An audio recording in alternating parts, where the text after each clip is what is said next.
Are we good? I think we're good. Looks like this is actually working. Oh my god. No, that's 2 wills. No one needs that much will.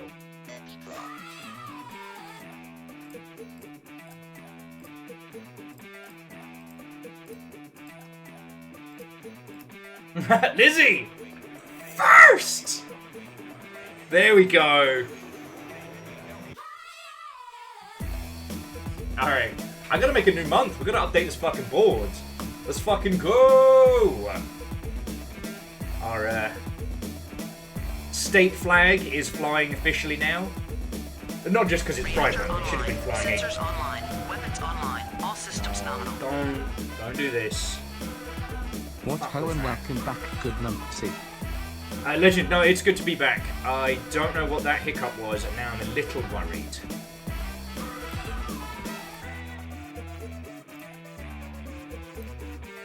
Alright, we're just gonna kill everything that's not vital. Reactor online. Sensors online. Oh, Weapons online. there's nothing All going systems wrong nominal. right now. Just keep an eye on Hey it. ho, Sorry. what's Skill gonna get to stream now? Hell yes. So Lizzie, congratulations. Lance, Legend, Mega Boss, Wolfgrant, Shitaru, Watto, and welcome. Reactor Obviously, online. Sensors online. need to say some Weapons thank online. yous All off the systems bat, but nominal. y'all are moving faster than I can. Are you hearing this or what? What ho? Is your heart pounding with the beat? Am I getting through to you? Show me what you got. I'm counting on y'all. Stop that incessant clicking. Fucking train already! I'm trying to do too much at once! Why the 9? Okay, the board has been updated. Lizzie, you're on there. It's official. There's a train going. Oh, feckin' hell. Alright, just a nice quiet start today. Sorry, there was a little hiccup when Legends sub spree. That's right, when Legends sub propped and I freaked out. But it looks like we're alright. So Legend, thank you for 18 months. It's good to be back. Lance, thank you for 23. Sorry, again, it's the whole, like, number wang nonsense. And Shitaru, that's 17. Mega Boss bringing it back with some fucking thunder. And you managed to get Bunghole Valerian, or Valadrian, Panic, Curtain Asakra, and Valbatros. There we go. There is Panic. If you wanted to get off the train levels 1 or 2, tough tinnies. Alright. The Teenage Mutant Ninja Turtles. Yeah, it's catching our up. four reptilian heroes have overcome the arc villain Shredder. Shitaru, thank you for filling the pint glass. Legend, you were well ahead.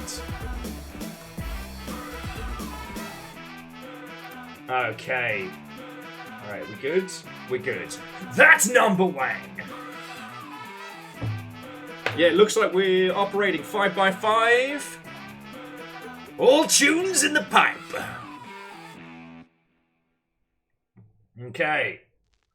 It's a brand new day in Tokyoto. Headlining the news is the recent Alright, statement from the dags have been out. The game is in the pipe. Choo choo. Indeed, the train is already going. Friends, it's fucking good to be back. I have missed you all more than you know.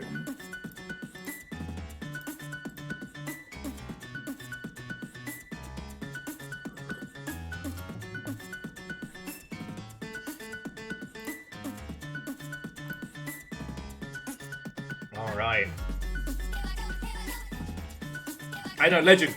And Fearless as well. Panic. I'm just thankful for the fucking support, you know? God, is it me? They changed the graphics? I'm gone for like a bloody week and everything's changed!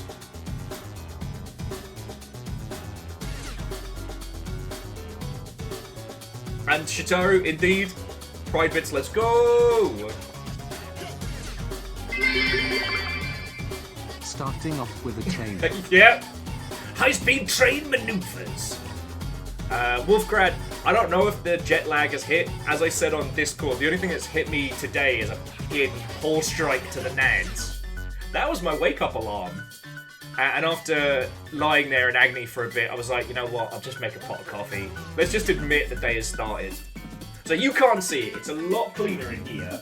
You know, our nation's flag is officially flying. Ninja Turtle, our 4 reptilian And Lance, heroes fucking have thank you, overcome thank the you. arch villain Shredder. Who is the Goofy Gamer? Do we know them?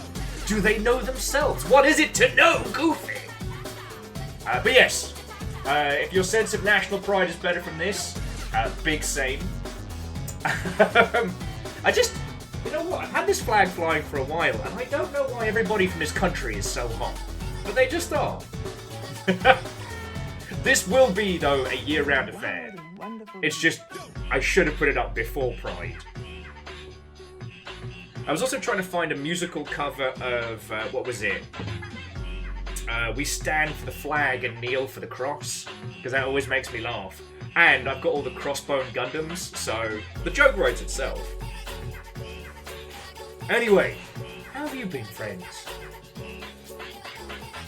We'll probably catch up proper once we get through train chaos and otherwise.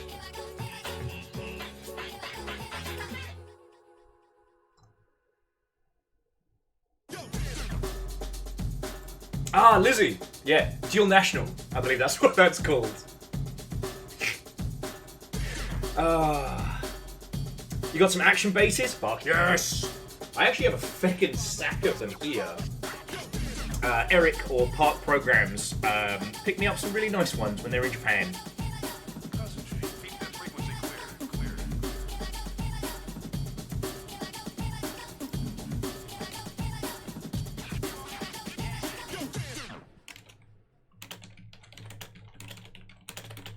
Sorry, that reminds me. Sorry, I know I've just gotten back. Please forgive me for the tippity tappity. Basically, I'm at full-on mania mode personally right now. I landed. Some very lovely individuals asked me to do some work for them, so I was recording video until late last night. This weekend is simultaneously Cirque du Soleil, and Sober, and a whole bunch of other stuff. So I'm having to spin a lot of plates, and also hang out with you lot, and also look after the animals. So, I've gone through a lot of emotions today, I'm not gonna lie.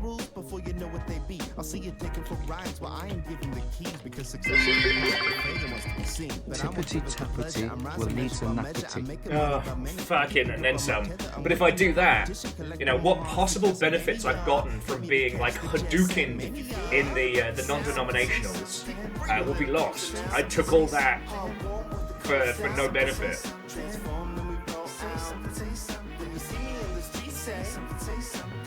Okay.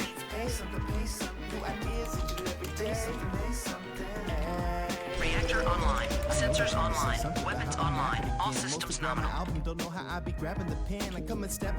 Did you know that, while ravens and crows can be hard to tell apart, you can figure it out by counting their wing feathers? Okay. Ravens of 17 and crows of 16. Thus the difference between ravens and crows is a matter of opinion. No, that's it. Stream cancelled. Everyone, go about the rest of your day. Fucking crap. I've been back for 8 minutes, puns. 8 actual minutes. I was like, oh shit, Puns isn't messing with me for once. This is a fun crow fact I'll tell other people to. All right. Proud of yourself.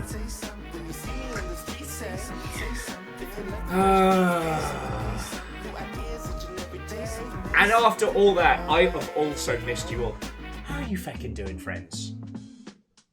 Like, we got a high-speed level 3 train like it's no big deal.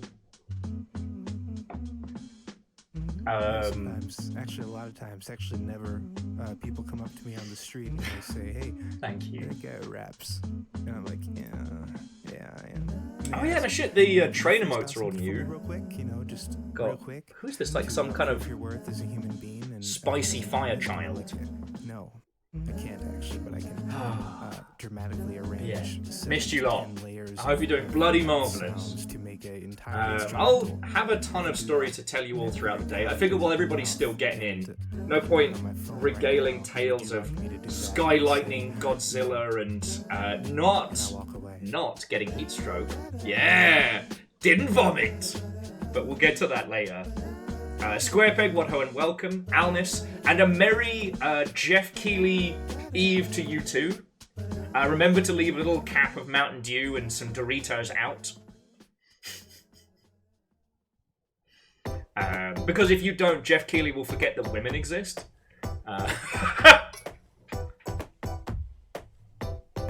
No, I'm not going to let him forget that.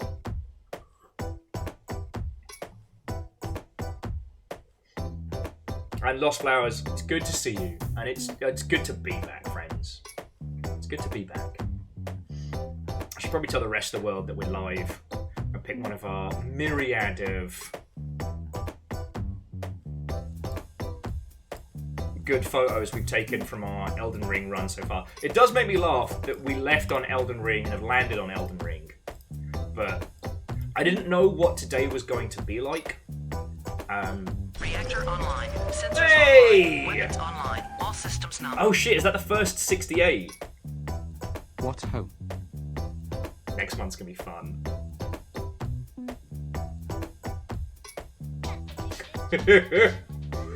Navalis, thank you. That's the full spree. Like, literally. Lisa, I thought we've seen a few already. No, that was... So 67 was last month. To my knowledge, this is the first... This is the first June stream we've done, right? Yeah, because I flew out before June.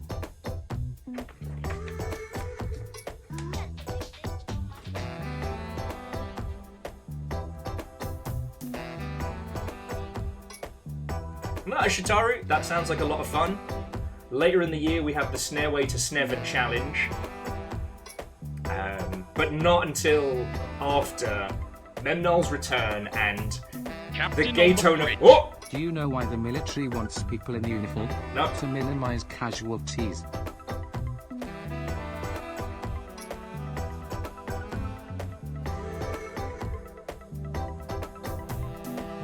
I'm just going to let that one hang in the air for a little bit. Eriman, due to the fact that that is 68 months, the full complement, and at a tier 3, that is a huge amount of money that you put into keeping this place going. And I want to say thank you. I want to thank you, like, I mean, all of you, from the bottom of my heart. Whether you just lurk, or whether you put in, like, that level of wonderful support. But I also want to tell you to go fuck yourself for that joke!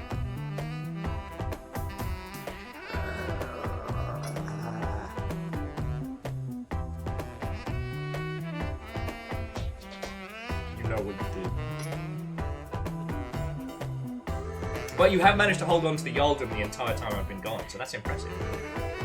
Although technically the Yaldum can't change while I am AFK.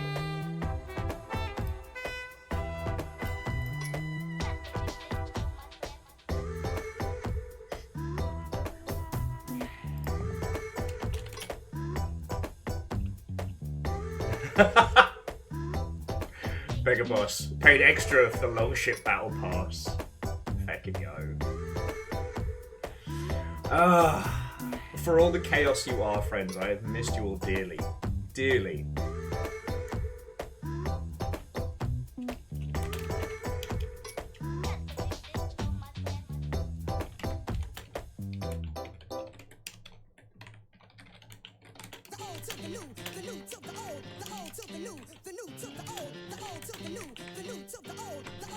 Okay, Tiffany Taffany makes stuff happy.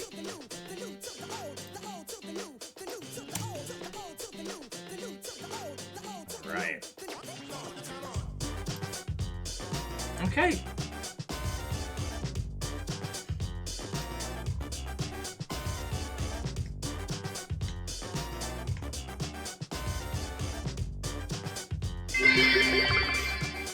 You know, rock, paper, scissors is a real arms race.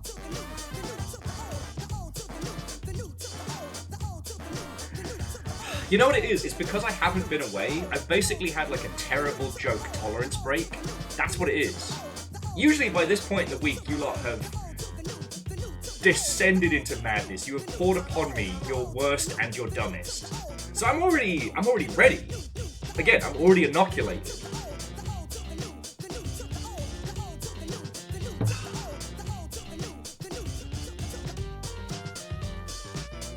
Shitari, thank you for filling the pint well.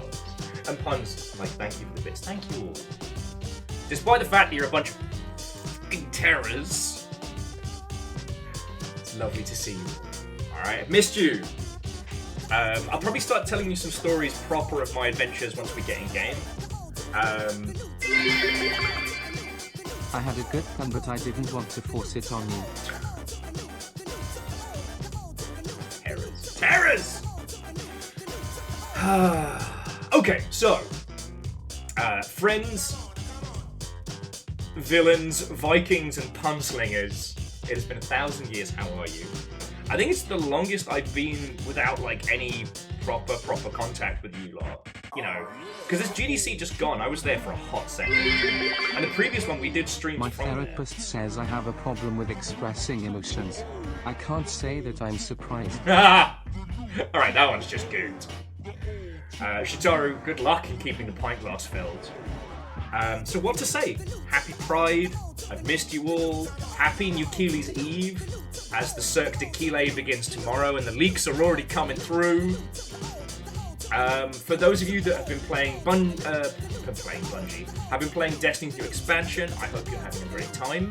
I know that's had some launch day woes in terms of serverage, but you know, as I said before I left, fingers crossed that the new shape or the shape of water or whatever it's called does very, very good. Because as much as I critique them, I don't want Bungie to get consumed by Sony. I think we'd all be sadder if that was the case. There's been so many video game little stories while I've been away. One guy wholesale stealing another person's game, releasing it on Steam for free, and then going, "That's just the way it be, buddy." No one is surprised that the Suicide Squad game was a corporate flavour of fuckery.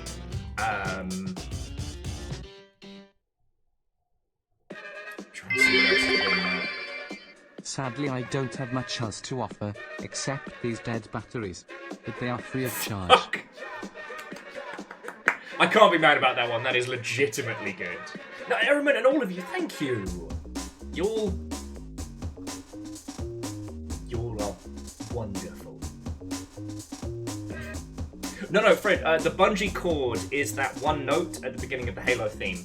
Not a lot of people know that. Harvers, it is good to be back.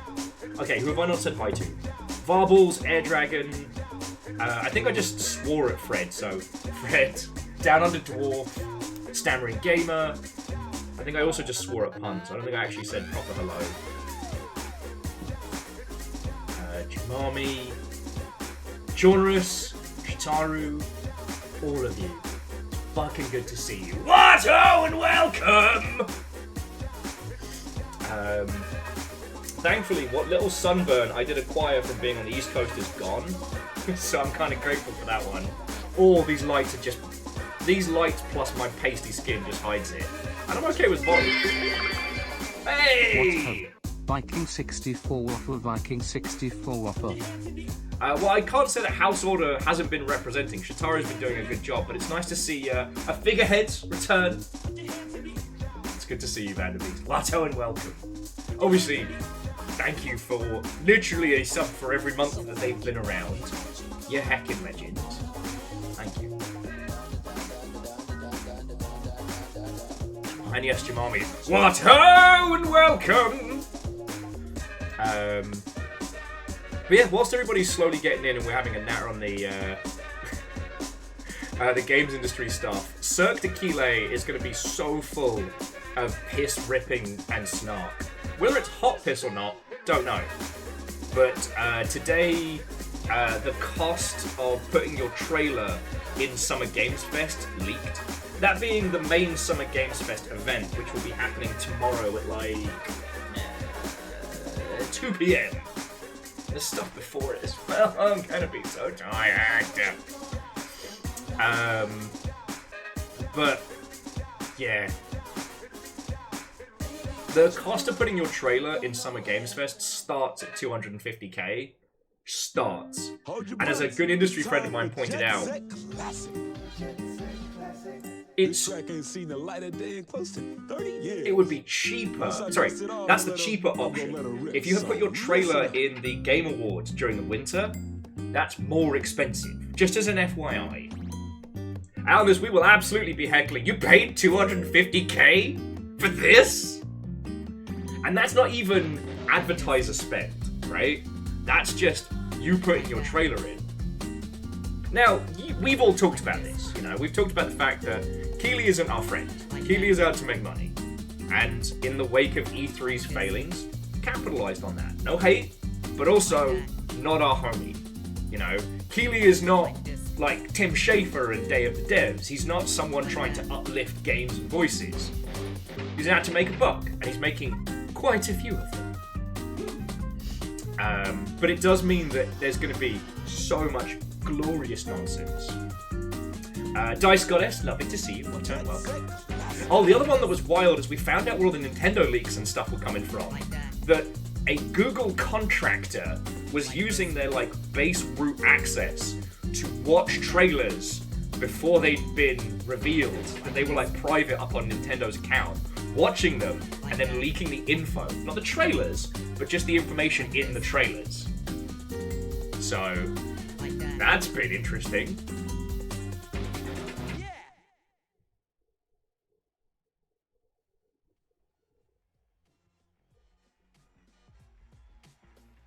So Varbles, I understand what you're saying.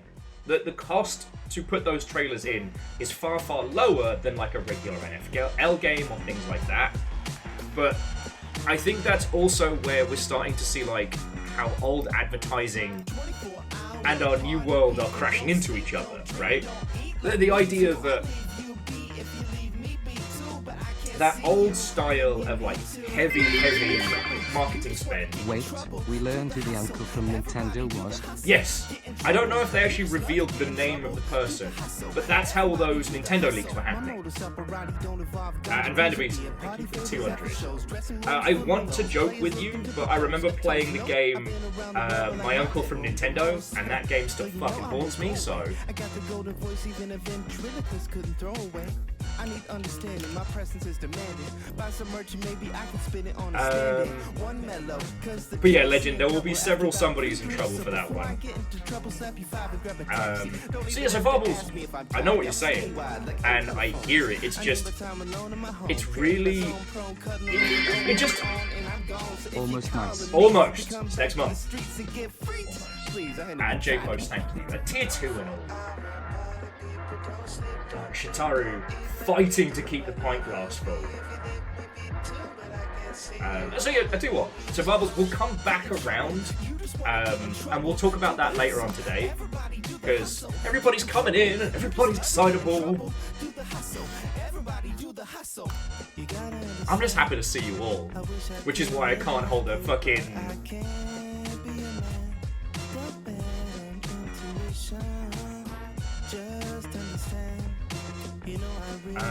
AR, I'm not sure. Are you on mobile or browser? Because I'm seeing all the bit icons fine on my end.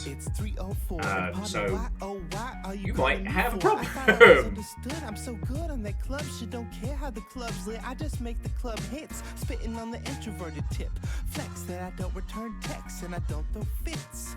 It is said, it is writ like your name on an every night check for the beers and tips. My tips are reaching out. I want my own apartment. My life is halfway over, and it ain't even started. My new rap name is Young Tragedy. This ain't the way it had to be. I'm plotting automatic CDs. Sorry, I looked away just to check to make sure there's nothing, and they're dead. Trying to get me to smoke weed and watch dead TVs. Can we have all interactions through email, please? Okay, and Wolf, what and welcome. Is there anyone that hasn't had a hello from me? But yeah, so like back on high-speed game news, those of you in the UK, it looks like these are the last few breaths of Game. Game Group, the kind of the UK equivalent of GameStop, announced they're stopping all of their customer reward programs. So I think they're preparing for and just want to make sure they're closing everything so they don't end up with lawsuits. Glorious Hairmeister and Doom Guy IRL. Online. All systems nominal. How that thought? Hi, yes, hello Playfellow. Kakazi, thank you for the 26 months. I wasn't implying that you were in fact the Doom Guy. I was talking about good old John Romero, but it's good to see you. I mean, fuck, it's good to see you. You'll do not know how much I have missed you. But yeah, they're going to do 2 different adaptions of Doom Guy. John Romero's autobiographical tale.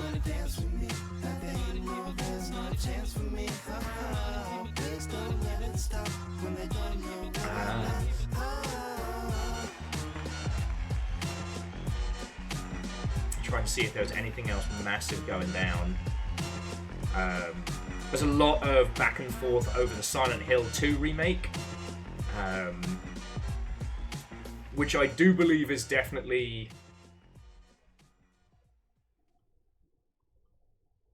Okay, man, are you ready to go? I'm ready to go. Now, come on, It's kind of a guilty until proven innocent on that one. Usually I'm in the mood to give teams the benefit of the doubt, but I'm preparing myself for a disaster, and if I'm wrong, I'm happy. Legend, about 45 minutes. Fuck off, Fred. Fred, you've just been saving these jokes up. God, I feel I'm here under siege. And yeah, I think those are the big bangers and like the AAA high fire nonsense. Lesson 1. Basic. In terms of games released while I've been gone, it has been just all hits, no misses. It has been naught but bangers. Well, yes. Dig, baby. Like, from my own personal like collection of upcoming titles.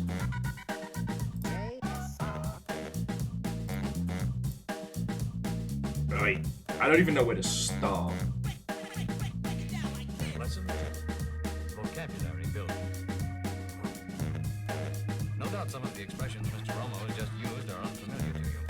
Let's examine some of these phrases. Ah yes, so yeah, Jodris, the first Silent Hill HD remaster was not received well. It was not good.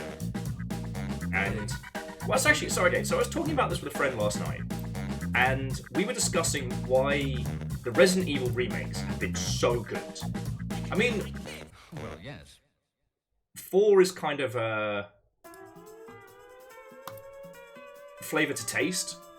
I'm not a good judge of the Resident Evil 4 remake because the original was something I played to a scary degree. You know, I'm one of them. But Resident Evil 2, Resident Evil 3, in my humble opinion, were fucking brilliant remakes. And the reason why is because they were not trying to recreate it directly. The goal was to take what those two were doing and really just bring out the glory of it, right? You know, Resident Evil 2 is about being trapped in this whole ass city.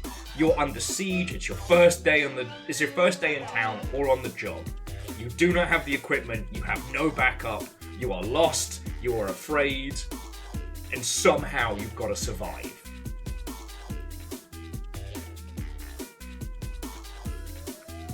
So Angelos, you're not wrong that the remake of Resident Evil 1 on the GameCube was also a good one, but that was an articulation on what they had done.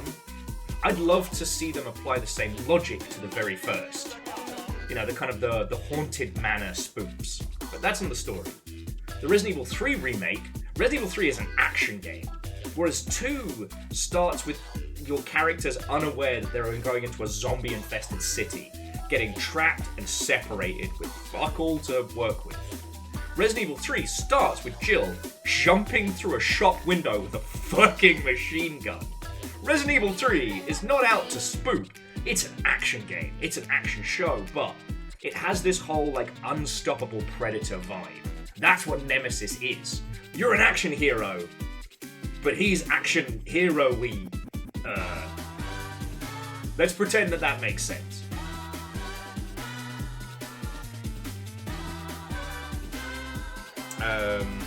So Alan is spot on. Those two remakes evoked the feeling, or at least the intent of the feeling, right? But video games have come so far in terms of horror. How do you make something that feels like Silent Hill 2? Because everyone's been fucking trying for decades, right? Yeah, Fred, you get it spot on. Resident Evil 1 and 2 is horror as a genre, 3 is horror as a setting. And I love it.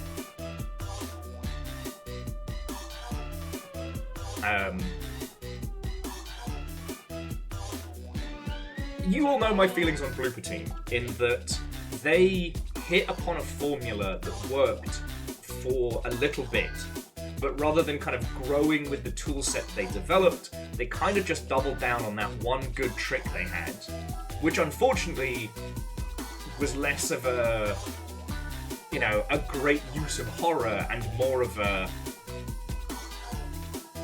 I don't know, I want to say more, oh my god, how am I forgetting the feckin' devs behind this? Apparently I need more coffee. Anyway. Hoff says, remember when the Silent Hill remakes that have the fog? Anyway. Telltale, that was it. So how Telltale used very, very clever techniques to make it feel like the story could go anywhere, but you were actually on pretty tight, constrained rails. Blooper Team has done very much the same thing with horror, but the problem is the trick is easier to spot. Hell, one of the things that's been making me laugh is the back and forth about the Layers of Fear remake, that whether or not they're going to have the baby in that fucking conks themselves out on the shelf. There's one iconic bit in Layers of Fear where you're walking along, and what's supposed to be a jump scare is this child running out in front of you. But what happens is this kid runs out in front of you, whacks their head on a counter in front of them, and then sprawls back. Like, it's Beavis and Butthead tier comedy. Yeah. Fred says Konami wants you to play their real games, the casino machines. Look, I went down. Alright, buckle up because this is going to get fucking weird. As you know, I am a TikTok user and genuinely a TikTok enjoyer. I actually like using TikTok as a platform. I make dumb things there, I watch dumb stuff. If anything's even vaguely annoying, I just block them. I don't need to listen to anyone's terrible takes. But this has introduced me to some strange spheres, and one of them is pachinko fans. People that either acquire the machines and play them on free play, or just investigate how they are put together. Now again, pachinko is hardcore gambling. It is a full-on loop designed to loosen people's money. And the ways that they get around pachinko being actual gambling, to this day, it's like Dave and Buster's for Vegas. Basically, the weight of all the ball bearings that you get is then weighed at a weigh station, and you're given a voucher that you then exchange in another place for goods or money. But because they're two separate venues, it doesn't count. Anyway, so I fell down pachinko TikTok, and I don't know if there's a way I can show you, but the one that I encountered, which admittedly I wish I hadn't seen, but I couldn't look away because it's my greatest fear, is a Jaws pachinko machine. And I have never seen more unrestrained UI fuckery than this. If you all think you have seen wild shit from a UI and visuals, you ain't seen nothing. Like, it's like Cruelty Squad did a fat line, shammed their, like, stuffed their cheeks full of Skittles and then started doing laps. It is wild. Because it's this idea of ever-escalating victory, right? And so the UI has to reflect that. And by the time you get into the super whooper jackpots, there is no mercy. Mobile games wish they could be as unhinged, right? Now, why does this matter to you? Konami pachinko machines are boring in comparison. Like, the Metal Gear Solid 3 one is just kind of dull. Oh, J-Post, Vampire Survivors is a lightly watered down creation compared to the pachinko machines. It is a shandy. Friends, I'll try and find a YouTube clip of it or something that I can show you. But seriously, like, Legend, so it's Jaws Unleashed 3. And there's a whole cast of characters that all have different boats that are all trying to hunt the shark. But the shark has plans and counter plans. And these all escalate depending on how big your jackpot is. And I'm just there being like, I don't know where I am. I'm observing my greatest fear and I can't look away. Yes, it is different from Jaws 3. It doesn't contain Michael Caine in any way, shape, or form. So yeah, why is this important to you? Because Konami put all their eggs in one basket and are being boring! And Andorf, Watto and welcome! Anyway, like I said, I'll try and find it. Obviously, I don't want to start searching Jaws Pachinko on YouTube because I'm just going to go into my greatest fear hole, and that's not a fun place to live. I'd prefer to live anywhere else. But anyway, look, if Bloober Team pull it out their arse, if they do an incredible reworking of Silent Hill 2, we all win, right? You're searching YouTube, there's nothing? Oh, and Jimami, no, you're 100% correct. If you get overwhelmed by noise and flashing lights, pachinko parlors are hell on earth. You know, those Vegas rows of slot machines are your nan's watered down tea compared to that noise. But you know what? I mean, I can't see a situation in which it will ever happen, but if I ever end up somehow stumbling over a lottery ticket or something, I will buy myself a pachinko machine and put it on free play. Because some of them look cool. The Evangelion one? Holy shit. J-Post said, and I quote, "A friend introduced me to a pachinko parlor in Tokyo as an assault on all 5 senses. Specifically taste."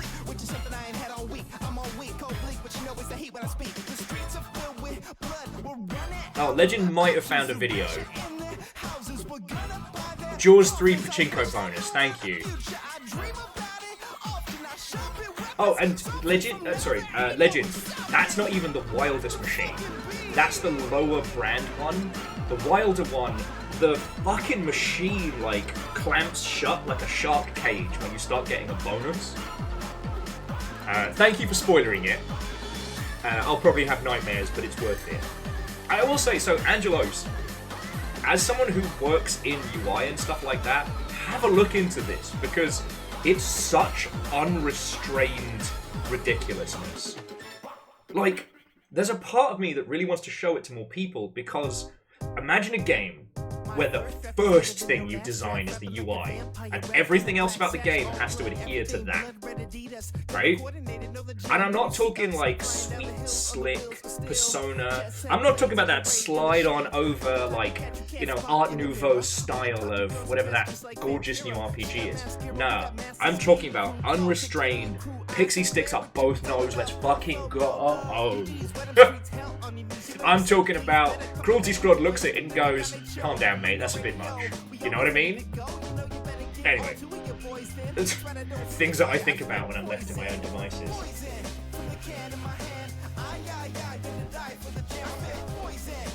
Oh. Okay. Sounds like I need to get off Pachinko talk. Hey, like, if you're on there, and friends, I can give you the link to mine. But, like, bear in mind, my TikTok is not for grand conquest or some kind of social media channel.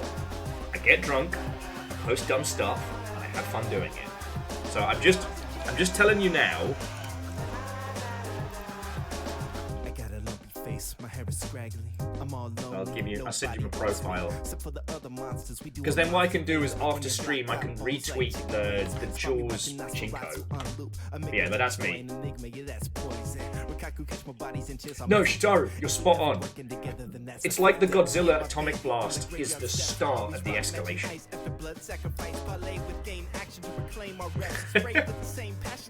I mean, Fearless, there's only one way to answer that question. Anyway.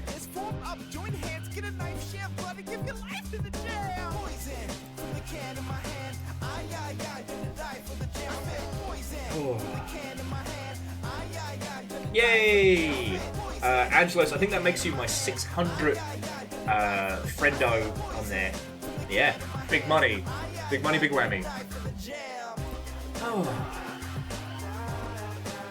But yeah, I fucking missed you all, alright? Aside from that, I don't really have any, like, other stories. You know what, fuck it. I'm not quite ready to jump into Elden Ring right now, so let me tell you my tales. So, before you all say anything, I'm doing good. But obviously, as good as anyone can do when it comes to states of grief and like losing a parent and shit. But, I don't know. Obviously, it'll hit me in waves when I least expect it. But, as everything could have gone down, it went down really, really well. Except for my flight out there, that was a fucking miserable affair. But, Wolfcrad, I believe it was yourself that gave me money for a fancy sandwich. Thank you. Thank you. Now, the sandwich I got in the airport was actually one of the saddest pieces of food I've ever eaten. But it was a story. However, having told that story, me stepmom took me to a proper, like, New York sandwich deli place. And then I had a sandwich that was absolute god tier. So, Wolfgrad, basically, your money turned into 2 separate sandwiches, both of which were a story. So, thank you so much. It was the only thing that kind of kept me going through that, because, again, it was a good story. I downloaded so many movies, watched so few of them. But yeah, so the flight out there was a miserable exercise in futility. But once I got there, it was fucking fine, you know. Had plenty of time to catch up with the family. We had my dad's service on Saturday, and it was in a big outdoor, like, pavilion. It was a gorgeous day. Little too warm for Will, but as I said, I didn't vomit. When we hit the afternoon sun, I kept going over to the ice bucket full of booze and just dunking my arms in them whilst talking to people. So I didn't vomit and I didn't get a heat stroke.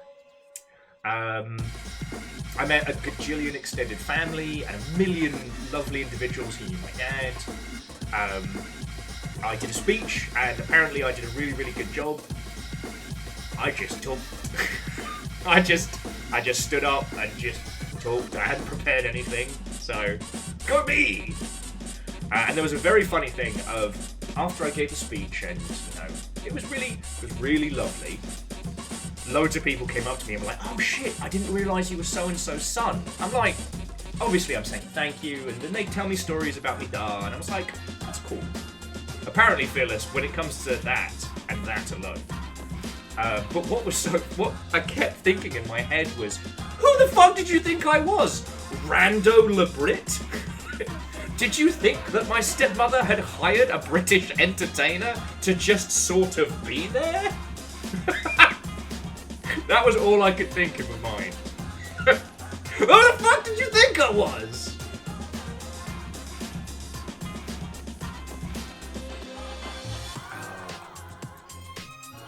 Oh, and legend.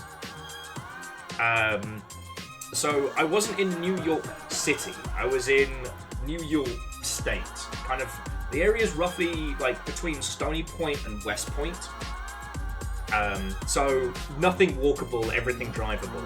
But yeah, the sunny place we went to the day after I flew in, it's glorious. The thing that cracked me up is that I landed and both me and my stepmom were like, yo, I don't want to deal with tonight sober. So we drove around like 5 places trying to find somewhere open to buy some booze. We eventually settled on buying a bunch of tall boys. To those of you in the UK, so tall boy is like a big ass can. Oh, and Yeti. Thank you kindly. Oh shit! So Yeti, that's 11 months. 3 months in advance. Fuck yeah. Thank you. Oh yeah, no, Alice. Definite Steam Hands country. Fuck, why did I make that joke? But anyway, so we sell out some tall boys, we buy it from this tiny little, like, family store, and the guy's like, I know the liquor store's still open. So we go on a fucking vision quest to this one booze outlet. I get my bottle of gin, my stepman gets their bottle of vodka, and we both make ourselves a teeny tiny drink and pass the fuck out immediately. We went on this grand quest.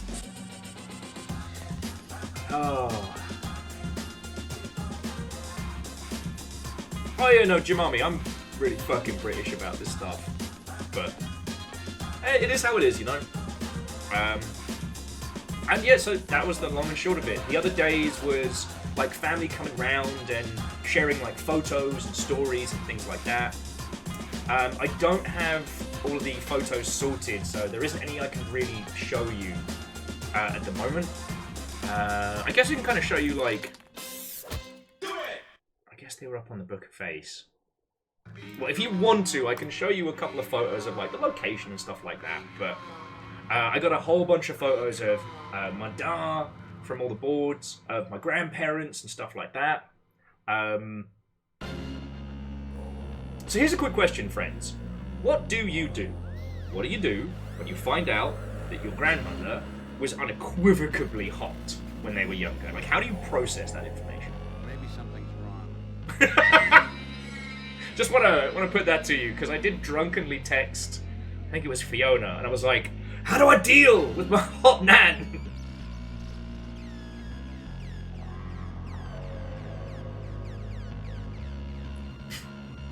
Okay, puns, Fred. You know what? I think that's the correct response. Acknowledge that it means good genetics. Well, okay, so obviously when I knew my nan, she was working at the Bronx Zoo. And was lovely grandparent, wish I got to know him better.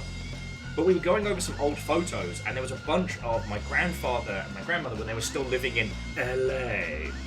And they were very LA. My nan's basically like Audrey Hepburn tier. And I was like, how did I not know this? How do I process this information?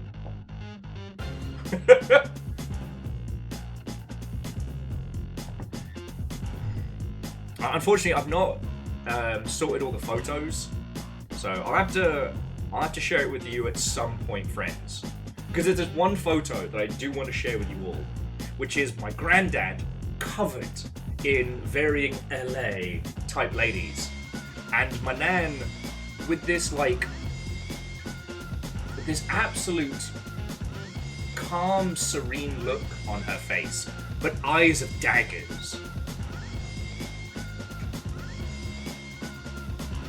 Oh, misnomers, hey, that's fair, like, respect to him. My granddad was a cartoonist predominantly, but like, he wrote books, he wrote some cartoons, did a couple movies, and my nan was a professional ballerina, and then ended up working with animals. So, yeah. So not with the movies, legend, because the movies was the Bushido Blade. After the success of Shogun, the novel, the US kind of went through like a huge hunger for more novels based on Japan and that setup. My grandfather had written a book about the surrender of a Japanese battleship and the sword that was handed over for diplomatic relations. The sword gets stolen and everything gets a bit shaky. It's real cheesy. It's fun, but it's real cheesy, and they made a movie of it. In terms of things you might have heard of was Peter Pan and the Pirates, Thundercats, and Silverhawks were things he wrote for.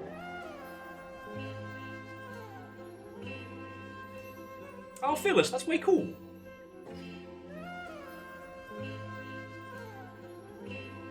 But it's just, I mean, we all understand the things I'm about to say intellectually, right? You know, our grandparents weren't just our grandparents. They were humans. They were people. They had lives, adventures. They got drunk and got silly and who knows what else. But it's like seeing photographic evidence of my granddad at LA parties was like, damn, dude. Like, there's nothing overtly stated in any of the photos, but if you know, you know.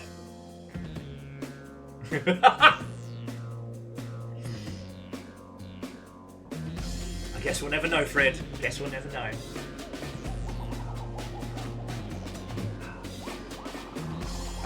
But yeah, so no other real stories to tell. The place that my stepmom rents has a pool. And I'm not saying this to taunt you, there is no photographic evidence to prove it. I wore shorts and I jumped in a pool. These are things that I did.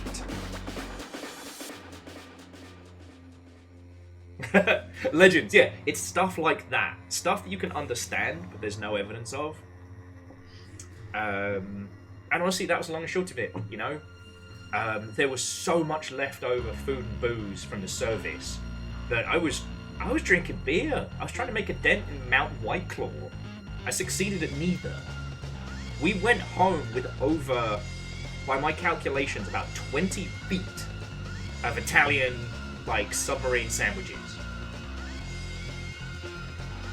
What happened is, the morning of the service, the person who was supposed to get the food showed up to the caterers, and the caterers went, "Oh, we never got your order." They're standing there with their receipt, with, like, the confirmation number, and the people were like, "Wamp wamp, never got it." So our Saturday morning went from chill to, like, Ocean's 11 Sandwich Edition, with varying members of the family spreading out at great speed to acquire big sandwiches from places. We then overcorrected and had so many leftovers.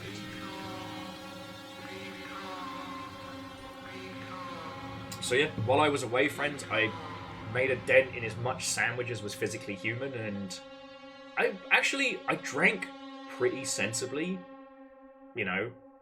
While I was drinking a lot, it's not like, you know, getting blasted on Discord on a Friday night. It was more just like, you know, steady working on all these beers and White Claws, with the occasional gin in the evening. Yeah. It's one of those situations, friends, where I think, like, no news is good news. What else? Oh, I got a whole bag of my grandfather's photographs from when he was stationed in Okinawa during the Pacific. And he kept, like, super detailed notes.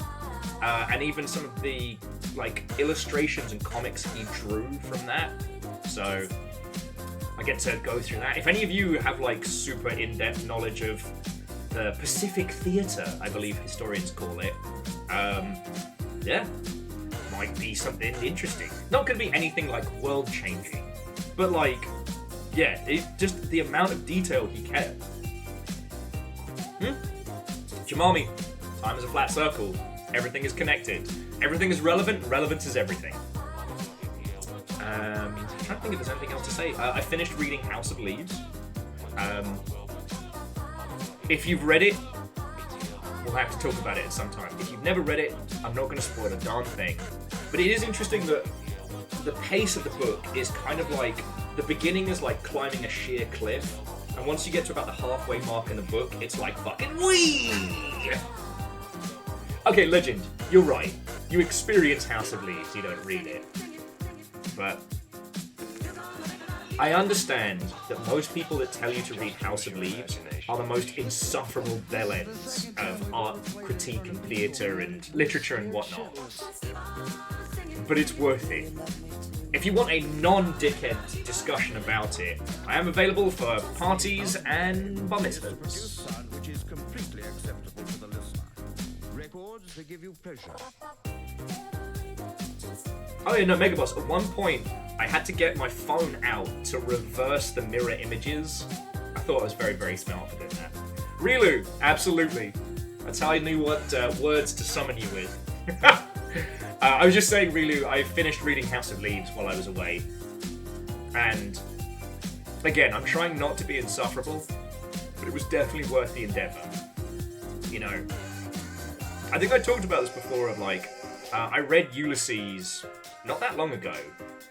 Alright, back when I was still living in the UK, so a while ago. And Ulysses is not a book that's really worth reading. Once you get past the complicated language, it's just a story about two guys on the lash where nothing really fucking happens. It's all about its disjointed language describing the people. House of Leaves, however, is absolutely worth the endeavour. Sorry, Fredwin. I will try to be insufferable. Lie detector starts spinning off.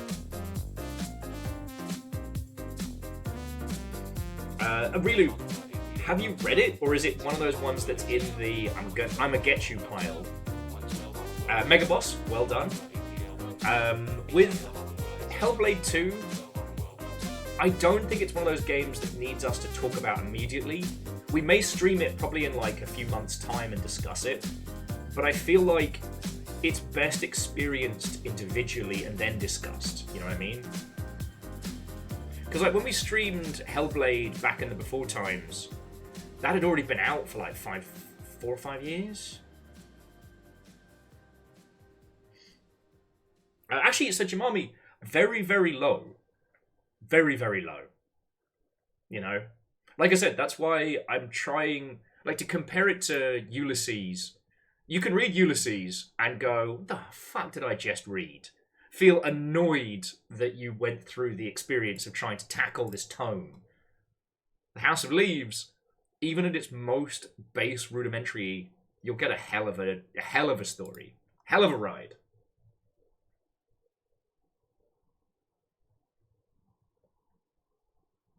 Okay, Rilu.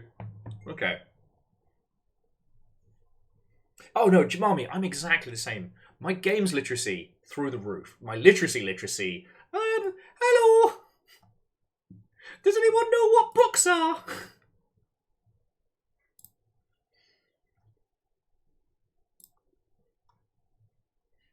Okay, so I tell you what, I'm gonna get Elden Ring started because I desperately want to play some more and hang out with you lot.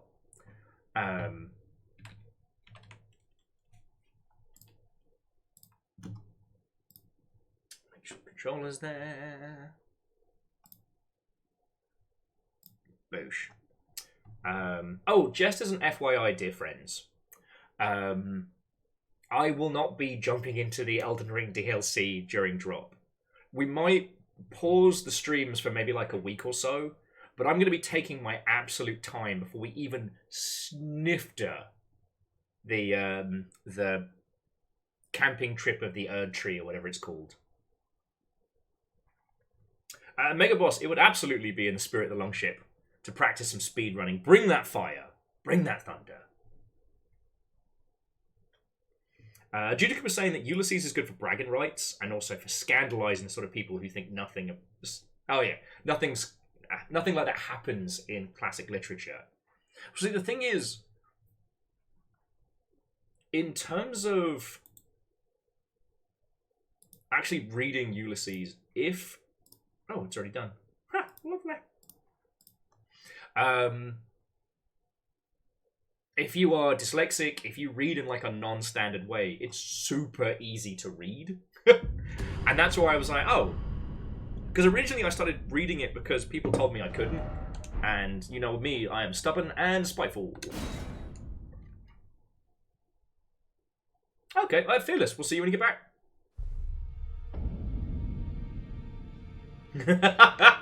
Fred, I couldn't possibly comment.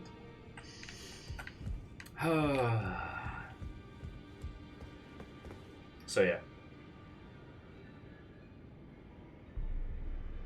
Trono says, I honestly think we're at this rate, we're 2 months out from hitting the dungeon we need to clear the DLC. Hey, that's cool. And knowing me with Fafamancy, it'll probably take longer. Oh, Shitaru, it's lovely to see you. Thank you for popping in. Go get the good sleep, alright?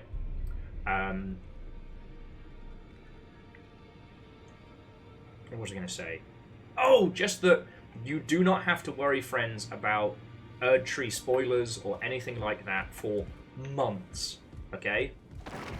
So if you do see me streaming, you don't have to worry, alright?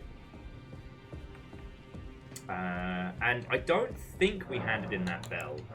Yeah, Somber Miner's Ball Bearing. Which I I think gets us up to smithing 4. And lets us buy cracked crystals. That's cool. God, at this point, I actually want more memory stones. I definitely want more trinket bags. Ball bearing shot first. There we go. Jay Chonrus, thank you for reminding me on that one, because I would have forgotten. Also, the more I see other people's characters, the more I love these antlers. We got a flavor all of our own. But yeah, so like I said, that was the long and short of my trip. Slept a lot, ate enough sandwiches to, you know, probably kill a person. My flight back was so much better. I was flying back through Newark, and if it wasn't for the immortal words from, I want to say, American Gods about never start an argument in an airport. You will always lose, even if you're right. Okay, because we got into Newark, and they were trying to get everyone through the TSA area, and only a fraction of the little bays were open. And so there's this long, winding pattern. A guy ahead of me would not acquiesce the fact that he had fucked up. And he kept arguing with the person there. Not enough for them to call security, but enough to hold everybody up. All the while, these people with, I think it's called Clear, were getting literally ferried past us all and then waved through. So I got real close, but I didn't. Also, if you travel in the US, so Clear is kind of like TSA PreCheck, but it's a private company and they take your biometric data. So think about that for a second. It's not worth it. And Chonrus, I don't know how many memory slots I have. Let's have a look. Hello, baby boy. You're all right. You want to come say hello to everybody? You want to come say hello? The wee baby Amos has already been out, so he's fine. Oh, Legend says hello. As he totters off. I've got 8 memory slots. Those 2 were absolute terrors yesterday. Thankfully, Amos has actually been sweet as pie today.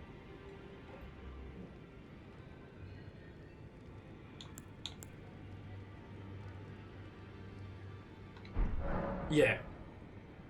And like puns, if you have to use it for work, you have to use it for work.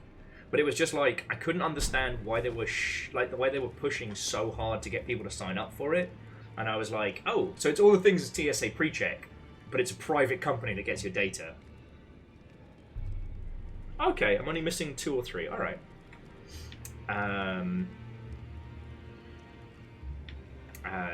Sorry, and the only reason I was paying such attention is one of the things I did get was a little vial of my father's ashes that I now have, which is very lovely. I need to find somewhere to display in currently, but currently, technically, I'm co-hosting with my father. Sorry, the box is still here. But I was so worried that I was going to get pulled aside. Sir, what's this small vial of powder? It's not cocaine, I promise, it's me da! Please don't spill it. But apparently, so long as the little urn is not... so long as the little urn can be X-rayed, they're fine with it.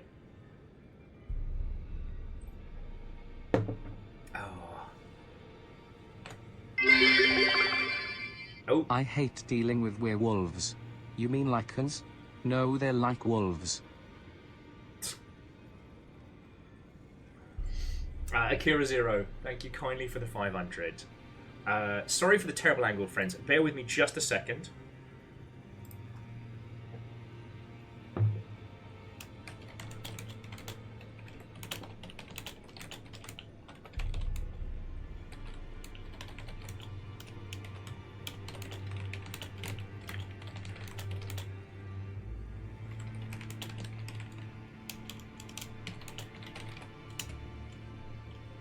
Alright. Actually, you know what, friends? I'm not under any NDA, so I can tell you. Okay. Hey, Varbles! Fucking thank you. 50 months on top of everything you throw in to keep this going. That's fucking cool of you. And Akira Zero, again, while the jokes may be terrible, your support has been wonderful and unending. So, okay, before we get to it, the thing that I was tippity-tapping about is, it's a work thing. I'm doing, I should say, I have done another promotional video for a game for the upcoming Steam Next Fest, which I think is happening right after Cirque de Quillet. The game is called Foul Damage, and the best way I can pitch it to you is, what if Celeste, but you're an egg? And yes, the irony of that sentence is not lost on me. The game is simple. You are an egg. Get from point A to point B. All you can do is roll left and right and jump. But, and this is the hook, you can jump higher than you can survive because you're an egg. If you hit any surface going too fast, you explode. If you jump up and land, you explode. Because you're an egg. And I did like an hour and change video of this game. It's fucking brilliant. It's got just the right sprinkle of like Kaizo fuckery.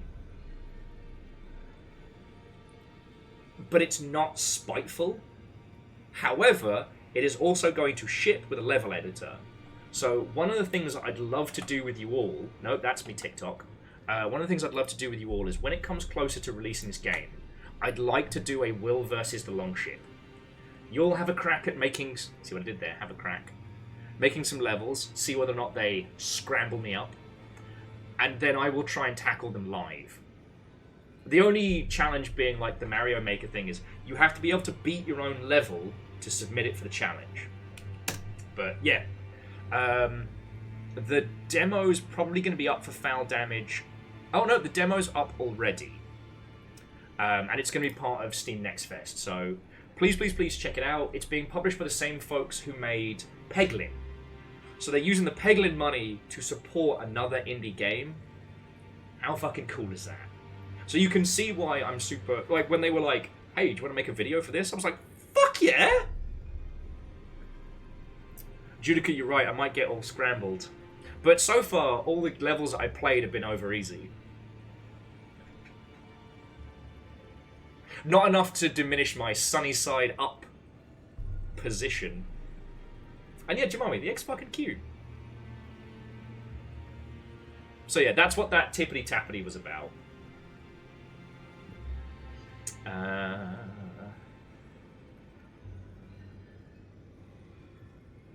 So bear with me just a second, friends.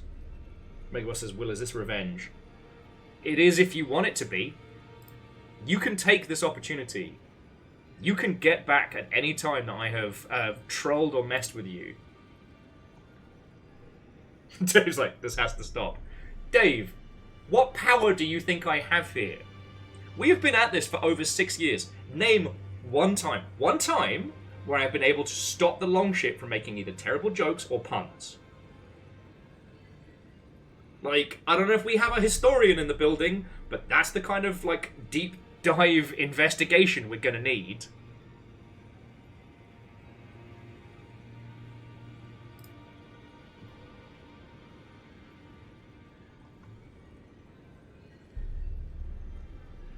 I'm trying to pick a really good photo, though, for our, hey, I'm back! There's one of me covered in fire, which is very good, but I think I want one of the... There's one of me and the horse in, like, a golden... Oh, there's the dancing ladies at the first windmill, not the second one. I already used that as the thumbnail. Hey, you know what? Let's go for Big Horse. Let's go for Big Horse. And yeah, Fred, you're there. The avalanche has already started. There's no stopping this. I don't control this. I'm just a fucking moving target. Anyway, friends, please bear with me 2 seconds while I just let people know that we're back. And then we are good to continue. I think we're up in the plateau, so I think that's where our adventures will take us. I love Kazar. That's a good horse.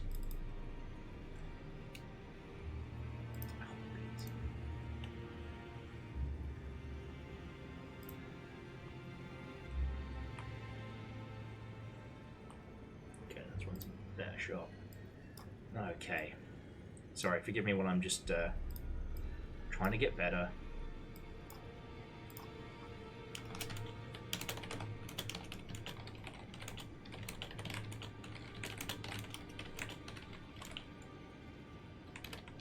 Oh, really? Thank you for the pup dates. Relio says, so walking the pubs this evening and came across a husky who slipped out the front door to go adventuring. So have this young lad catch the husky. Thankfully, we have a fat bag of treats. There we go. Run home and grab spare lead. I am so glad that I mean, it's been a long time since I've had a dag that did the whole running away as a fun game that we play. So scary. We had a little mini lurcher back when I was a youngling, and what we had to do to get them out the habit of like running away as the game, because they're sight hounds, what we do is we'd let him off the lead in areas where he could run, and then we'd fucking hide, and the poor guy would freak out. Now, I don't condone psychological warfare on your pets, but it was the only way we could teach him to keep eyes on us, and then, you know, a combination of that and clicker training plus treats. Amos is so attached to Fiona, I don't have to ever worry about him. The only thing I have to worry about is sometimes when I take him for a walk, he tries to scent find Fiona if they're out the house. Nearly pulls my arm out my bloody socket.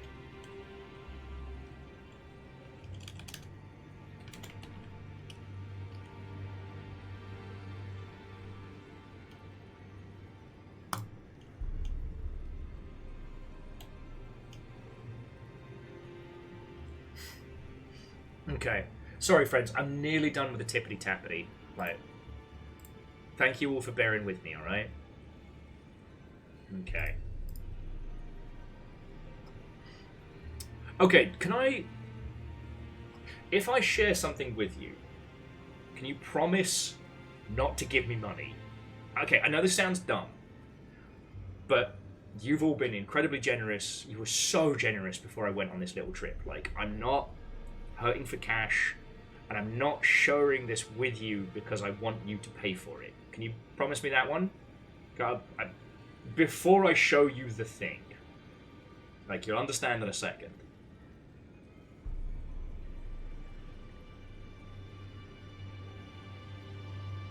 Pun says, I don't think we will. Megaboss says, I can try. I'll take a try. Pre-money. Fuck. Sorry. Thank you. I'm extremely grateful for everything you lot put in. Somebody else on Twitter was saying, like, if you have a job in the industry right now, it feels like... It doesn't feel like imposter syndrome, it feels like survivor bias. Oh, sorry, survivor's guilt. And I very much feel that this year, which is why I'm so overly careful. But I want to show you this. It is completely apropos of anything else we have spoken about today. It involves ducks. Oh, cool! Hang on, Stories of Pride. Did I not check the bundles? I'm a bad host! Shit, I'm a bad host!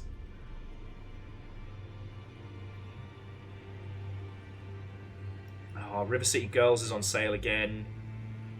Ooh, Future Game Show. Night Dive Fully Loaded. And, okay, so Stories of Pride. That is... Feckin' Terrors! Really, thank you. It does involve ducks, but...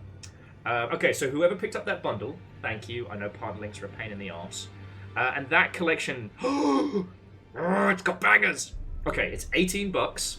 It contains a few games I haven't played. So Wildflowers, Lakeburg Legacies, Arcadia Fallen.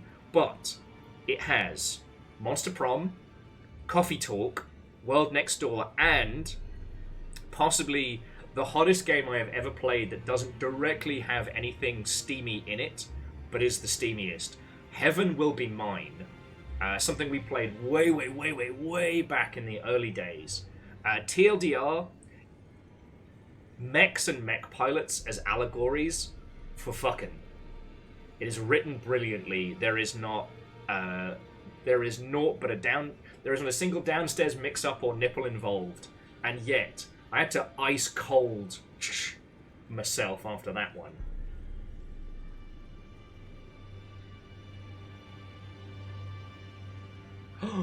Oh, genres, that's fucking cool. That's fucking cool. And the Fallout 4 Game of the Year on Humble is $10. Ooh. Reactor online. Hey! Sensors online. Weapons online. All systems nominal. It has been a year here. Huzzah. But it's only halfway through. It's been a year. Geographic Feckin, thank you. How are you doing? 13 months, unlucky for some. Not for you.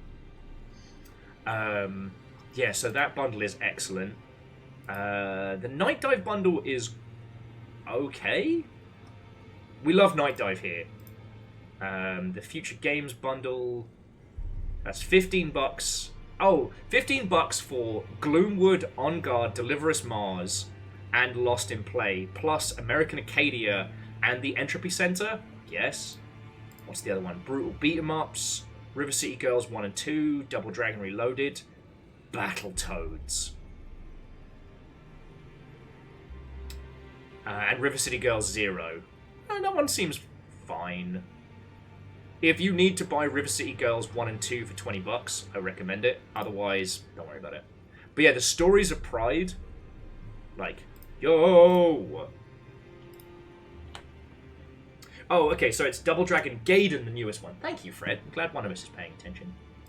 Okay, so, as I said, apropos of nothing, I would like to show you this. And sorry, where are my manners? Again, thank you for using the humble link and throwing stuff in and being just generally wonderful. But I want to show you this.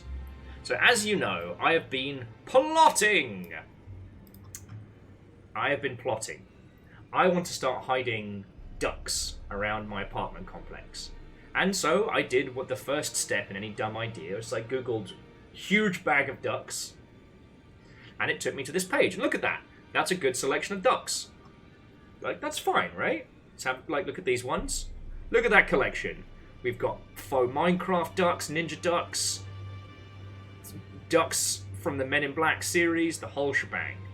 Alright? There's a kid with a duck, I guess. I think it's assumed these are for children. Alright? It's alright. This is all fine. Yeah, living that plastic duck life. Look at the size. That's a 2-inch duck. That's a good duck. So why would I show you this? Why would I take time out of my day, out of your day, to show you these ducks? Well, so the last picture is this. It's like a duck by a handle. Fine, cool, I guess. But it's this. It is this image right here. Look at these faces. These are concerned. There is a map. That is not a detailed map. Alright? They are lost. Somewhere where they have naught but a traveler's guide size map to try and navigate. Hey! And whoever that was, thank you. Okay, so you get the gravity of the situation. It's afternoon sun. They're literally looking at this map on the hub of their vehicle. Why the fuck are the ducks there? Why are they arranged in such a way? They are lost. Night is coming. The fear is beginning to set in. Look at him. He's wearing shades, but he doesn't want to admit they're lost. She is studying this map for a landscape. For a landmark, a name, anything they can use to get out of this forest because they know they don't have long. But also 5 fucking ducks. Just look at this. I know, Vanderbeest, I can understand the whole Jeep owners and ducks and things. But this is the start of a fucking horror movie. Or a whimsical Pixar story about ducks that come to life and save people.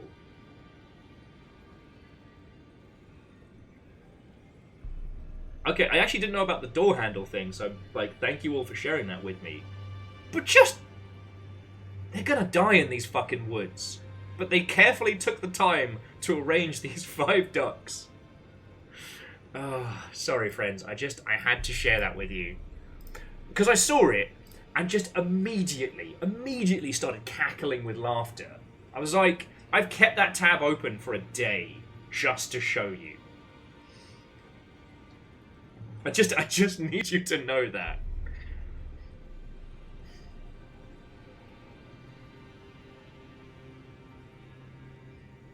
Okay, so let me just quickly quickly post the other social media stuff. Blue Sky doesn't compress your pictures, or at least doesn't compress them very much. So I post on Blue Sky and then post on the other places.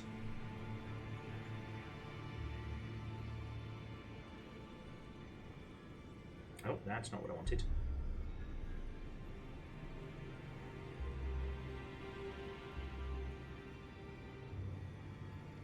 Megaboss says, my math is correct, $30 is the duck budget. I don't know. I was kind of in a weird state last night. I don't know. I don't know if I can or should. Because I'm very seriously thinking about finally getting those tattoos I've been talking about. The hand tattoo for the Rain World Karma Gates, and then, I don't know.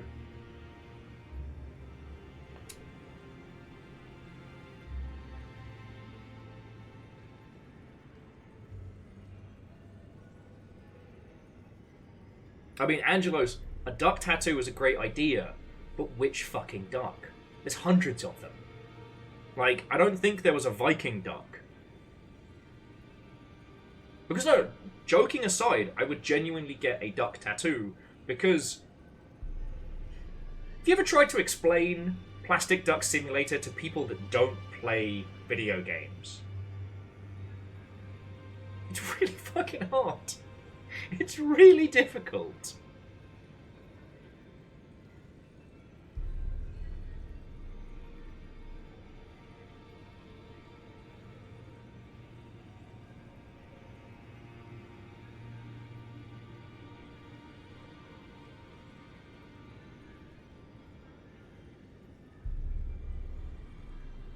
Oh shit, I haven't told you my Godzilla story yet. Yes.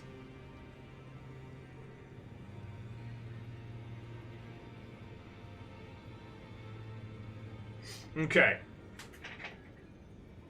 Yeah, Harmonious, a placid plastic duck tattoo is there.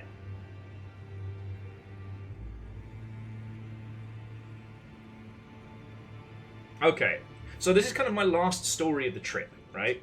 I was telling you about getting through Newark Airport and how much fucking nightmare that was. I had seriously considered getting my nails done because Newark Airport actually had like a good nail bar. Oh yeah, we're up in the plateau. Oh, I killed so many people up here. Good times, good times. Oh shit, should I go back to see the Noble Gold Mask? Anyway, and Holy Glee, Lotto and welcome. Chaunerus, go get some food. I'm honestly, I'm just going to be puttering about for a while, so I shouldn't need direction for a bit. But anyway, so I didn't end up having enough time to get me nails did, but I had some lovely food once I got through the airport. So yeah, the last of the money that Wolfcrad threw in, I got myself super fancy mac and cheese with pulled pork. It's glorious. One of the movies I downloaded for my flight back was Godzilla -1, which is hidden on Netflix if you have it. Tell you what, let's walk down from the top of Windmill Heights, because this area is fucking weird. Oh, also, these are my old broken headphones. This bit doesn't work because my previous headphones got dropped in my coffee several hours ago, and I didn't cry about it. Top score. Okay. What the fuck was I talking about? Oh, yes! So I download Godzilla -1. I watched it. Now, you don't need me to tell you Godzilla -1 is fucking excellent. It is a great story. It is visually excellent. Its message is very much worn on its sleeve, but I think that's okay. Like, Shin Godzilla is a lot more subtle, if you can believe that, in terms of like what it is saying. But it's really fucking good. Oh, Chaunerus, tell me the thing important. I'll just hover here for a second before we get underway. And Legend, I prefer chunky headphones most of the time, but wearing them all the time, I get swampier. That's why I don't wear them for work. I loved my... I had some of the classic Astros with the things you could swap out on them. Stan Rio, better than Godzilla 1998. It's Nick Totopoulos. He's the worm guy. I need to go back and watch that. Because, I don't know, the Godzilla one with the army bloke of the newer ones, that's definitely the one that I wanted to throw in the garbage. Oh, Lizzie has sent me duck tattoo ideas. No shot. Aww. Oh, shit! Oh, that duck is low-key. And Lizzie, I'll have to ask you where that Viking duck comes from, but that might be a contender.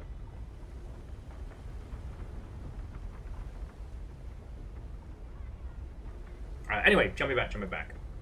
So yeah, Godzilla -1 is an incredible movie.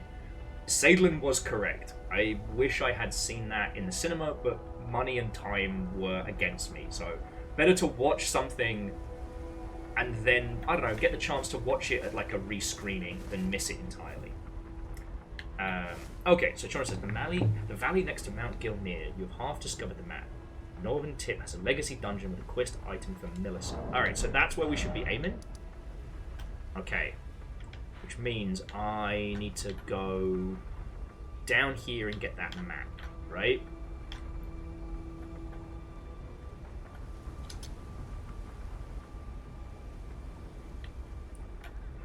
Hey, an Immortal Len! I'm glad you love it! Yeah, I got to play shitloads of Foul Damage last night, and it was so good. Alright, Mount Gilmere is right north of the Grand Lift. Okay, so Grand Lift here, Mount Gilmere here. So, okay, so I actually want to be aiming for there. So we'll take the path there and get the map. Okay. Roger, roger. So I'll fight my way down, follow the path through and around, and we'll go this way. Thank you, Chonras. What the fuck was I saying? Oh yes, Shin Godzilla. Godzilla -1, very good. So I watched the movie, it's brilliant, you know. I laughed, I cried. It was fucking cool. So good. So I finished the movie, during which time the flight attendants asked me if I wanted gin, and I was like, So as the movie kind of comes to an end, I'm deciding what else to watch. I attempted to rewatch A Million Ways to Die in the West, which is, I mean, it's solid. But this is where the flight back got spicy. So I look out, and as the sun is setting across like the starboard side, I see this like collection of clouds that had the same spiky design plus little bits in this very, very like Godzilla swimming through the water kind of style. It's really fucking cool. Fortunately, I was on the aisle side, so I didn't manage to get a photo because I would have had to have leaned over this married couple. But we got not diverted fully, but we had to go about like a hour off course because of a gigantic storm around like central US. And so, we got dinner and a fucking show. We got to watch a full-on lightning storm that was super high up with all this like a light show like you couldn't imagine. So good. But again, I couldn't help but thinking like, after coming off like the Godzilla experience, like my little brain's like, if I see eyes coming out of there, if I see some King Ghidorah type shit, I am going to scream.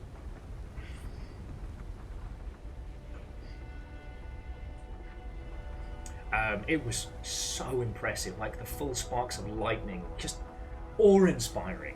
But what was funnier is I had a full Cat 6 Karen behind me. Like when the flight started, she stood up with her bag and marched over to one of the flight attendants and was like, "Where do I put my bag?" "Oh, well, have you checked in the overhead bin?" "There's no space." "Well, ma'am, you're going to have to put it under the seat." "No. You're going to have to find somewhere for this." "Great, cool, wonderful. Be mean to the people who serve you and look after you in the skies, you slag." However, now, the amount of turbulence was not bad. Like, I've been on some proper rumpy-bumpy flights. It wasn't that bad. But there was a few where you had the little drop and you feel the stomach go, ooh. The woman behind me was in full-on speaking in tongues fear prayer mode. Her kids are trying to calm her down. And there's a lot of, oh Lord, oh Jesus, oh Lord! And then incoherent gibberish with like a soft scream, like a so funny. I'm a little bit drunk. Just a little bit drunk. Not fully drunk, obviously. A little bit drunk. So I'm just like, if it happens, it happens. Fucking wee! I did put my arms in the air a couple times. The guy next to me was having as much fun as I was, so I kind of felt like, you know, this unspoken kinship.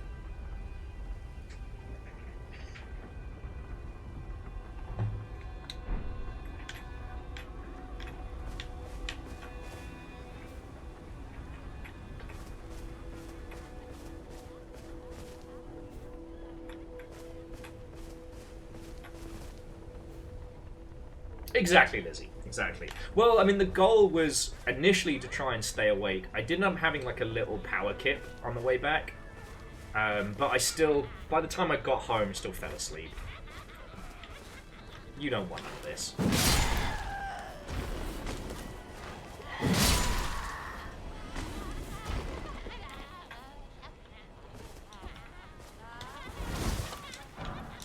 I forgot how weird Party Village is.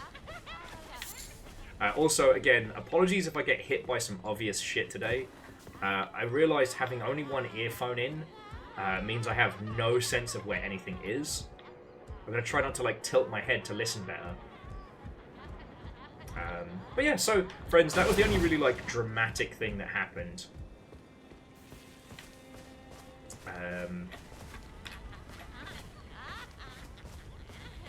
I don't think I'm going to get the opportunity to paint my nails before the Cirque du Soleil, but who knows? Who knows? So yeah, now tell me your stories, friends. And I do mean this. One of the things I kept having to explain to people over and over again is, you know, what is it like streaming for a living?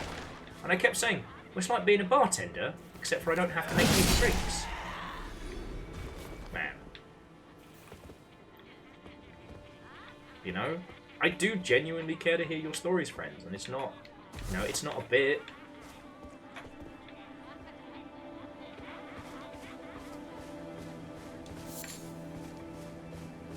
I will admit that any time there was like someone who I consider like cousin tier, you know, someone like same age group as me, it was really good being able to talk to them and not have to explain my job 5 times.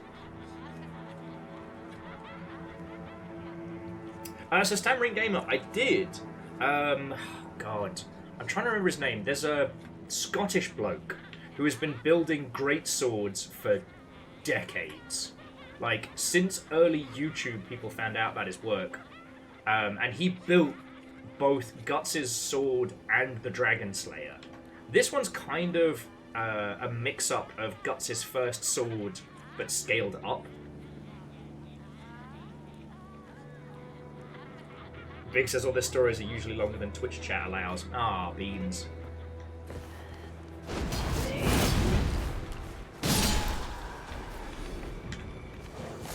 Oh. No shit, werewolves. Yeah. Again, friends, please let me know if I'm flicking the camera around weird. I'm going to have to just compensate for only having one ear in. Can't believe I dropped my fucking headphones and fucking coffee. Like, I think I can hear a little bit on this side.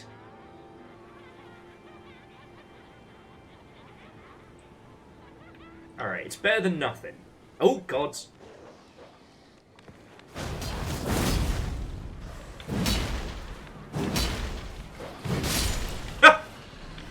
It's better than nothing. It's alright, I'll get used to it. I mean, it's my fault for dropping my good headphones and my fucking coffee. I washed them, and now they've just got to, you know, dry for a day and change, and hopefully they're not fucking dead. Don't want to have to spaff another fucking $30 on headphones.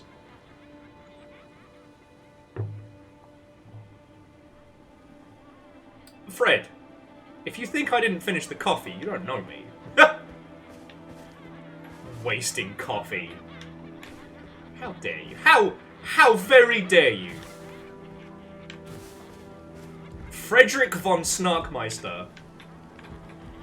Fred of the Northlands.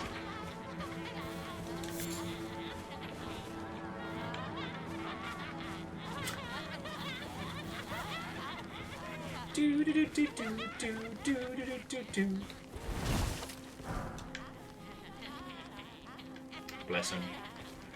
They are just living their best life up here.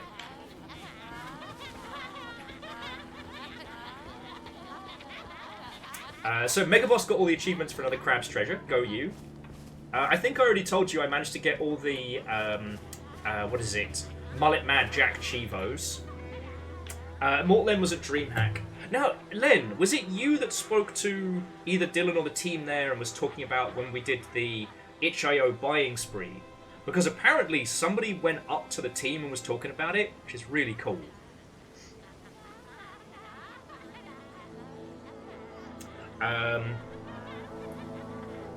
But yeah, so like Dylan actually hit me up and was like, yo, I wanted you to know like one of the squad was there. You definitely made a good impression. I just want to let that know. Len was saying that, so they did DreamHack Atlanta, which I was really worried the weather was going to obliterate that, but I'm glad it's good. So they saw a game that was a pod racing type, feeling like an evolution of the N64 pod racing game. I had it on PC, loved it. Specifically, the guy would like the Circle Harley. For some reason, I just fucking love that pod. They gave me a metal coin for beating a time record. When they got home, they saw that it had an NFT on it. No! Trojan Horse! Turns out they were crypto bros making a traditional game to Trojan in the Web3 bullshit. Oh, I'm so sorry. I feel like you should kind of Harvey Dent it. Like, keep the coin, but on the side that has, like, the crypto link, like, scratch it through. You want to know how my coin got these scars? Which I understand is a joke quote, but let me... Oh, it was DreamHack Dallas. Sorry, my apologies. Headphone replacement fund. You went fishing? I know. Yes, you are worth it. Am I so predictable that you all can guess what I'm about to say? Well, Lizzie, thank you. Alright. I did mean what I said about having survivor's guilt right now. And so... fucking hell, I hope I do enough to be worth all this. I really hope I do. But, thank you. Right, that's a big help.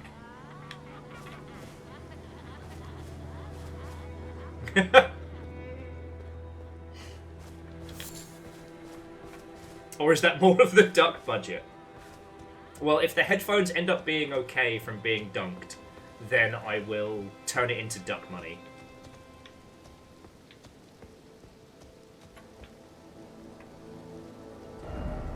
Okay. Actually, we need to head to the lowlands from here.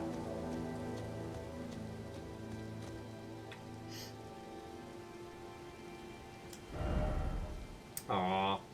Yeah, so Immortal Len, you know, Dylan, who heads up that team of the Peglin lot, has been both a big supporter and a really good friendo for like 1,000 years.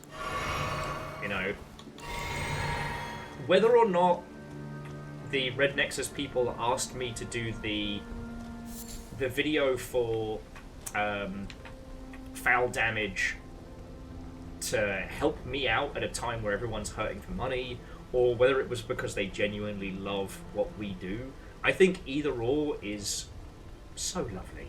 Sorry, I probably should think of a better word than just lovely, but you know what I mean.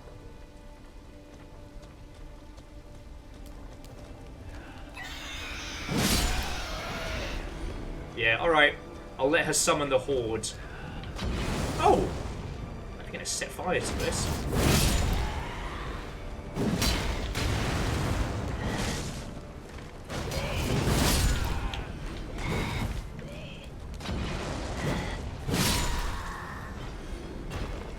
Man, that's not how you cast fire. This is how you cast fire! Dragon wins! Flawless victory. And Sir Garrett, what and welcome. Yeah, it's been a million years, but it's good to see you. And, look, they were well within my weight class, and are the only headpiece that glows. Let's fucking go.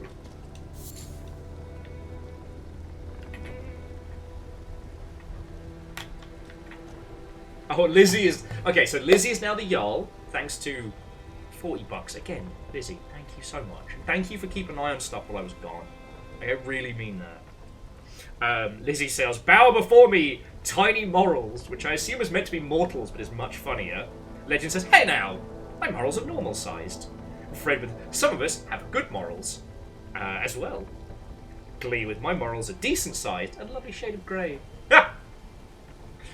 Lizzie would like to dedicate their Yaldom to Bacon Avenger. Long may he reign. Alive. Long may he reign alive. I did not accept money for a fake funeral for a person who is not dead.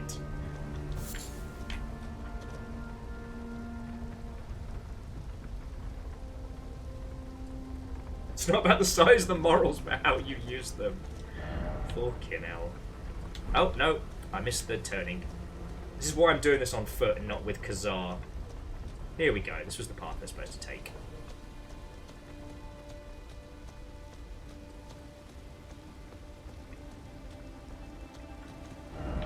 Okay. Alright, so if we don't go down into the basin, but just follow this path and continue through, we should be good.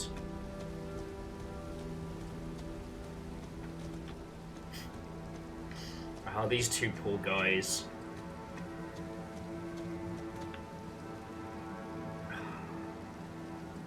The Griffin Simmons of fucking Elden Ring.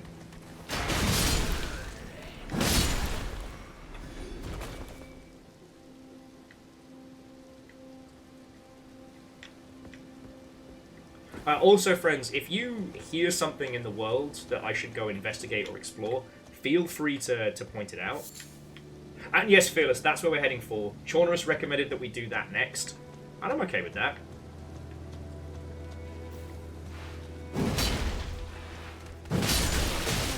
Oi.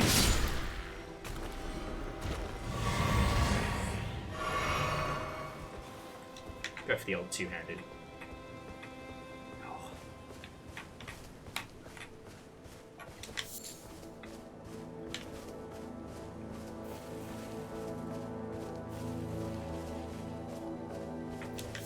If I can, I do want to avoid going back down into the Misty Valley with those fucking creatures. After the last stream we had of this, someone sent me a clip of what happens if the huge bestial monsters grab you, and it's horrifying in every way. More horrifying than, like, basically becoming your own spiky Christmas tree.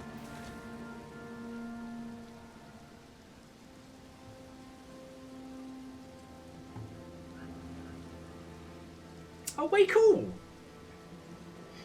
Sorry, Unholy Glee was saying that their news is that they've realised now they're back in PC gaming spheres that they can load mods into titles.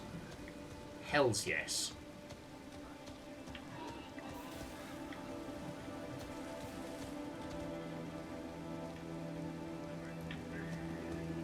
This is the only problem. I can hear someone around, but I can't see them.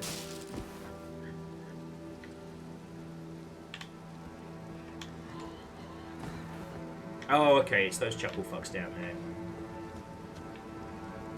Not having the... Okay, so not having good headphones today, one, highlights how fucking good the sound design in this game is. And two, how much I'm about to kick those guys' asses. You know what? Let's go liberate some swords. What up, nerds? Guess who's back? Before you say anything, don't. Alright.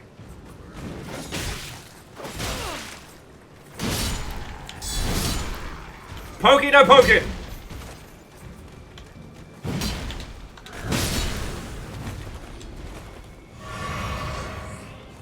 Before you say anything, don't.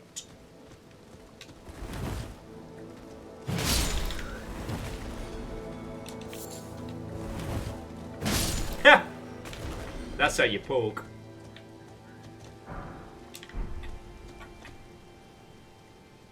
Shut up. Lizzie's like, nothing seemed to happen when you did that. Quick as a flash, I turned around and said, shut up. Backstreet? Is Backstreet back? Alright! Dun, dun, dun, dun. Backstreet is in fact back. However, that wasn't very Backstreet of me.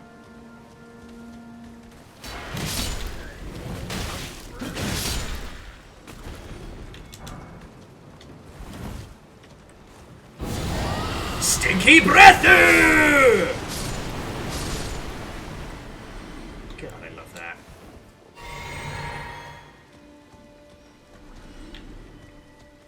It's not overpowered. It's just, playing smart.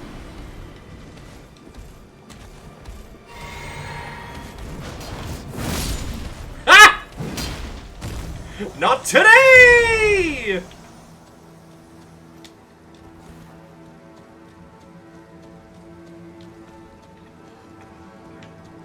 Yeah, let's fucking go. Oh, don't pull out crossbows.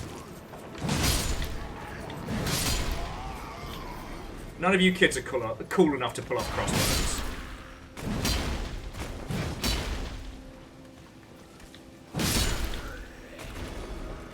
Legend says another tip. The greatsword will be available in the next zone as a drop from the watchdogs. It's highly recommended. Alright. You know what? I'm down. I'm hip. I'm with it. Alright, I'm sorry. It feels bad kind of picking on these guys, but in the same breath, you know. I didn't make them do this.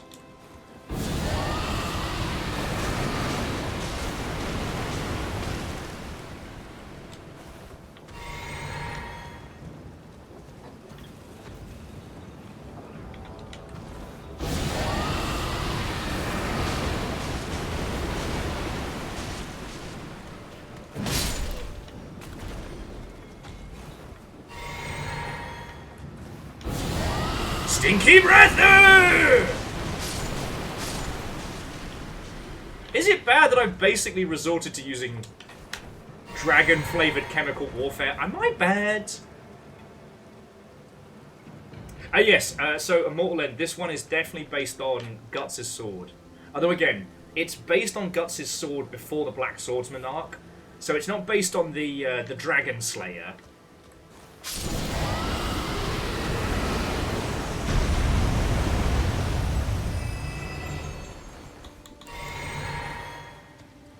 I'm sorry, buddy.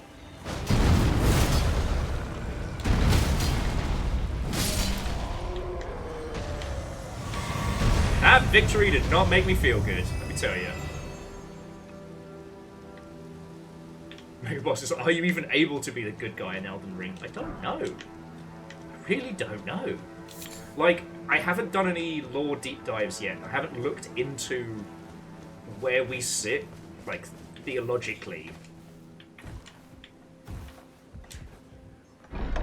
Because it's like, you aren't evil in Bloodborne. You don't really get to choose. And Imperios! Watto and welcome! Oh, Fiona! Watto and welcome! Oh, it's clean in here. I know, and There's floor. in this house, In this house, we fly only the gay flag. we stand for the flag, we kneel for the cross. Animal Crossing. Oh, okay. Or Gundam I was Crossbone. like, excuse me? Gundam Crossbone The Peter. fuck did you say, my love? Jesus doesn't exist here. He does, it's just more of a pop-in visitor. Oh, he does exist here. But only for the people that... Yeah, I don't know, you know what I mean. I know exactly what you mean. How was your day? I saw Seal Puppy. Ah, I'm so jealous. Seal Puppy hung out all day. You know, Fiona literally saw a cool-looking seal I today. saw Seal. Sea Puppy. Okay, I need to share this with you. You know how yesterday was hell on earth? Yes. These two have Lovely. been wonderful. Lovely all day. No drugs, no nothing. I took Amos to the dog run because he was being so well behaved. We threw the ball, had a great time. The River has been a sweet angel baby with no Oh problems. yeah, if you're in the Discord, I put a picture of Seal Puppy. Oh, thank you. Sea Puppy in Discord. Seal Puppy is so cute. but yes, that means I do have job. So I let people know I have job, which means it's cool. It's a very cool job. I'm sorry, I didn't know if you told everybody because I haven't really, but I also don't want to tell people where I work. So I'm trying to be very vague about where I work because it is. I will tell other people personally. Well, so you're all familiar with the concept of a cat cafe, right? So Fiona's doing the same thing, but seals. With seals, yes. Yes. I work with the seals. Oh. Celebratory job dab. I take it all back. You're all fucking terrors. I can't believe you've done this. Dab for Fiona. Thank you. Switch it over. I'm sorry, Aperios, you finally get on in, and now it's chaos. I was going to change the no cousin stuff sign, but I couldn't think of a good one. Well, that's my turn. You got that one. It's my turn now. Okay, what do you think the next one? That's the rule. That's the rules, Will. I don't Yeah, them. River gets it. But I'm glad you had a good day. Yeah, and then tomorrow, I'm gonna go see other maritime creatures. You haven't. Which again, I need to be vague about on the internets, but I will tell everybody on the Discords. Okay, be cracking one out for the Kraken. Like a cold I one. hope I don't see a Kraken. I thought the Kraken was, like, sponsoring. No. That's the Seattle Kraken. No, that is. God, I hate that light. That's somehow worse. I keep saying I'm going to fix the lighting in here, and I have not. Alright, so Geographic. Fuck you guys! It's good to be back. Why are you like this? This is the shot. This is the shot with the flag.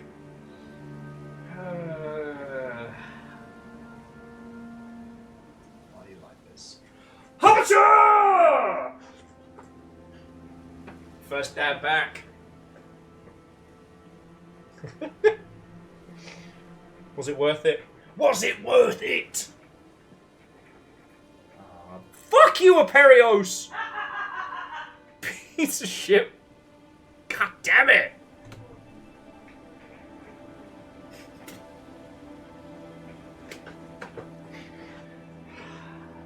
No cousin stuff. Sat down, Aperios is like, Alright, there's letters down there. Oh, that was a little alphabeti upsetty.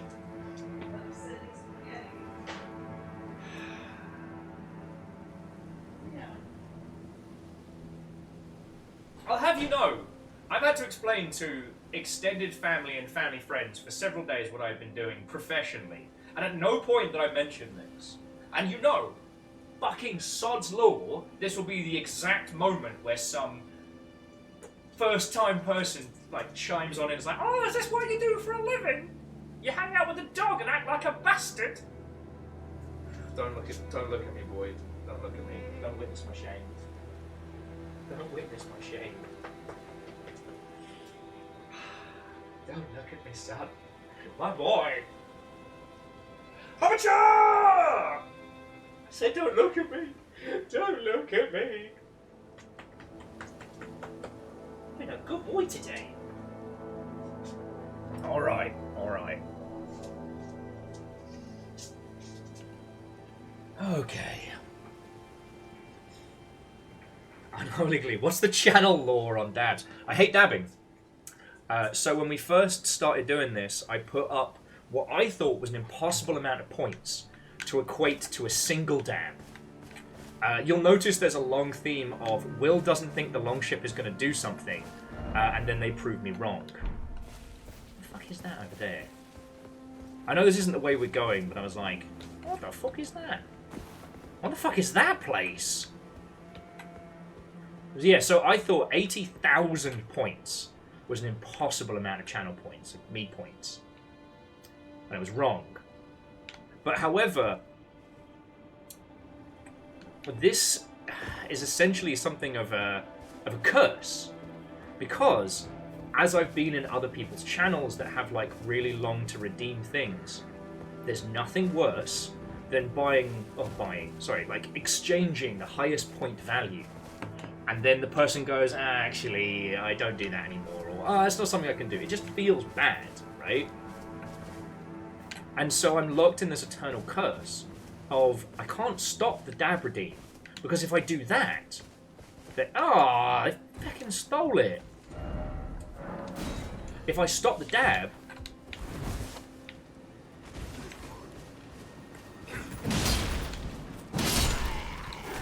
then the thing that you lot have worked so hard to save up for would be gone, and you would just feel sad and bad, and as your host, I've done you wrong, right? But in the same breath, I still despise it. We used to have a thing where you could do a counter dab, but for some reason that broke.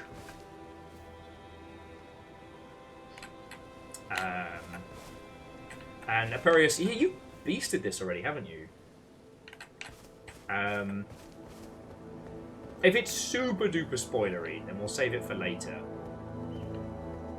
Let's see if this guy is. He's surrounded by cute animals. I'm not gonna murder this guy. Just don't go after me. Like, you can live your best life. Put your flag up. No. Alright, you started it. Oh! It's a big hitters contest. I was gonna leave him alone.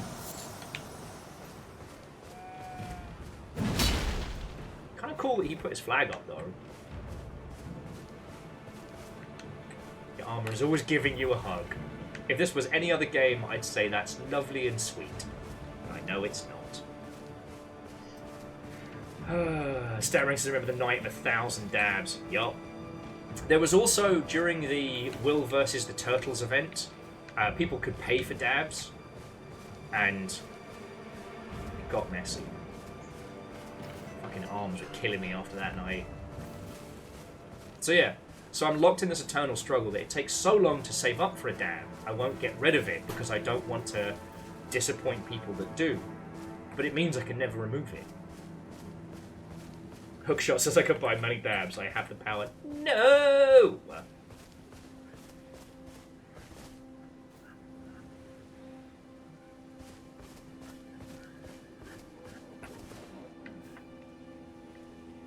Alright, something's making weird noises. Is it this guy? Looks weird. Oh no, it's just some plants.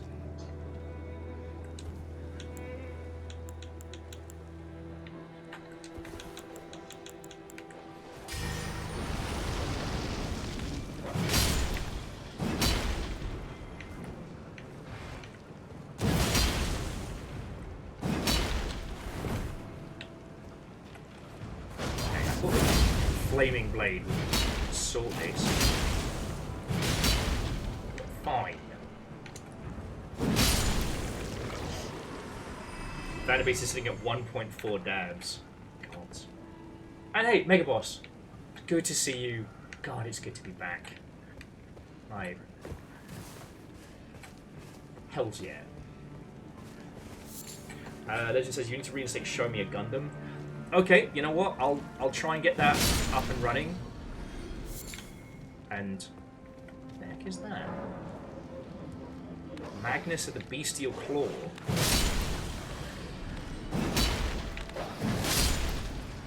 I think I got him on a backswing. You know what? I could duel. I could duel. Perry says, is there a place in Discord Elden Ring stuff is going? Yeah, throw it in arcade. I'm about the only person who hasn't finished this. So, everybody else is down. And Wolf, the reason it got removed is because I don't have the full complement of Gundams to hand. And I know there's no excuse considering that, you know, we've been in a new place now for... Alright, dog. No. We've been in a new place now for 6 months. But life keeps being life. Anyway, let's pull some bullshit. Oh, what the fuck?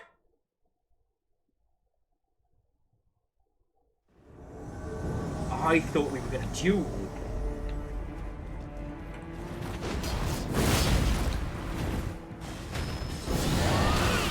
Beans. What the fuck?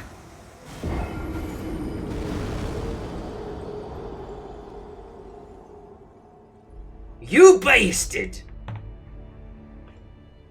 350. He got me with my fucking trick.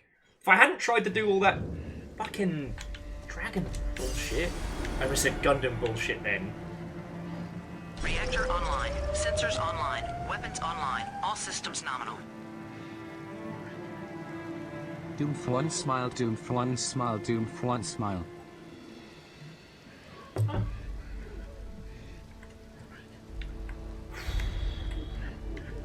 Oh, sorry, it's Scarden, Alaska. Thank you so much.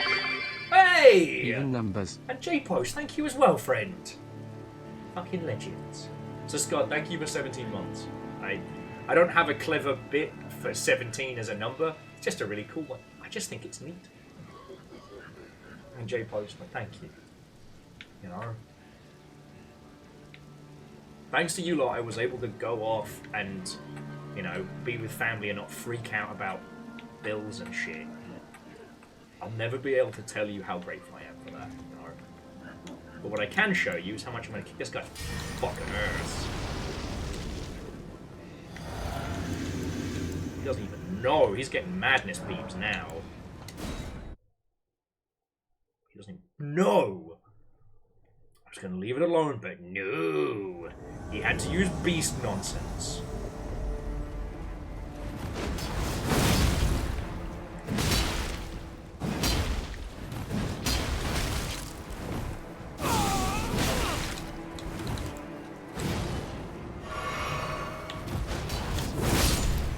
Yeah!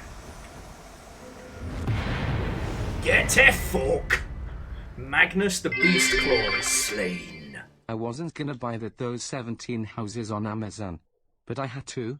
It was prime real estate.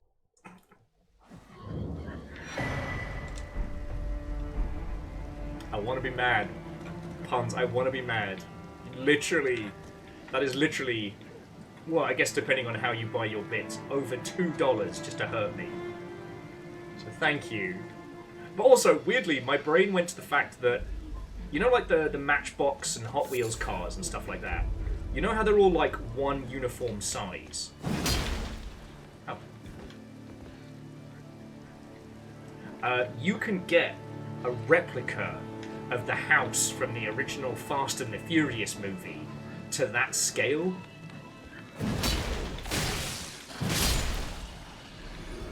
And for some reason, that was immediately where my brain went.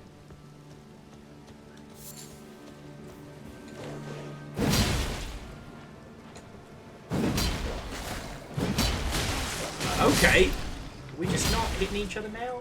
Can I just know what we're doing?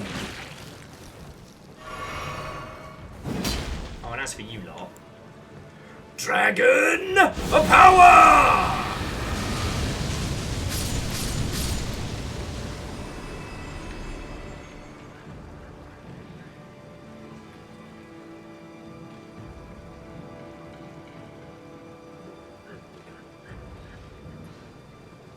Oh, and Legend, I think everyone's streams might be a little behind.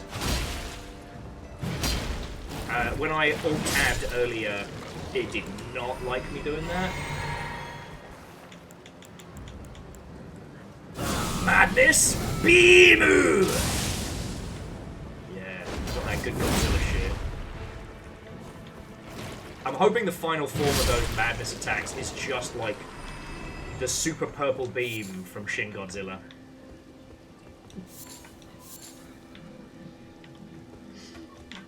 Oh, Fiona, I see your threats. It's fine. It's fine.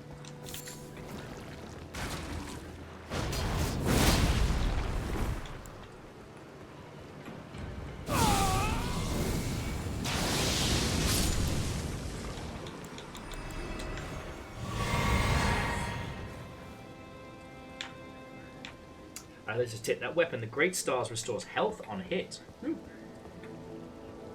know, you don't need to restore health if you don't get hit, though.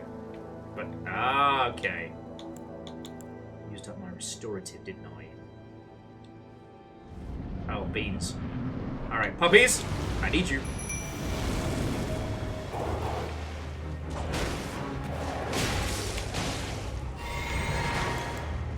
Alright, well, he's distracted. Stinky breath! Reload! Stinky breath! Dentist's pain! Alright, finish him off, pups! Oh, he wants to die by the sword. Alright.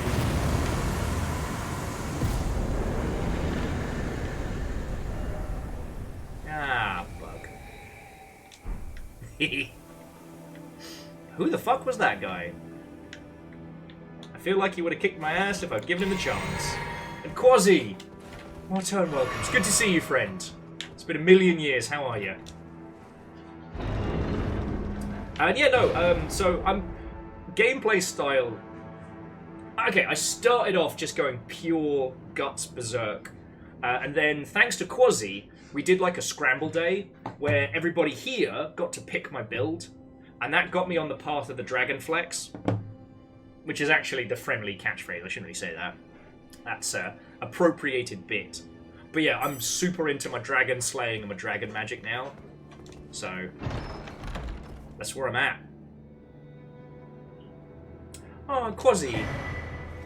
Hey, sorry you're in a spiral, friend. Hopefully I can provide some calming solace. Hey! Some calming solace. Immediately start screaming. Nick, how in the fucking hell are you? What? Ho and welcome! How goes it? How is your stream? How are you doing? It's good to see you, mate. It's good to see you. Scream out the spiral. Fuck, that's a good album name. Yeah, sorry. How was your stream? How have you been? I've been away for like a week and change. Like, literally, it's the first stream back, so...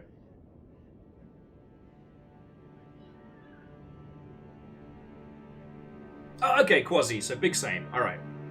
This I can do. This I can do. Ooh, lovely!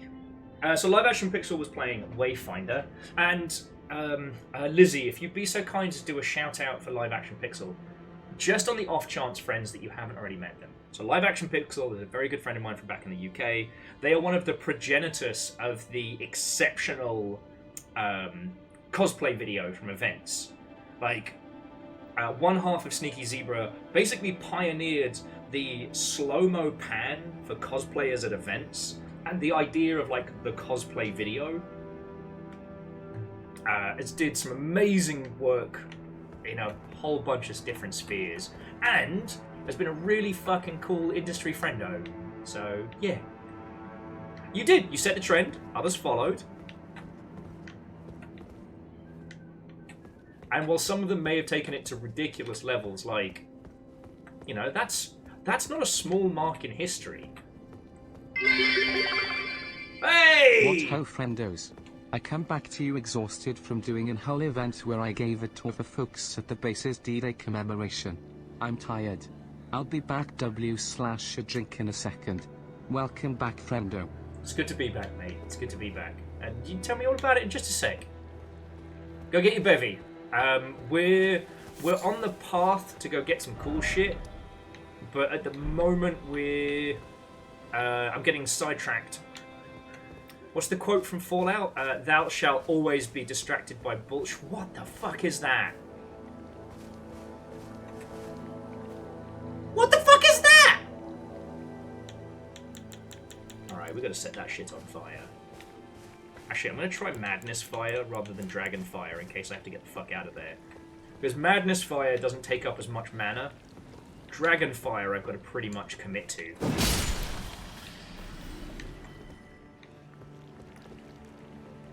Do I burn it from here? Do I talk to it? Fuck it.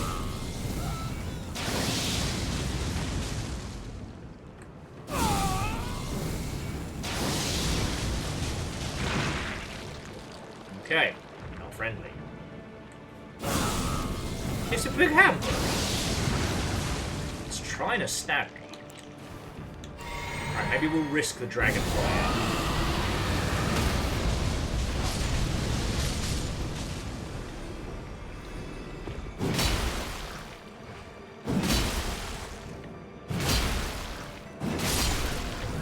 Oh!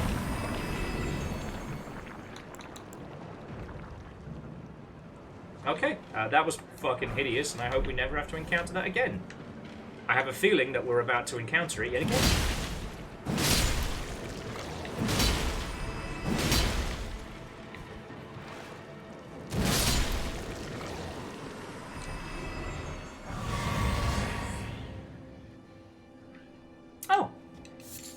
So Garrett was just saying that regular fire will stun it. Okay, that's pretty useful. If I hadn't already just fucking melted the poor bugger.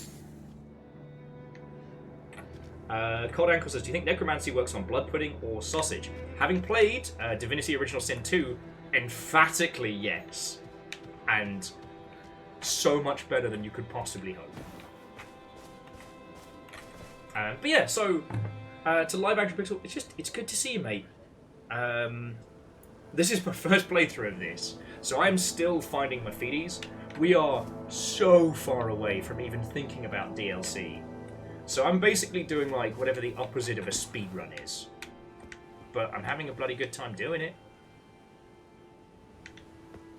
Alright, I'm gonna go... yes, I did see that that little tomb hidden by the side, so I'm gonna go earmark that one for the future. I'm Matty Canny. What on welcome. Yeah, slow crawl. Hey, you bastards!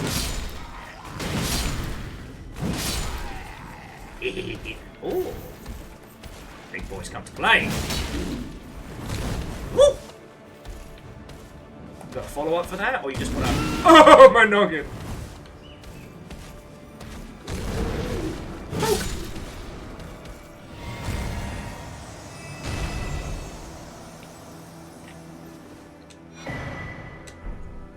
So May, I spent most of my life in the UK as the quickest and succinctest way to explain everything. I currently reside in Seattle.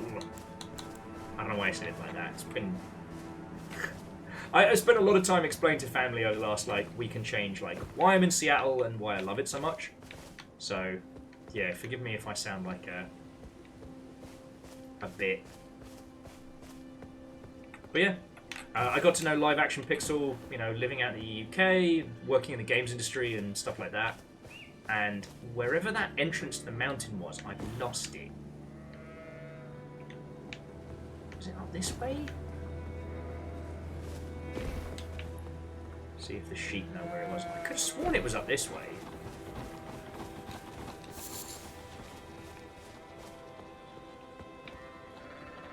Alright, I definitely lost it. Way. So yeah, okay, very quickly though, to those of you who just joined us, my name's Will, it's lovely to meet you. I've worked in the games industry for 1,000,000 years after I was cursed by a witch. I will be here long after the heat death of the universe.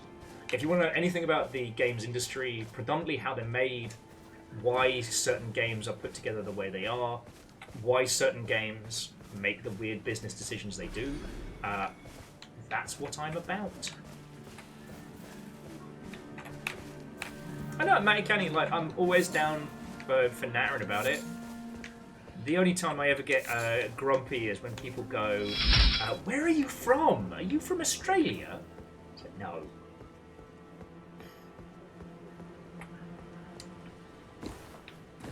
But one of the funniest ones was being out and about in... oh, it wasn't... No, hang on. It was being out and about in Seattle. And,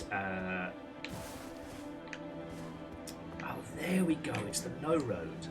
Being out and about in Seattle, and me and a friend who is a, Seattleite, born and raised, and someone being, oh my god, I love your accent, where are you from?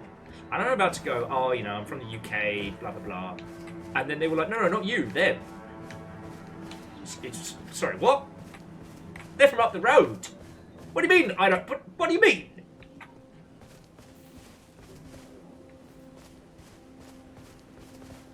And May, if it makes you feel better, the reason my accent is so hard to place is I grew up in that no man's land between London and Brighton, West Sussex way.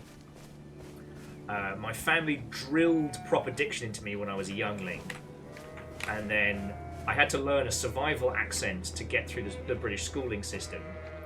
And then, after several missteps and bizarre choices, I ended up doing stage and theatre acting. It was my only qualification, thus re-drilling the diction in. And then after that, moved to New Zealand for 2 years. So, like, I have this bizarre accent.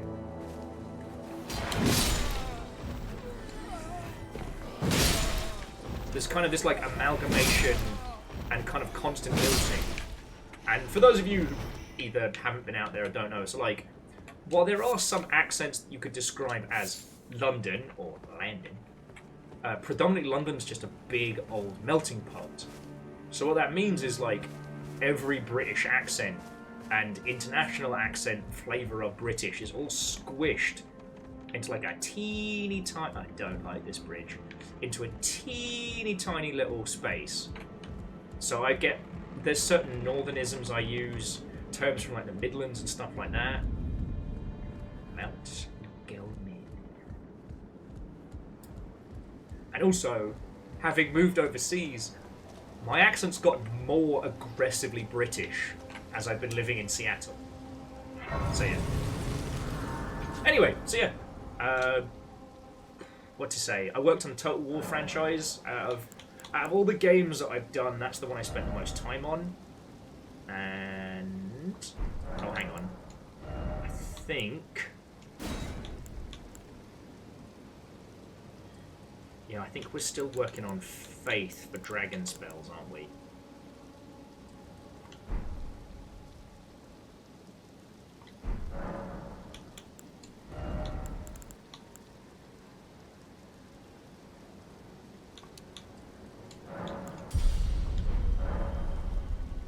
Hey!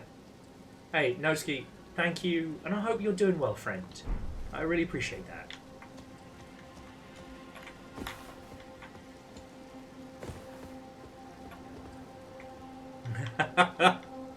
Hookshot says aggressively British should be your social media profile descriptions.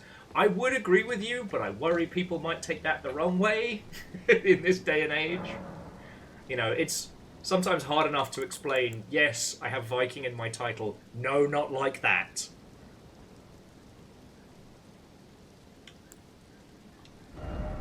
Oh, shit, yeah, I got some... Lightning, Holy... Enhanced, purified, the Lord of Blood's curse. Causes concoction to explode. Boost resistance and heal status. Boost magic attack. There's a mixed drink for makes you do dragon shit cool like.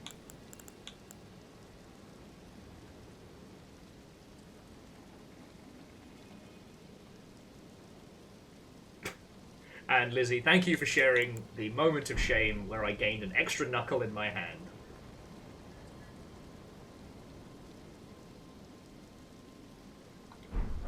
Yeah, you're right. It does depend on the kind of dragon attack. But I don't think there's anything that gives me stronger... Because let's be honest, Stinky Breath attack is what is getting me through a lot of this bullshit. Like... I can handle my own in a scrap, but Stinky Breath attack has basically given me an I win button. Be wary of trap. Ooh. I'll spring a trap. What's the worst that can happen, right? Alright, there's some smoldering stuff over there. Hang on. Let's murder these guys up here first.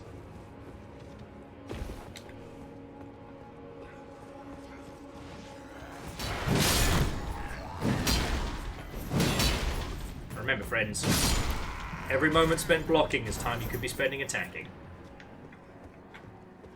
I kid.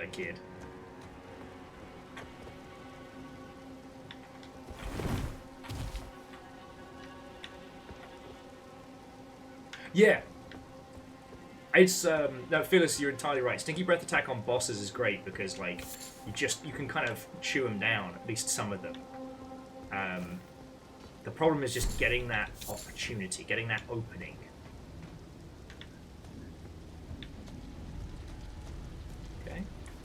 lot of smouldering nonsense, and actually, you know what? I haven't gotten my revenge on this bad word yet, so let's see how Stinky Breath does now.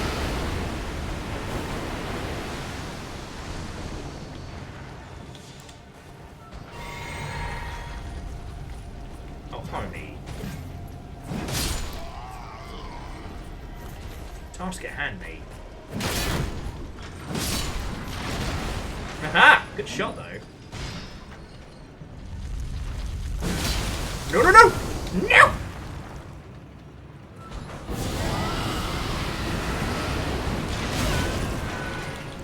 Okay. Stinky Breath, not effective against things that don't live. Alright, we can do this. Done this before, we can do it again.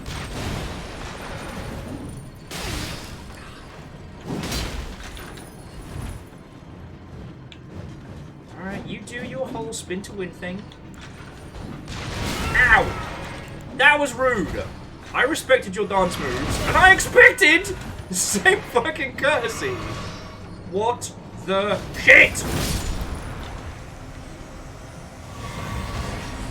God, those things are horrifying. Although, I thought those things worked for whatever these different armies were. But I'm starting to feel like the different colours are essentially the different factions we've been going up against. Gods, there are a fucking load of them. This is gonna be a slog.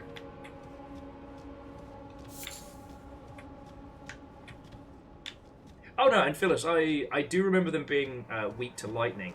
It's not so much about Stinky Breath attack and its effectiveness, it's more about spite. Those things have eaten me several times, so if I can give them the shits, that makes me feel better. That's the overall goal. Yeah, there we go, Quasi. Emotional support Kigurumi. Fuck yeah. I have this great big gigantic hoodie that's kind of like mine. Now, admittedly, it's a Kuma hoodie from a convention a million years ago, but it's one of the ones that's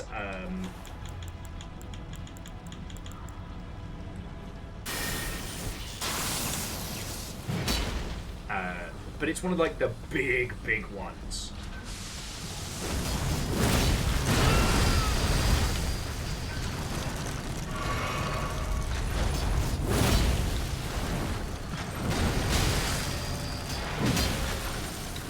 Owie!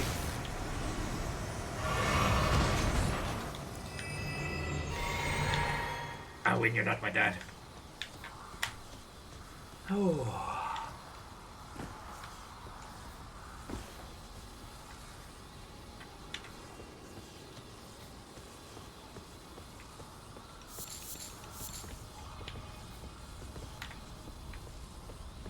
Yeah, you know what, Fred? I want to disagree with you, right?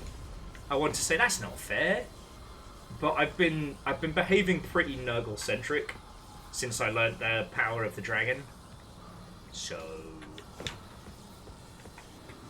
also, friends, if at any point you hear me again say "Way of the Dragon" flex, that is my very, very good friends Fred and Emily, or Fremily as their stream is called, and that's where that comes from.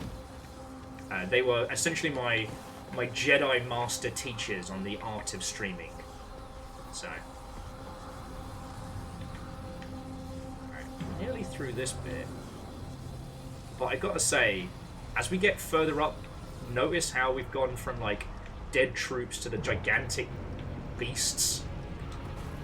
It's kind of worrying seeing them dead. Not going to lie. Actually, I wonder if the laser eye does anything. Nah, not a lot. That was worth a shot. Alright, let's fucking go. Oh. Or, let's miss. Oh! Fuck you! Oh, I'm getting the old cheeky spit finger.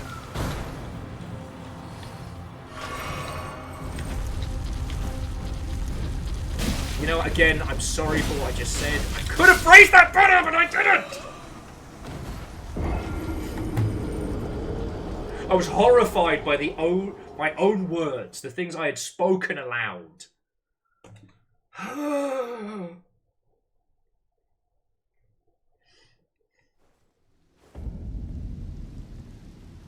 All I can do is apologise.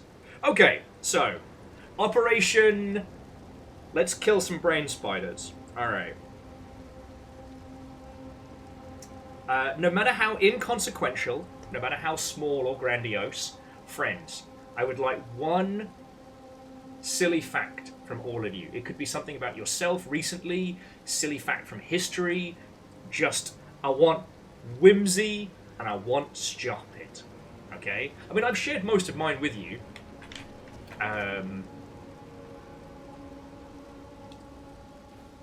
Including my regret for the words that I have spoken aloud. And by now, most of my silly stories are either things that you know or things that you have seen. I guess the silly one was I did get sunburnt on Monday, and I was genuinely worried about coming back from a funeral sunburnt, because that really feels like, well, did you genuinely go do that, or did you lie and go to the Bahamas? Also, my tolerance versus... Oh, hang on, I need some lightning spells. My tolerance versus White Claws is not funny. We had so many leftover White Claws from the service. I was trying to make a dent in them. All I was doing was burping and peeing every 5 minutes.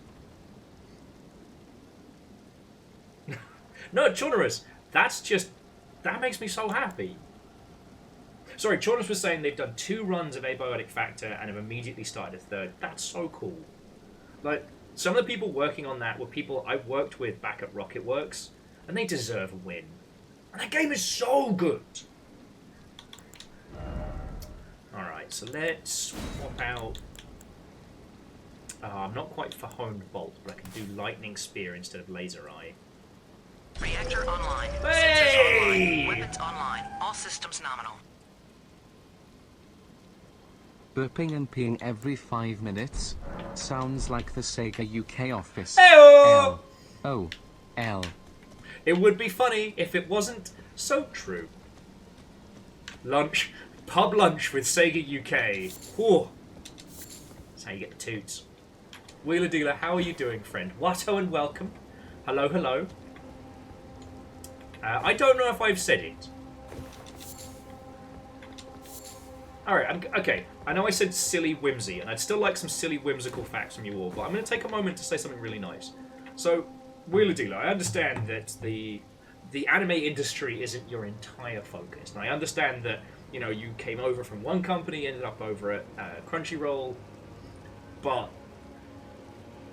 even though you are a small sliver of a very large operation, I need to say fucking thank you, alright? I was explaining to some younglings what anime used to be like, how hard you used to have to go to get even a show, like 4 episodes of a show at a single VHS.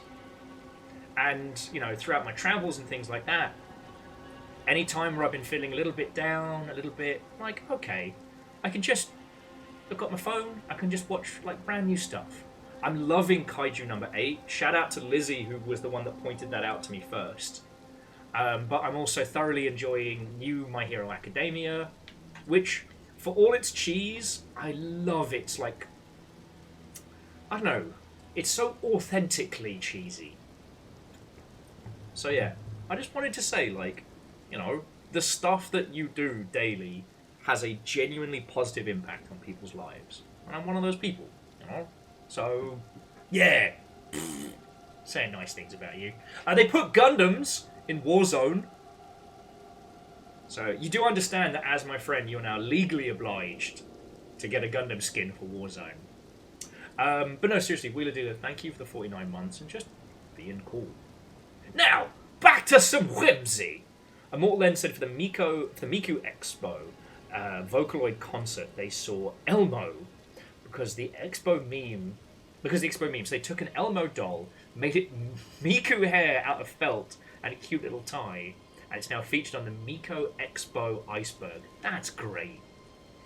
Harmonious says the silliest thing they've done recently is start an extensive homebrew tweak of 40k. I mean, it's whimsical in the sense of, like, that is as sure as a mountain you've made to climb. Legend says, fun fact, teddy bears were legit named for US President Theodore Roosevelt, I knew that, who was a major proponent of maintaining natural parks. Personal, they played 280 hours of Brotato. I'm scared of Brotato, which is why I haven't started it. Quasi says, whimsical fact, group of raccoons, it's called a nursery. And yes, Lizzie, so the Barber Is You mech game came out a little while ago on itch. I don't know if the link you sent me was, it's on Steam yet. That's pretty cool. Aperio says, what I'm hearing here is Will's going to become a pro Warzone player. No. Dude, you played Tarkov with me. I have the reflexes of a USPS return address. Like, I'll see what's happening and I'll get back to you in 2 to 3 business weeks.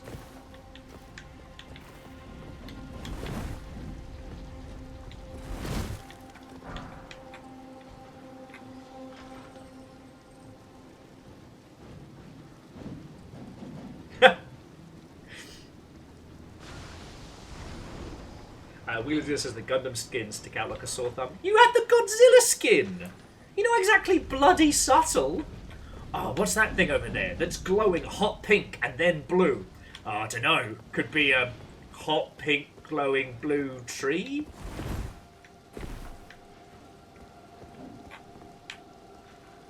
Okay.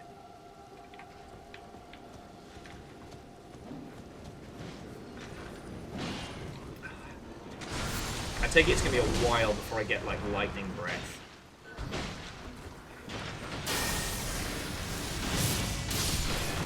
Oh, shit!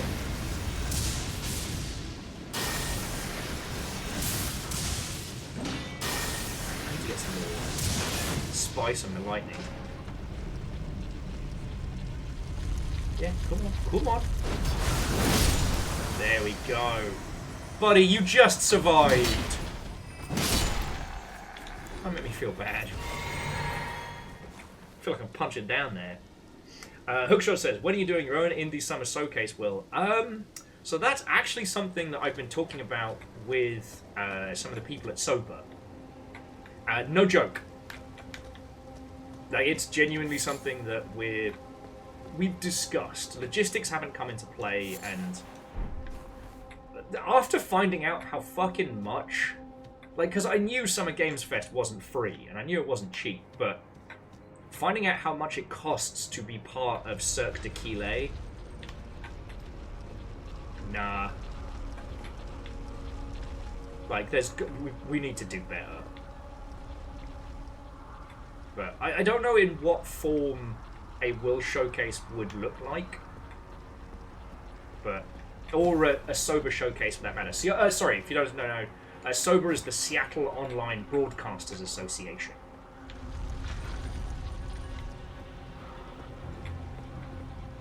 You know, it's something that, with the lack of like a main platform or publisher, it does need, I guess, a reason. But we'll get there.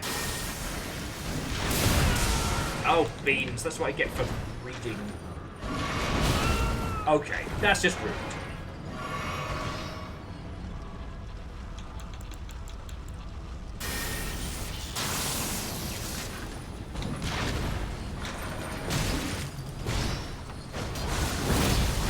Oh, come the fuck on!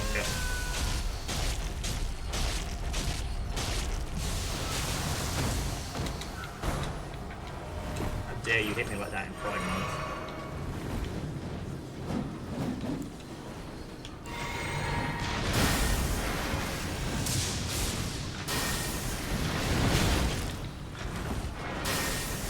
Now I'm the dragon!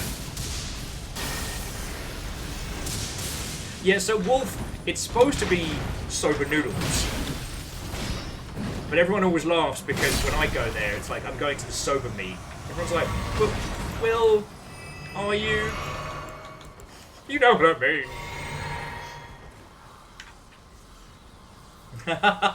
Aperia says, do tell, what is this Sober? What are they about? So, if this is the first time you're hearing me talk about Sober, they're a local organisation and they are a coalition of live streamers, be it, you know, YouTube, Twitch, podcasts, TikTok, doesn't matter, alright? All in it together.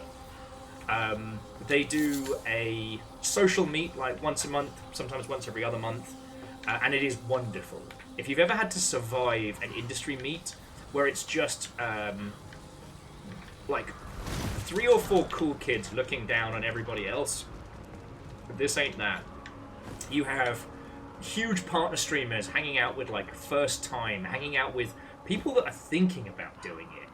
There's no ego, there's no feckin' nonsense. And I feckin' love it. I haven't been able to do as much stuff with Sober as I would like, but, you know, they've supported my dumbass loads. You know, from just good advice, paid work, round tables, like, the whole fucking shebang. And, you know, one of my goals with Sober is to try and make their ties to the games industry closer. Because here's the thing.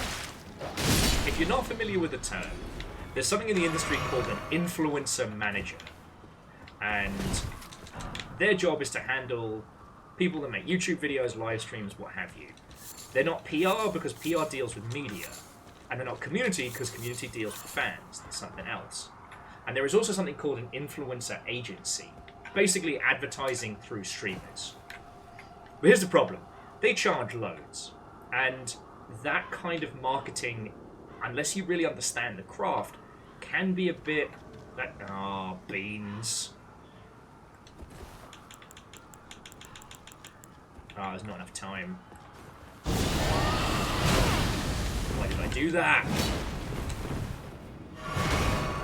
Alright. No time for dragon shit. Alright.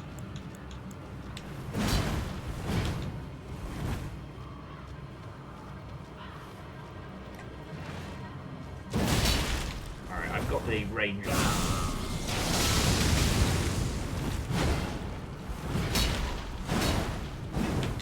Woo! Some fucking Ninja Turtle shit going on here. Whoa!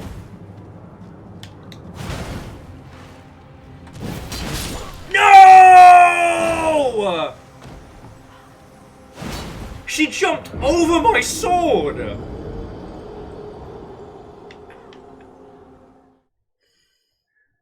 Revenge! 352. But yeah, so that's the long and short of it. I fucking love Sober. I love all the chances I get to work with them.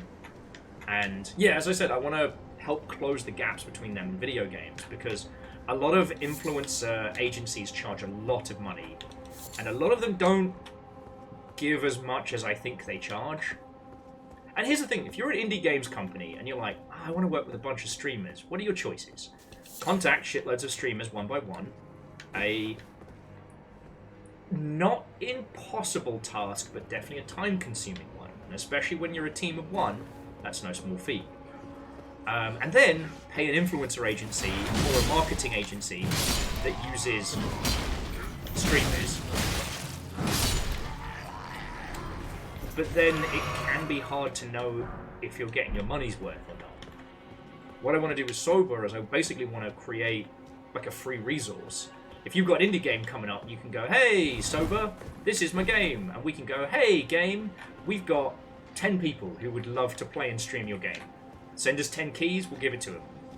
Now, whilst there'd be no money involved, it would essentially be a more direct kind of key mailer. But that way we can give them, you know, access to streamers we know are good, and if they want to do some more direct work with them, we can go, oh, this is so-and-so. They love the kind of game that you make. They're a huge fan of the stuff that you put together. Like, here's their details. And because we wouldn't be charging for it, like, it's accessible to indie companies. And unlike Keymailer, they're not having to worry about, you know, all the keys going on fucking dodgy grey market sites. That's what I want to do. But as I'm sure you can understand, that's not a small undertaking. And real life has been a lot. So yeah.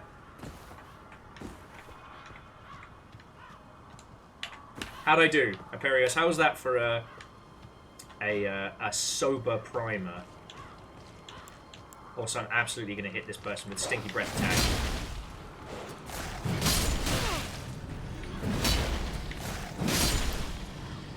They know what they did.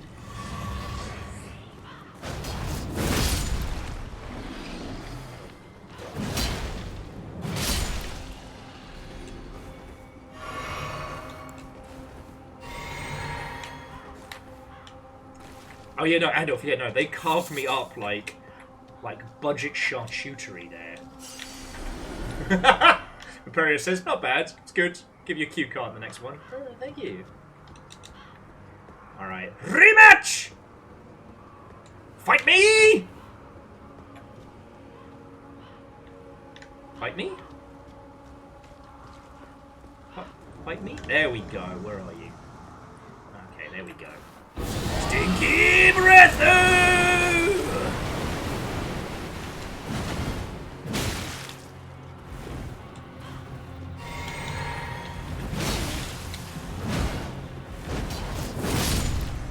Get her, folk!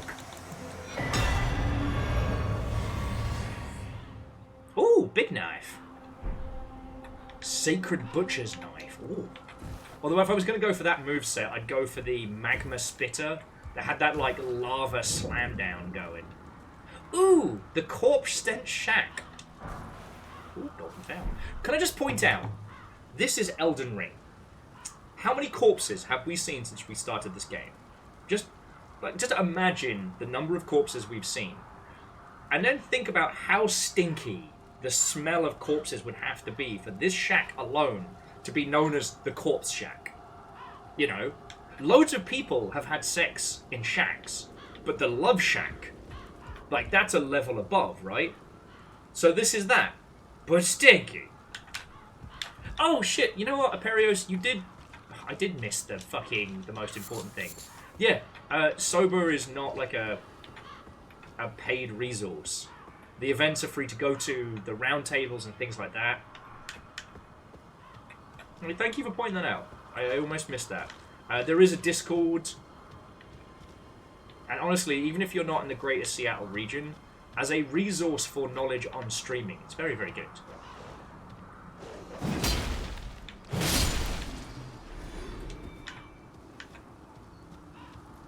Okay. Well, this is a terrible looking bridge.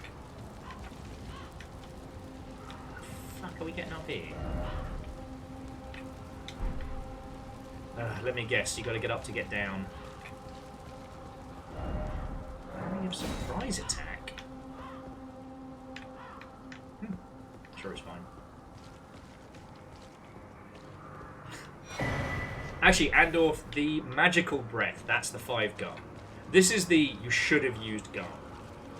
Why haven't you seen a professional dentist yet? Didn't expect a dead end, me neither. Oh, that is a chasm to nothing. What the fuck am I supposed to do?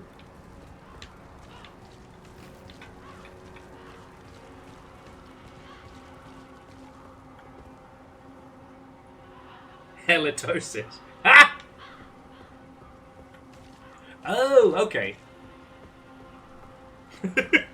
Perios is like, just jump. It'll work out fine. Don't even worry about it.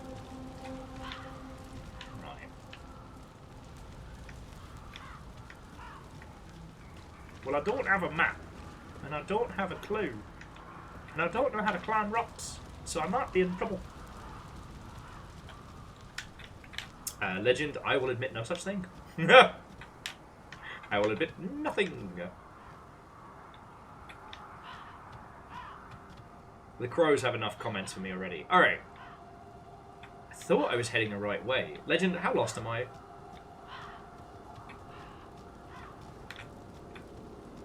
There's another route a little ways back. Okay, I'll keep an eye out. I take it, like, up the cliff way, right? Alright. Keep an eye out.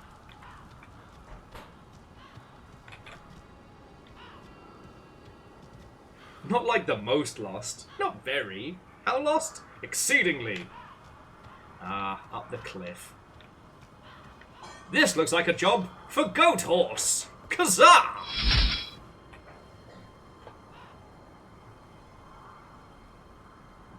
The Guild? Or the Glid? It's Squid.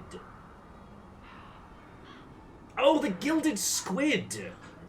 Ah. Capitalization, very important. Thank you kindly for the follow. We are talking about live streaming. We are talking about dueling and stinky breath. How are you? Okay.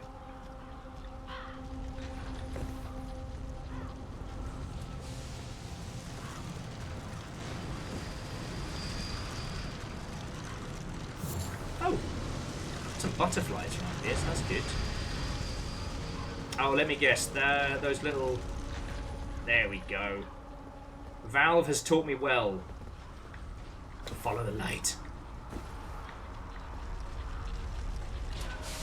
Ah, beans! Not you! You're not supposed to follow the light. I'm supposed to...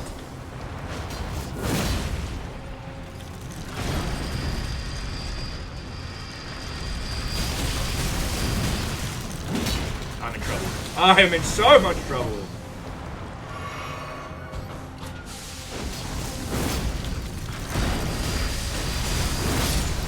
How did I survive that?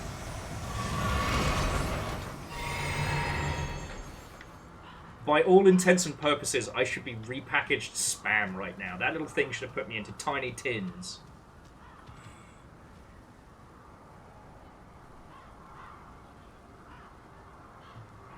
Perry says, have any of the Iron Maiden monsters cracked you out with any of the that were weirder than the others? Well, we fell into the one that Patches is supposed to throw you into, so that was kind of weird.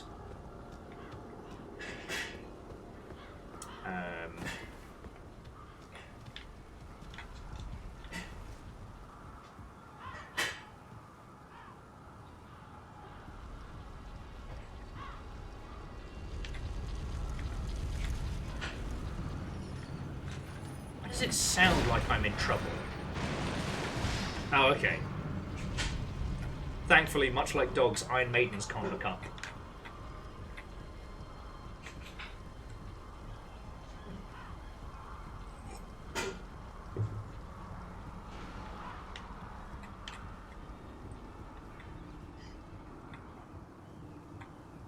I see, Unholy Glee, I agree.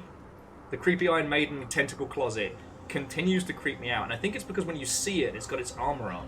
You're like, you know what? I forget why I was avoiding this. They're not that bad. And then the tendrils come, and you're like, huh, huh. I think I've got. Huh.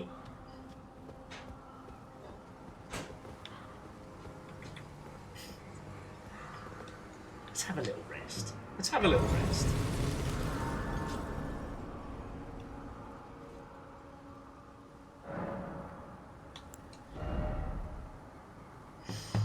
Oh, can't rest my little hands as well. But yeah, actually, one thing I do want to add, just as a last note, because on the subject of being nice to people who are here, so friends, as I often say, I am not a person who can help you reach great victory in the sphere of streaming. I got stupid lucky, and there's still loads of stuff about the Longship that I don't know why it works. But you lot seem to love it, and I love doing it.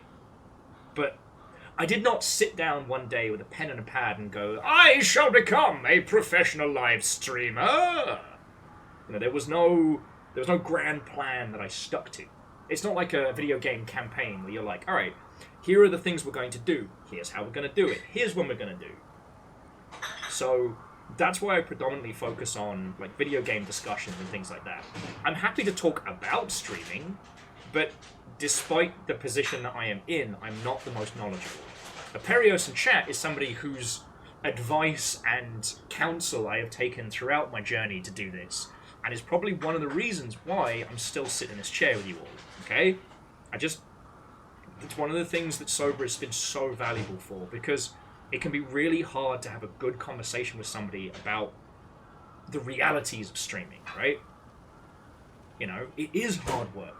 Does take a lot out of you, and it does require so much of the self. Is it rewarding? Fuck yeah.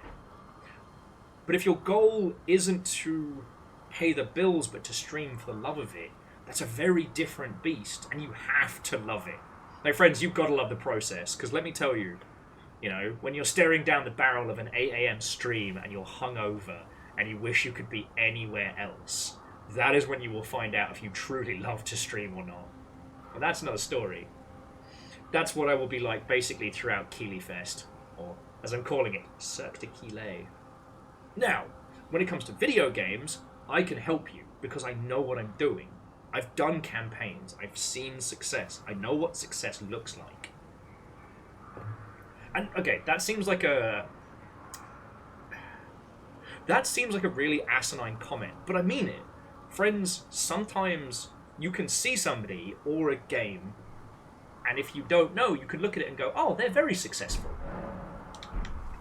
But there are loads of times in both industries where someone who appears to be successful absolutely is not. And knowing the difference is very, very important. So, for example, a lot of the Ubisoft online games, because of the way Ubisoft market them, they appear to be successful. You know, because they have... Nice, get the fuck out of me. Just cuz. Just cuz. Let me fucking jump there. Fuck was I saying? It scared me. Oh, an MDH. I'm doing real good today. How are you holding up? We've got some pre-packaged Whimsy, if you need it. That's not a drug sale thing. We were telling whimsical stories earlier. But yeah, so... Oh shit, friendo! Lovable sort of head, therefore don't you dare. Okay, okay. I'll talk to him. I won't hurt him. Look, fingers off the trigger. Hello, puppy. Oh, fuck!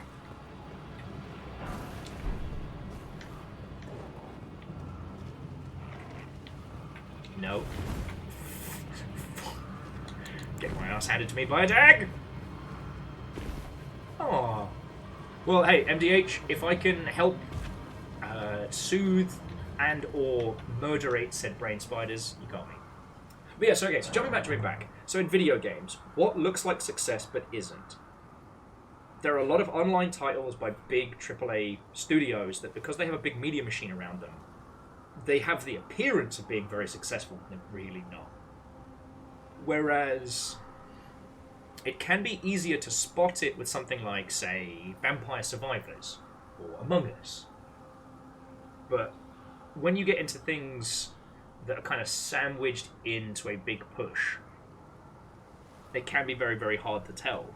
In streaming, I'm trying to think of an equivalent, but you could see someone who has a huge audience, right? Masses of followers.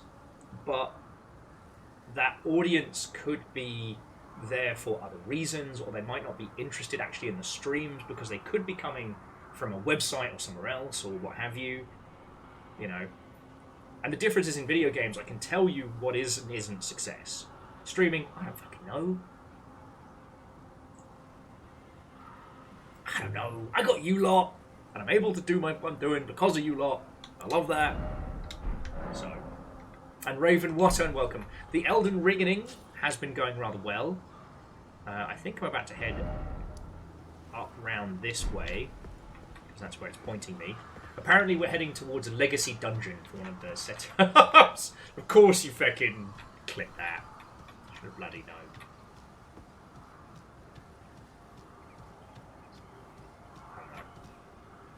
The only thing I'd also say, just to cap this conversation, is that in both making games and in being involved with streaming and whatnot, it's okay to be a part of something. Like,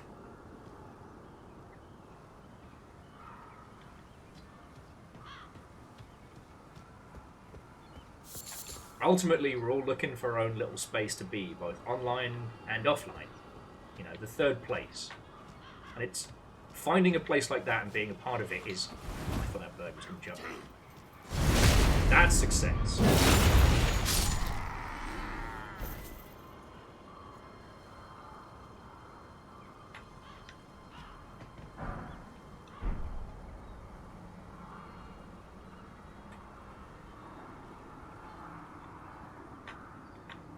Well, so MDH, with that one, I'd say You know, with fanfic, the additional element is that if people are only interested in the series that's based on, like, that's nothing against you or your works, right? I'm trying to think of some other equivalents. In video games, if your audience is expecting you to make a certain kind of game, and you then make something drastically and wildly different, the audience might not translate. You know, in the streaming space, if people are expecting a certain something, and you go well outside of that sphere... Oh, that was a backstab. You know, that's not on the audience, or the peeps, that's the nature of it, right?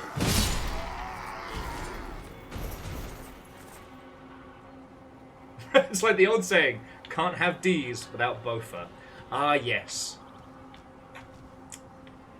My favourite philosophers.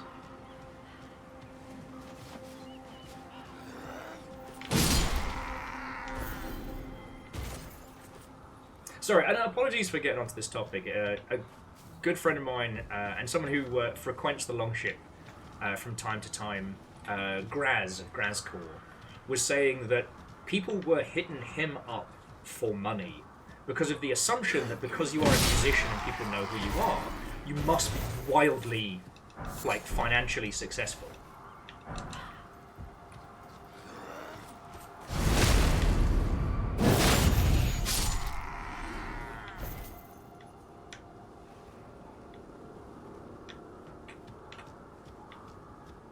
I don't know. It kind of just got it in my noggin. You know what I mean?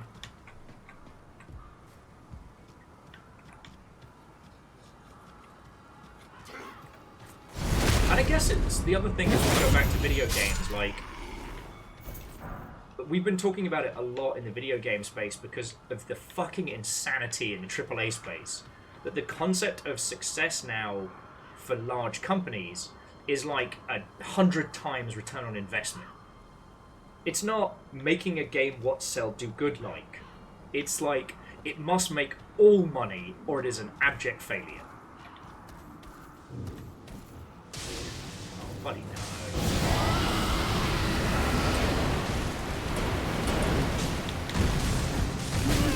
Oh, you have a backswing.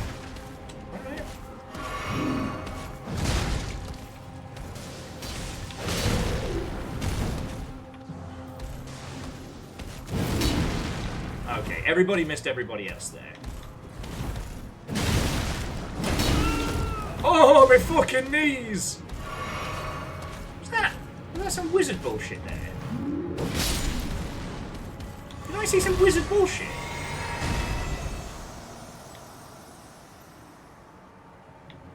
Oh, no, it's a guy with a pot full of lightning. Alright, mate. Hoffers was saying a lot of YouTube musicians get that a lot. Okay, I mean, that makes sense.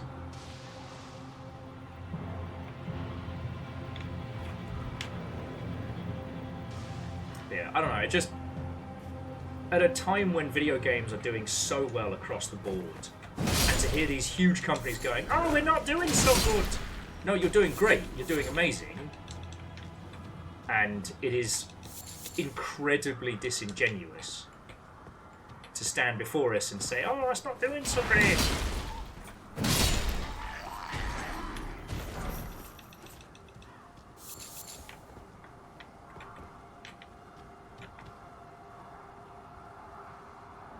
Yes, no, Air Dragon, I entirely agree. Like, here's the thing. Success in the indie sphere comes in two spaces. Did people find your game, play it, and love it? Did you make enough money that you can make another game? And honestly, like, those are the only two measures that matter. If you do end up making silly bank, you know, then fucking brilliant, great. You know, keep a huge war chest. Make a weird game. Adopt the one for us, one for them philosophy, you know?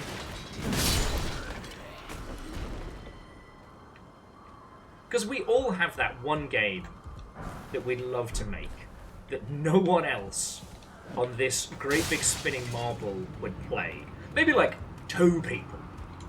Like a purely glorious, self-indulgent project. Oh, a pulley bow. That compound bow? Ha! It's fucking rare. You know? And here's the thing, if you make silly money on one of your games, you can just make that one that you wanna. You know? The mistake being is when you try and like, well, we've made some money. Let's make all money by making a direct sequel and hiring 200 people. Oh no, we had 200 people. It didn't do as good. Sorry. This is a rant you've all heard multiple times, and you don't need me to restate it. So this guy has just been living his best grenade life. I kind of feel bad kicking his ass, but I don't want him setting my pants on fire with lightning. Yeah, and again, Phyllis, I know what you mean. We all know the reasons why they're doing it. But some days, you know, I'm just kind of sick of giving them excuses. You know, in the sense that I understand how the business model is. But in the same breath, the business model is fucking stupid. It shouldn't be on us to keep making excuses for them, you know? I understand my job as a... What the fuck is that?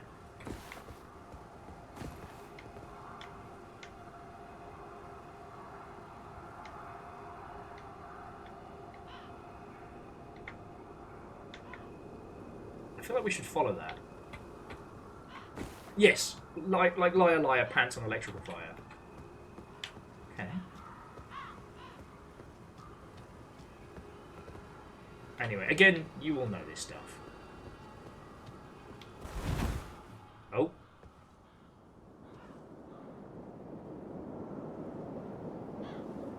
Can I fuck up? Well, if you really are that... Fucking patches! How many fucking games have you got me with this?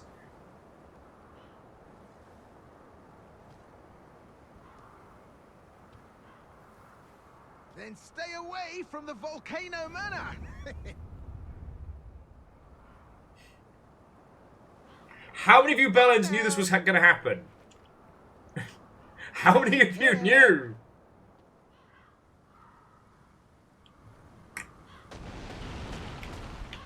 Oh, I don't even have time to... Ah!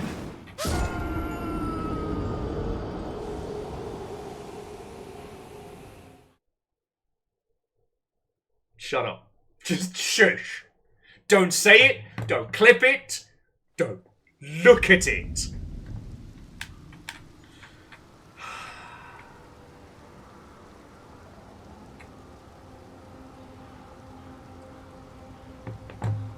$353! Fuck!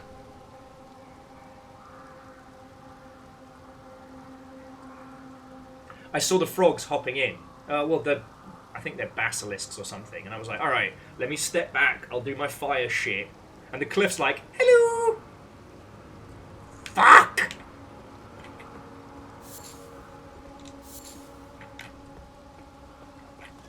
Now here's the thing, if I go back up there, is Patch going to shove me again? Did I just fuck up, or did I just win? Or do I have to fight my way back down there to get my shit? Patches! Hope next time you turn into a spider, you have to eat out of your bumhole! Don't worry about it, it's a Bloodborne thing.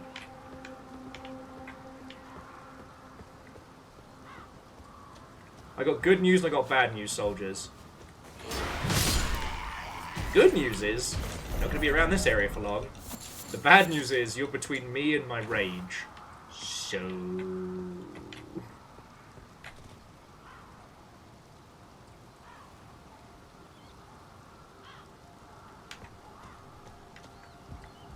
Fucking patches. I don't even need to backstab. This is just personal.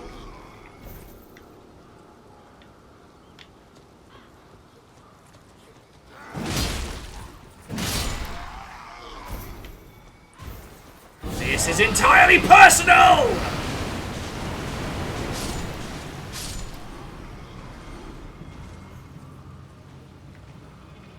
taste my stinky breath and perish! And this guy pretending like I'm not there.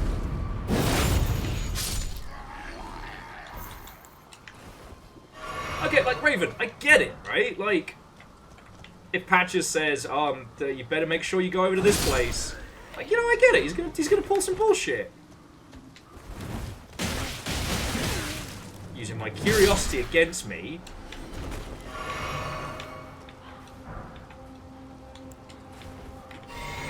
No, there's no such thing as wrong flask. Just too thirsty.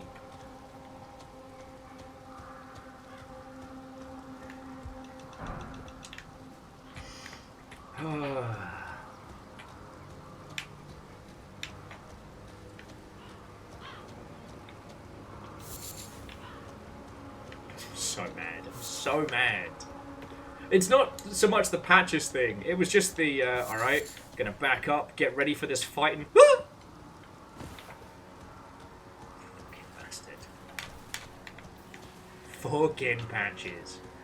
There's like 50k in souls down there, by the way, friends. It is not a small amount. Fuck it. Yay, fucking breadcrumbed me. Oh, okay. So at least the death is up here. But notice the fucking gemstones are gone. Fucking Patches. Fucking trap ahead. Jumping off. Praise the slug. I don't know what that means.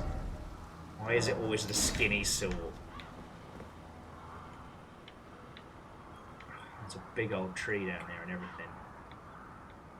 Okay, so that would have been the way to fight. Let's see where this little area takes us.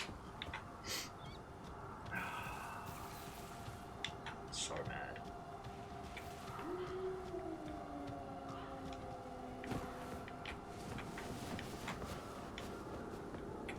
Well, speaking of balancing out, I may have to make myself a little sarnie or something in a bit.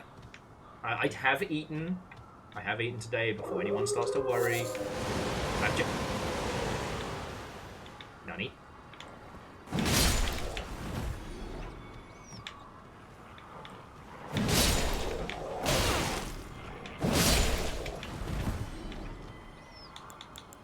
It's alright again. They're not dogs, just shit werewolves. But what was that little tornado? That felt very targeted.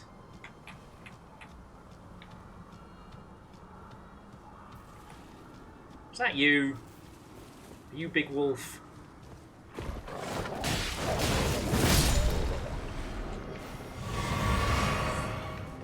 Sorry, big wolf. I mean big shit werewolf. That's what I meant.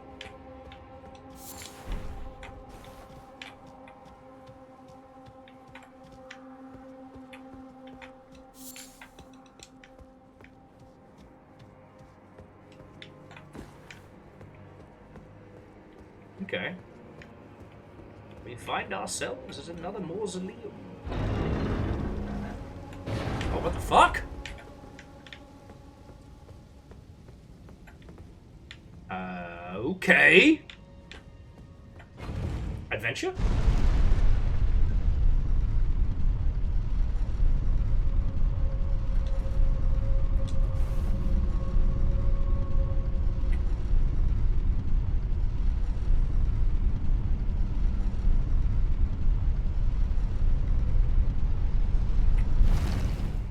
This is a fancy fucking tomb. Eerily quiet down here.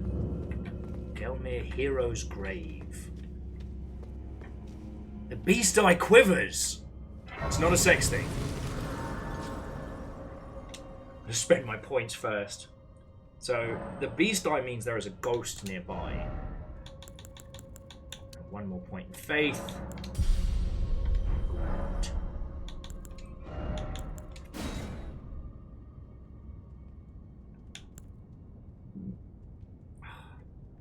I would say we'll do lightning from above, but we're in a fucking tunnel.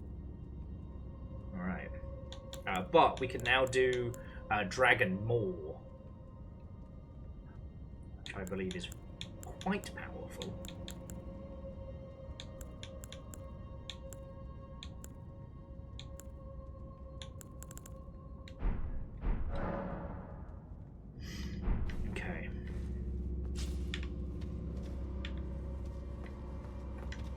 Oh, what the bloody hell am I doing? Sorry. I tell you what, friends.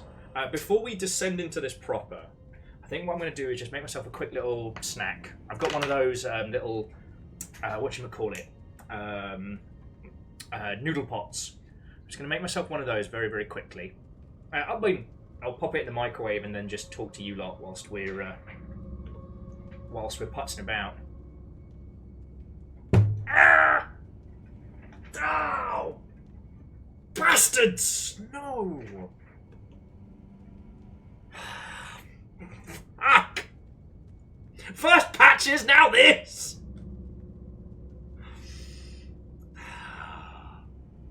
It's not funny. It's not even humorous.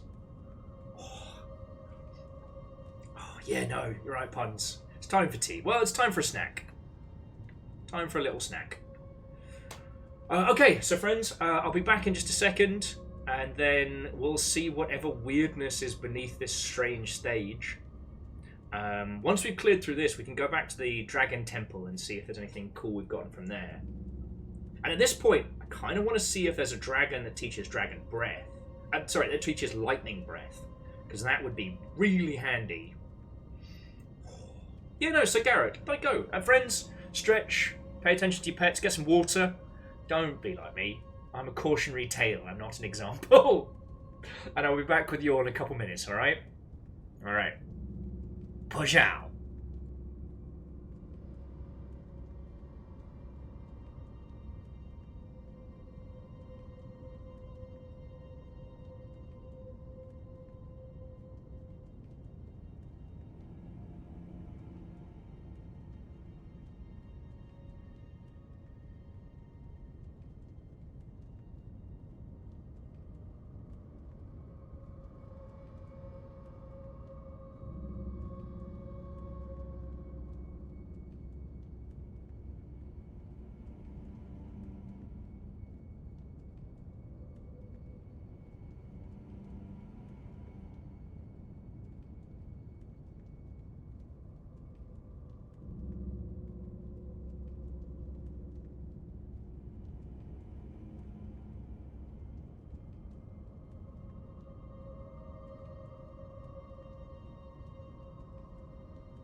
Okay, friends, thank you all for waiting.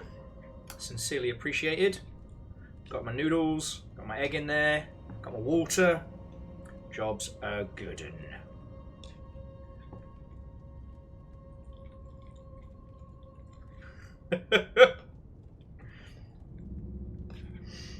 Okay.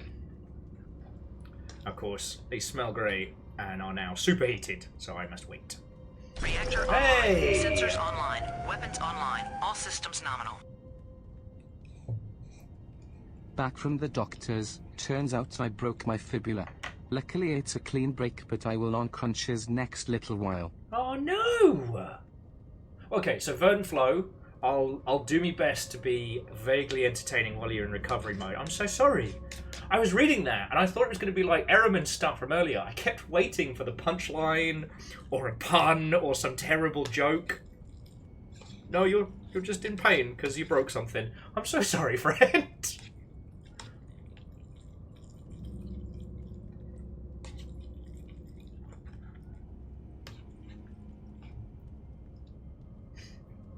Well, and again, thank you. Yeah, hopefully you're getting the decent painkillers, friend, at very least. We're about to go fight something undead.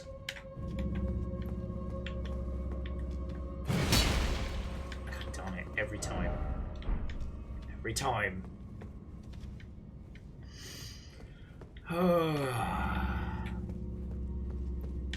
So yeah, welcome to some fanciful hero's tomb. Danger ahead. Turn back.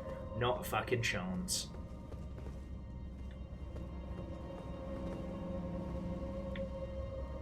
It's a lot of blood splats. No. Be wary of horns.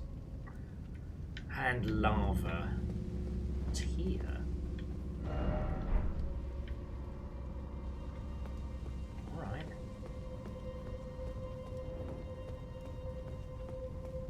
Oh shit, the bed! Fuck off, skeletons! Okay, not what I meant to do. But it did the job! Did the job. Alright. Ow! Fucking skeletal archer, isn't it? Yeah! How you like me now? I think I backstabbed it, but there was a lot of spinning and some amount of panicking.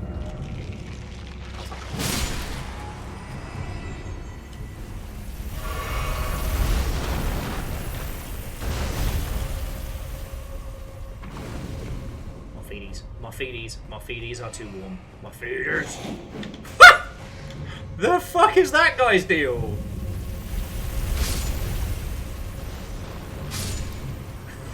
Just fucking melted. Oh, nice try. Calcium Bonio, you ain't.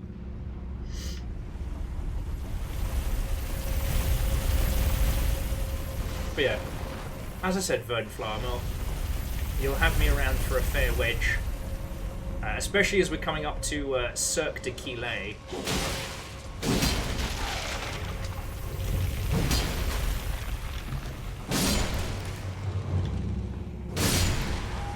So,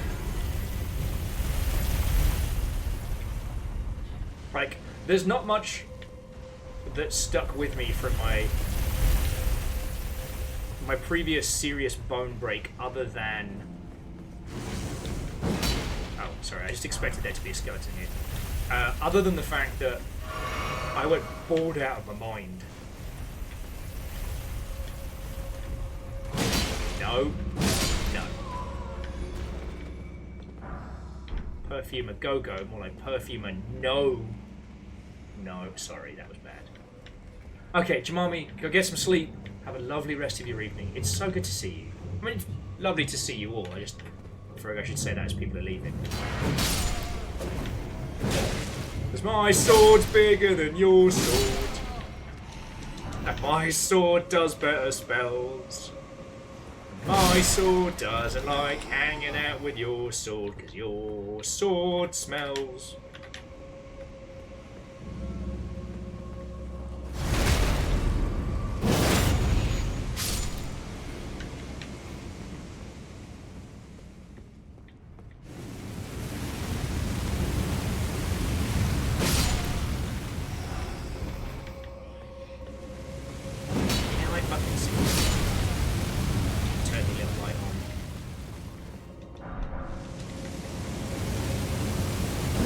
do love these nice, quiet, peaceful tombs. There's so many fucking skeletons here. It's loud enough to wake the bloody dead.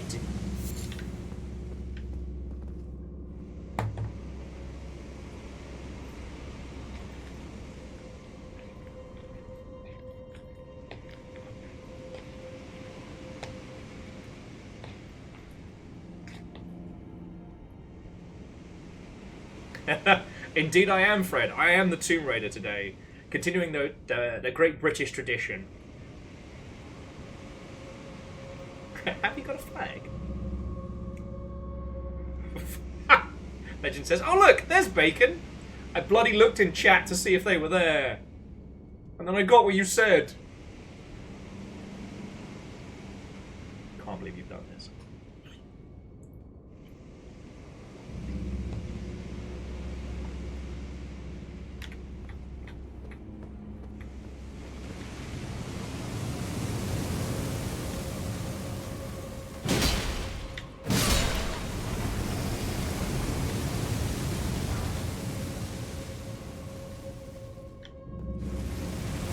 Good news is it's the weird turrets.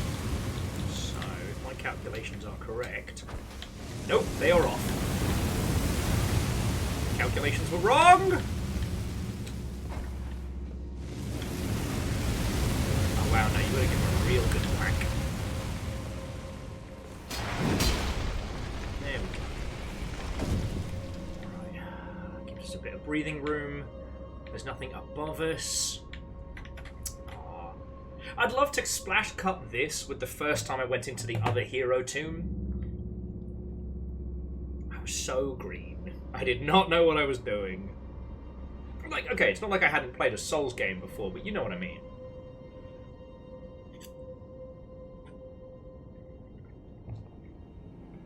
And Sir Garrett, well done. The Sprogling is fed. It has been sustenized.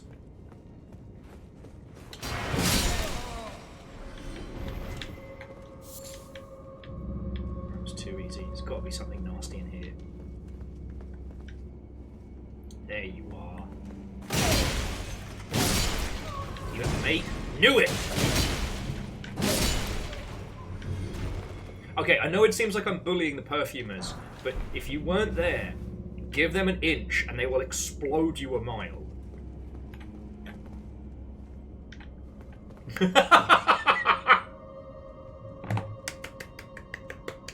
And Sir Garrett, that has made my day. Just with, oh, and the child has a 15-year-old domestic short hair. Oh.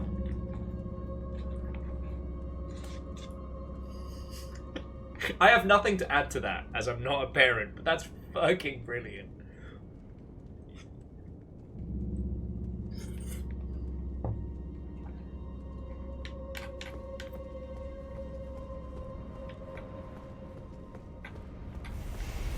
Because here's the thing, you could be talking about a cat, dog, grown-ass child.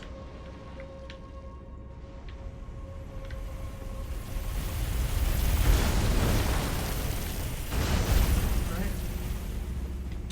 Try not to take that personally. I don't think I need to go up from here, do I? It's always hard to tell.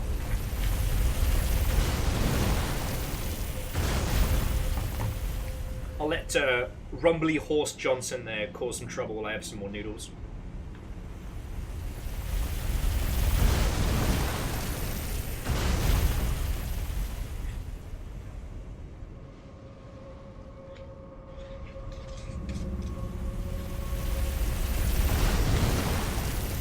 Well, Sir Garrett, while unintentional, the next time someone talks to me about their kid, I'm going to ask if it's a domestic short hair. I'll just see what kind of look I get.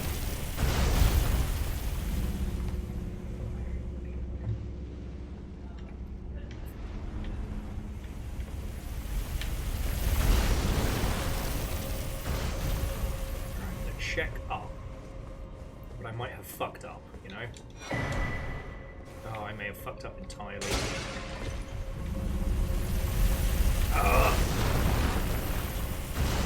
Is this the end for zombie Shakespeare? Yeah, it fucking is. Can't dodge roll through that!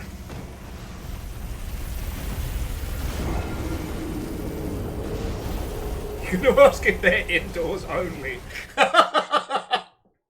As an indoor-only breed, I appreciate that.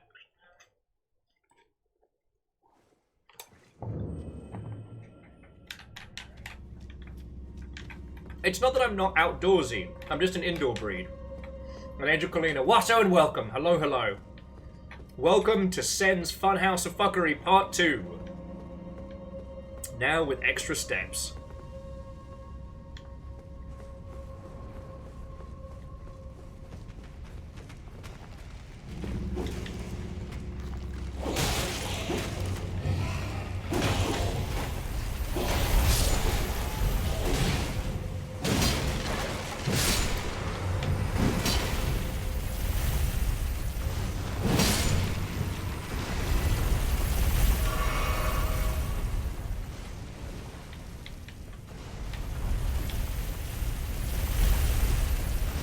Oh, nope.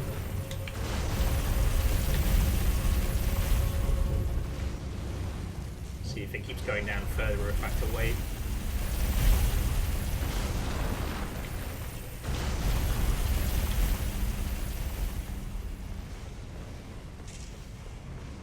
Wait!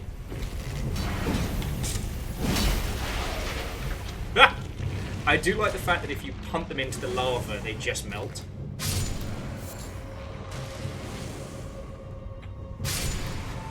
Like that.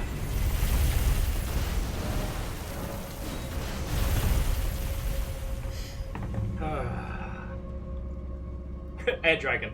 Let me get something with medium hair. You know, I wanted something more exotic, but not with all the maintenance. Indeed. This one comes from the shelter. Highly recommended.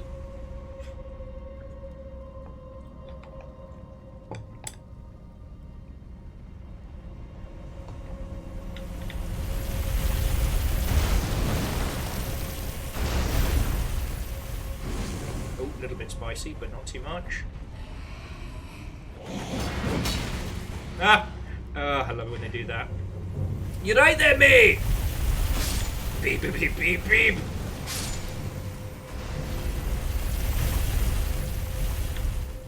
And puns, there'll definitely be some other Dungeons of Feckery I'd love to do battle with alongside. This one is mostly just going to be me dodging heinous shit. I don't want to drag you into this.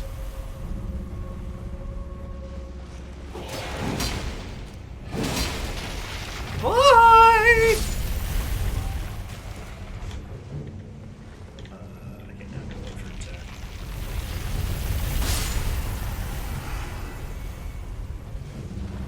Ah, beans. Ah, beans! There we go! No.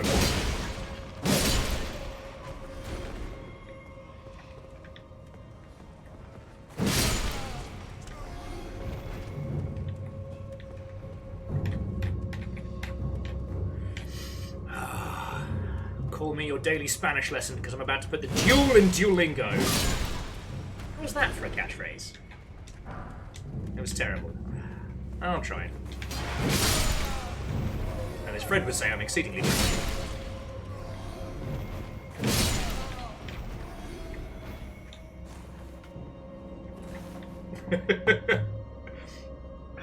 I do like Elden Lurk mode.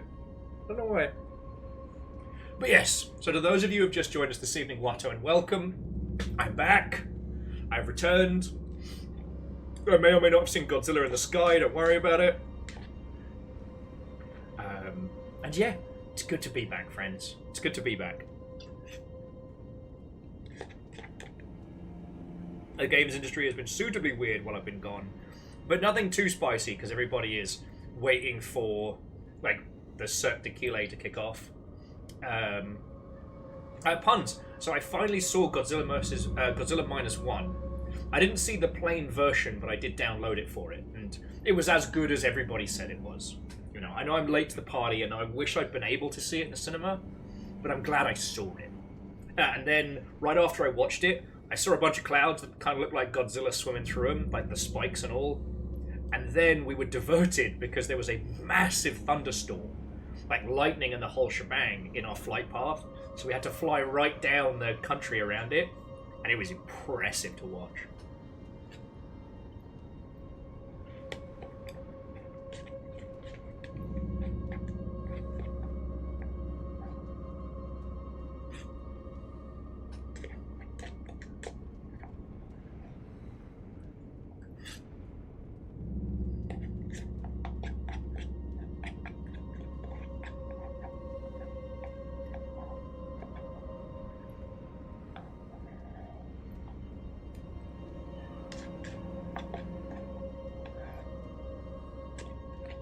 Please forgive me while I'm stuffing my face.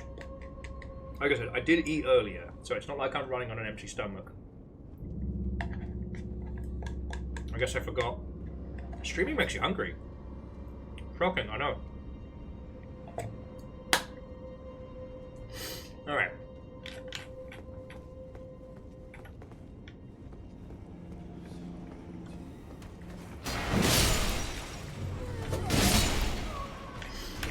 I'm Blaster Master, what and welcome. And Sagara,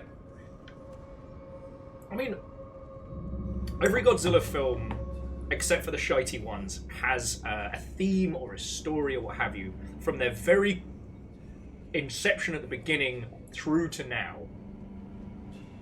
Right?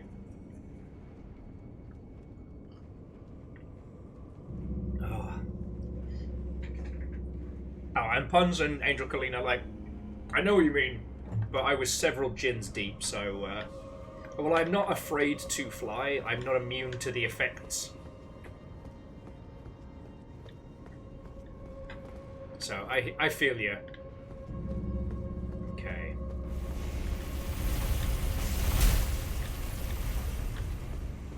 Alright. So I'll wait for it to do a Latin and grab all stuff.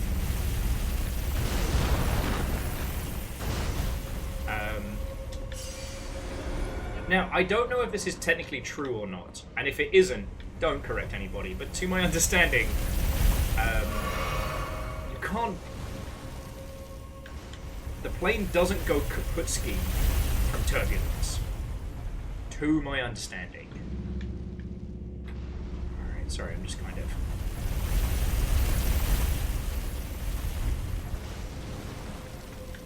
Alright, which is good.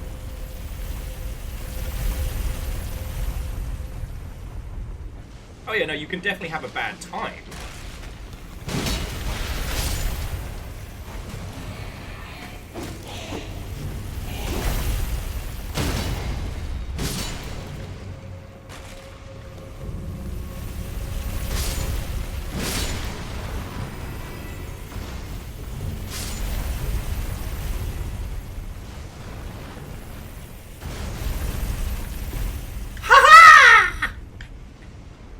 I'm a genius. That was exactly what I intended to do, and not a fuck up because I was looking at chat. Fuck yes! I am so smart. I am so smart. Sorry.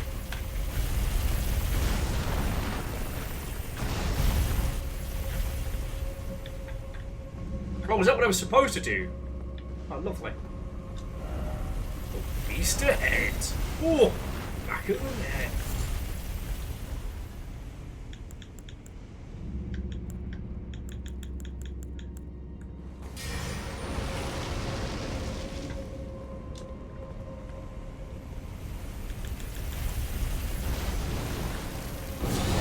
Stinky breather!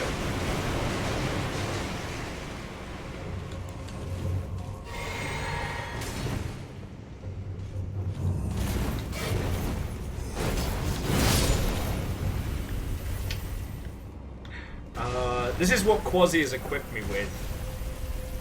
Ooh. Bloodhound Knight. Bloodhound Knight armor?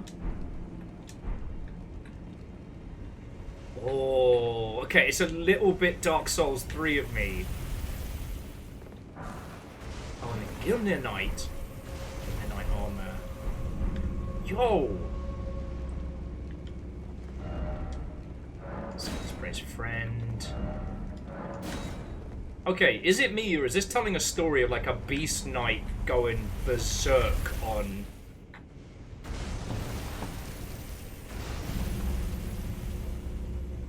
Like, this is a rune that tells a story.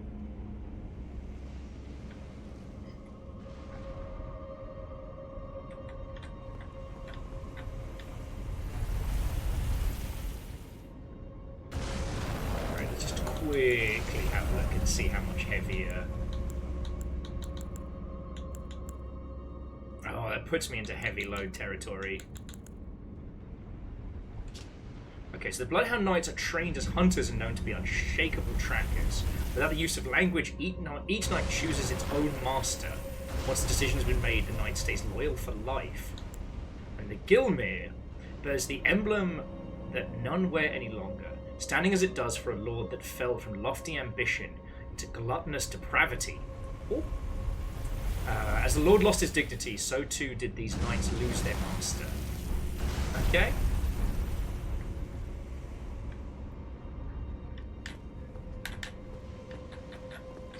Yeah, and friends, I do think there's a little bit more of a delay than usual, just because the game and OBS were being a little bit grumpy with each other earlier.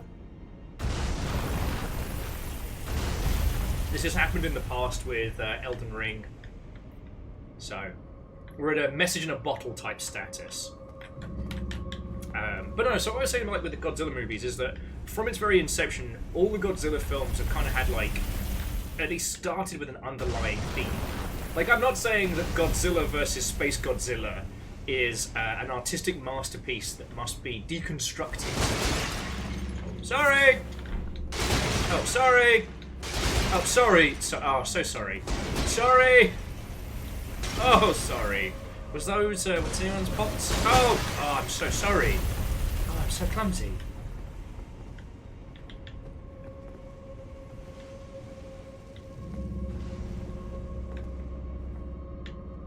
Let me guess. Jumped, fell. Hate that. Ugh.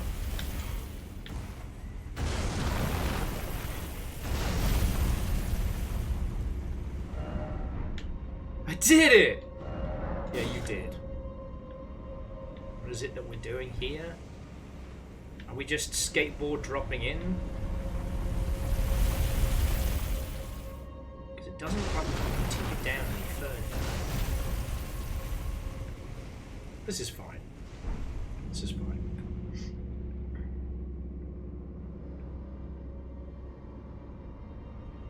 Look down and wait.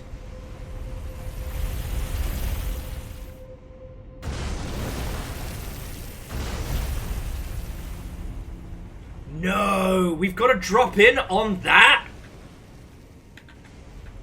Alright. Went that for a second. But yeah, the one I think about more than anything else, though, is still Shin Godzilla.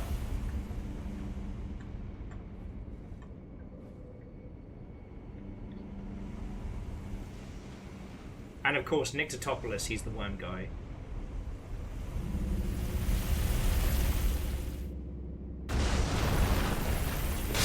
Oh, come on!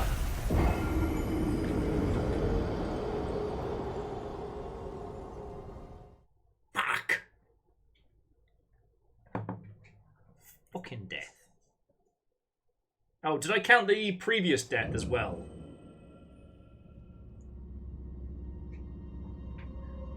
Yeah, I thought I had it too! Bastard Snow. You know what? I didn't channel Tony Hawk. That's on me.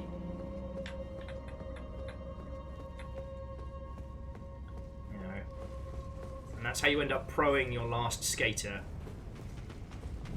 Woo! Dear skeletons, not today. Oh. Well, I didn't mean to do that.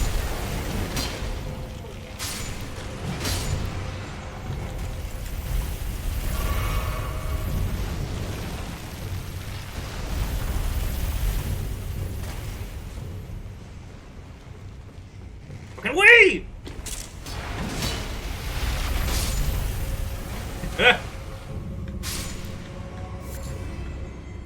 Little melty skeleton. Mortal Lens says, I'm treating this stream like a Godzilla podcast where you occasionally die in the background. Like, you don't need me to tell you that, you know, conceptually, Godzilla went from a critique of, like, the bullshit the Americans pulled, or America pulled, sorry, I should say the Americans. My apologies on that one. But yeah, the first Godzilla movie is essentially a horror film about the incomprehensible effects of war and nuclear fucking weapons, you know? You know that, I know that. But as the series progressed, it became this, like, monster of the week, wrestling battle mania, which is cool. Like, no one's having a bad time. Hello, River.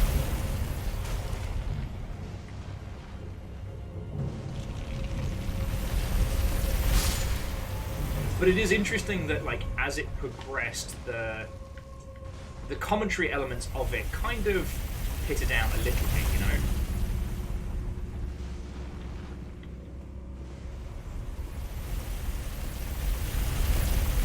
And of course, with things like Ultraman and other concepts getting kind of woven into the kaiju space, you know, it became about these big spectacle fights, and that's cool too, you know?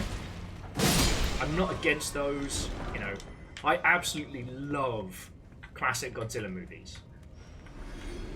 But yeah, that's where, like, Shin Godzilla was so powerful. Now, this isn't my opinion, because obviously, you know, I'm a British guy living in Seattle. The fuck do I know about the Japanese government and how they handle things? But as it was explained to me, Shin Godzilla is a critique of how the Japanese government have handled a whole bunch of disasters, both natural and preventable. How their inability to act and infighting led to a lot of bad times for a lot of people, right? Now, I haven't had the chance to watch Shin Kamen Rider, and I don't know if Shin Ultraman is out or is coming out. But the idea is to take a look at those classic franchises with fresh eyes, and I'm all about that.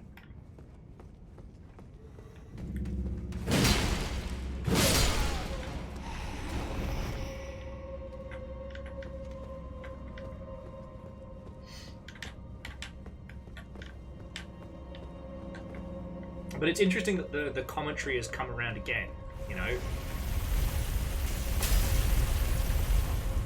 Predominantly the newer, like, Godzilla, King of Monsters, and Kong and things like that are fucking ridiculous. But you don't need to be an art history major to understand where that critique is going, right? Which is, you know, humans are fucking up the planet, and the planet's not going to stick around for that for too much longer.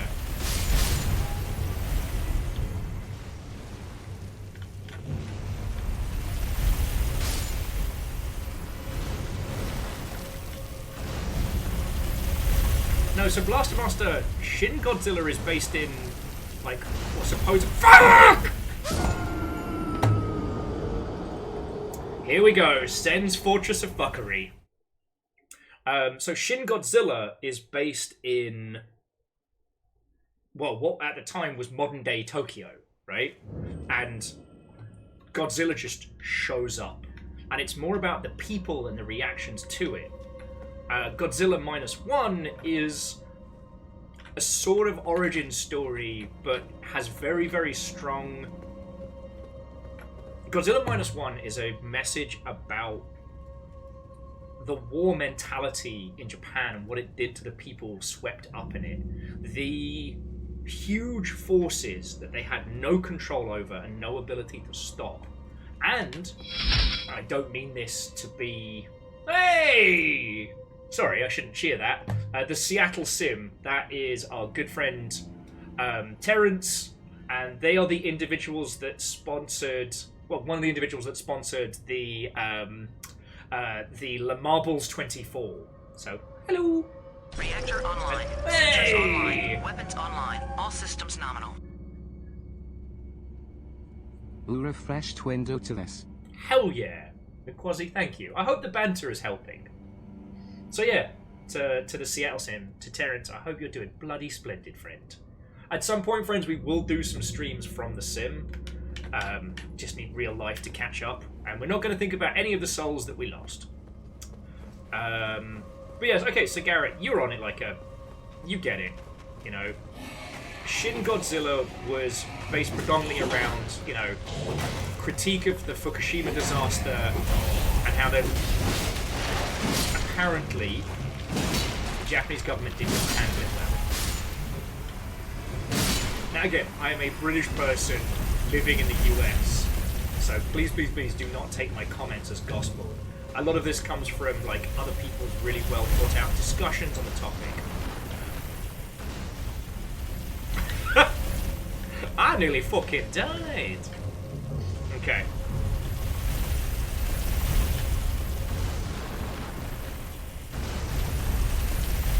Well, and so Blaster Master, in Godzilla -1, they're very clear that the reason the Americans don't help in that movie, the American military, I should say, sorry. Gotta stop saying the Americans. Is because they don't want to escalate the situation with Russia.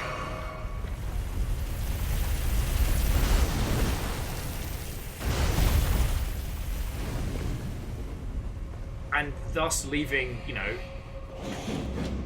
the Japanese people on their bloody lonesome.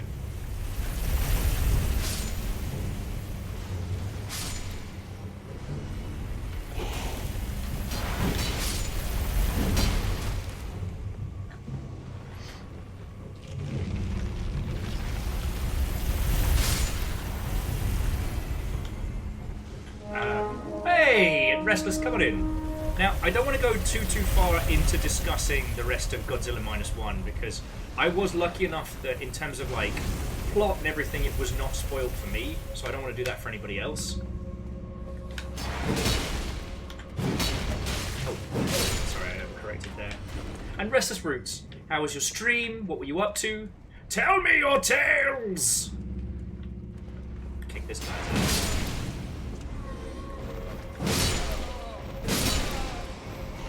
Perfume bloke.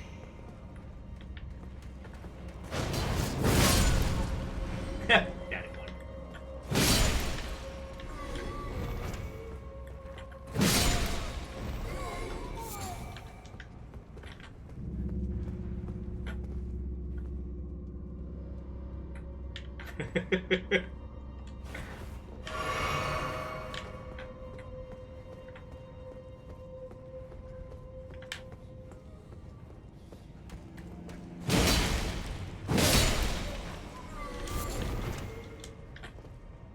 Oh yeah, I keep forgetting I turned the bloody fire off. Every time we come down this corner, I'm like, oh, I'm going to dodge the fire. Oh, I'm going to dodge the fire. You already turned the fire off, Dingleberry. Oh, Jesus. Oh, I'm so glad I can pick up my 2 souls from here.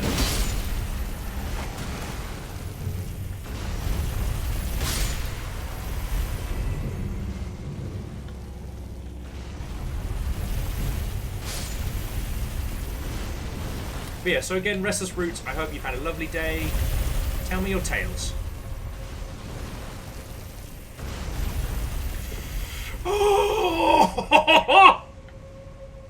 I should be very dead right now.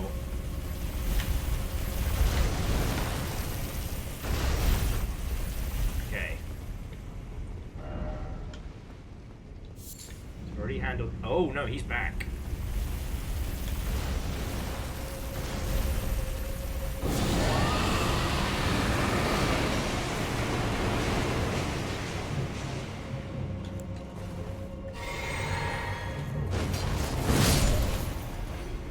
Whew.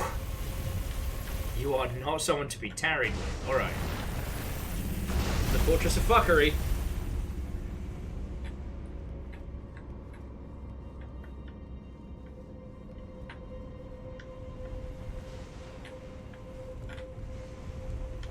Yeah.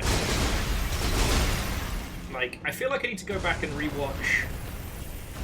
what was the... Okay, so the cartoon was called Godzilla 2000, but the first of the American versions, I need to give that another watch. Not because it's good, but because I think I need to understand it as an adult. And some of the newer Godzilla movies So it's like, I'm trying to remember, when did it get good? I think it was... so I guess Kong Skull Island was very good. And then after that it was like King of Monsters, Godzilla v Kong, and then I guess the newest one? Shit, I've lost track. Okay. Turns around, and that's when I drop in. Alright.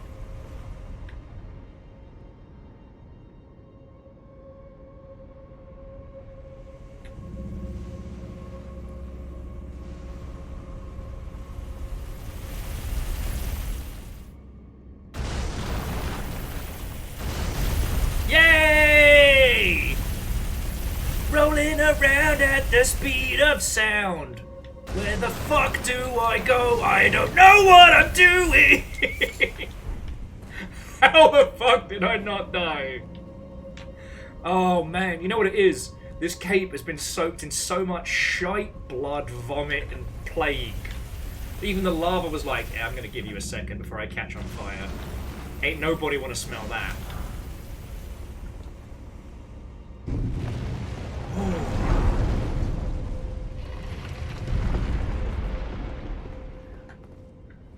Now, I will say, I do appreciate Skull Island. Visually, it's a fucking masterpiece. And, again, you don't need to spend your afternoon trying to understand art literacy to get the point on that one.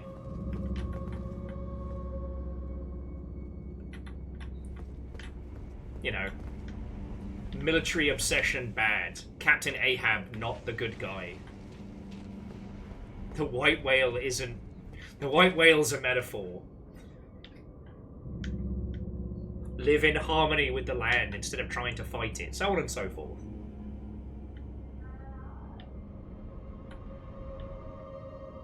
I don't know.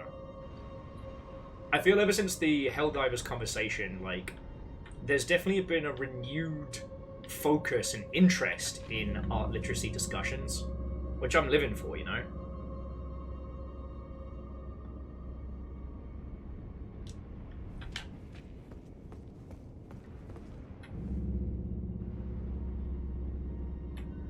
Oh yeah, no, Judica, abso-fucking-lutely.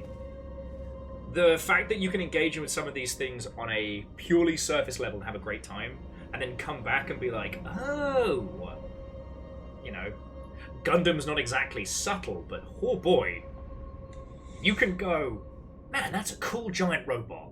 I love giant robots.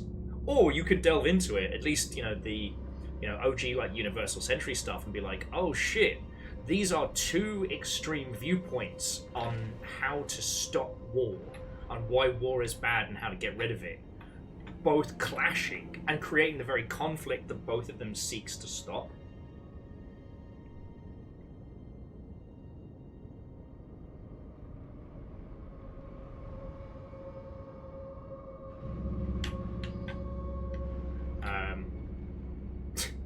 Although, it's probably not the smartest idea because it does not help for sleep, because it's very, very good, but I've been rewatching The Orville, and if you want to talk about, you know, sci-fi as commentary, it still makes me so happy that the guy responsible for Family Guy is the one who went, hey, what if we did our own version of Star Trek, but instead of being all softly with social commentary, we put the social commentary in a sock and swung it round at people. So Fred was saying, actually, and this is something I do think about a lot, not knowing much about the Japanese political system. I have decided to take the least favorite meat organ to eat and fill it up to make people swim in it. I call it Liverpool. Good. But when you talk about people's least favorite organ to eat, just take a beat there. And thank you so much for the beats. Thank you all. You've all been incredibly fucking generous, considering I haven't seen you all in like a bloody week. But no, so jumping back, Fred was saying that the change in Japanese social and political outlook over the last decade, if that's going to change future Gundam stories. And I wonder, you know, Witch from Mercury and Iron-Blooded Orphans are definitely allowed to be a lot more grown-up than some of the previous ones. You know, I feel like Seed and then G... not G. Recognista or whatever it was called, the very, very for kids ones, didn't really get a lot of chance to do or say anything. And then, obviously, the Gundam Build series is just buy the toys, buy the toys, buy the toys. So it'll be interesting to see. Gundam 00 was essentially a rework of Wing's concept of, is it right to stop war with superior firepower, and how would people react? You know?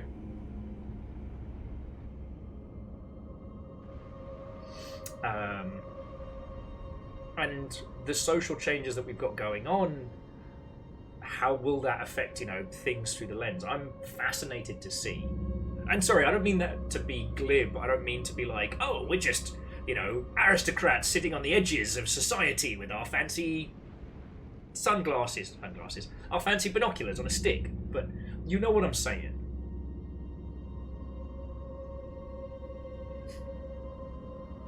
Right you are, Moose. Right you are.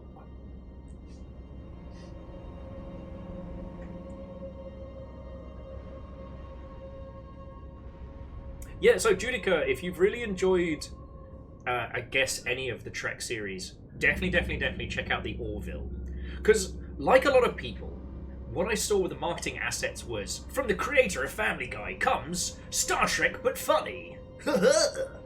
You know, there were some dumb jokes in the trailers about, like, the captain eating a marble thinking it's a mint, and then some fart and penis jokes. And you're like, oh, it's just going to be like that. No.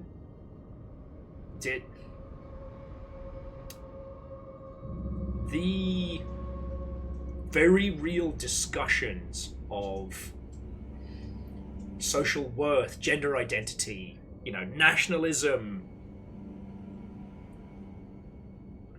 Again, the best way to describe it is that rather than them being talking points, they are loaded into a cannon and launched via the medium of an incredible story. Oh no! Well, Dustin, Watto and welcome! I'm pretty sure the Discord sounded. I mean, we can take it up with Mr. the Twitch. It's clearly his fault. It's clearly his fault.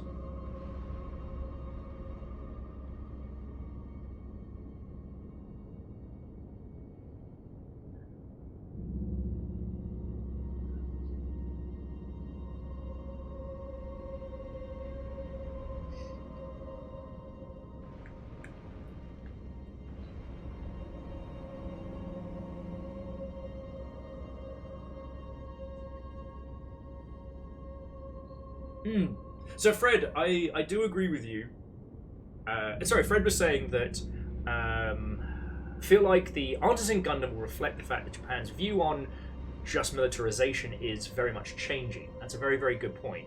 And predominantly when we do see discussions of Japanese militarization in Animu, it's quite propagandy.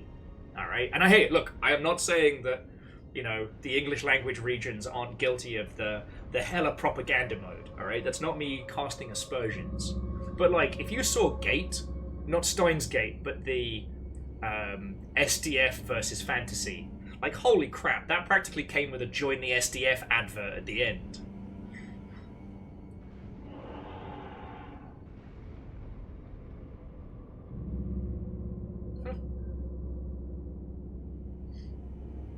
Hey, Dustin, there's plenty of VOD to go around. I'm also stalling, because if I fuck up this fight, I have to go through the bullshit again. And I don't want to do that. But let's just make it happen.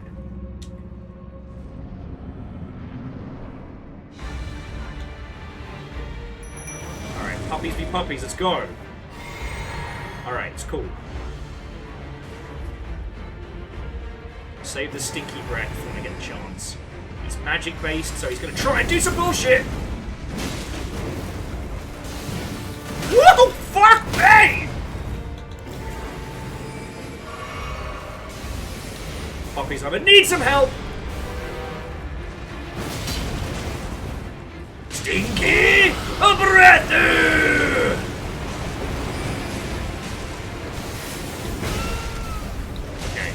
Got wizard shit. Okay, but he's not magical because he's... Ah! No!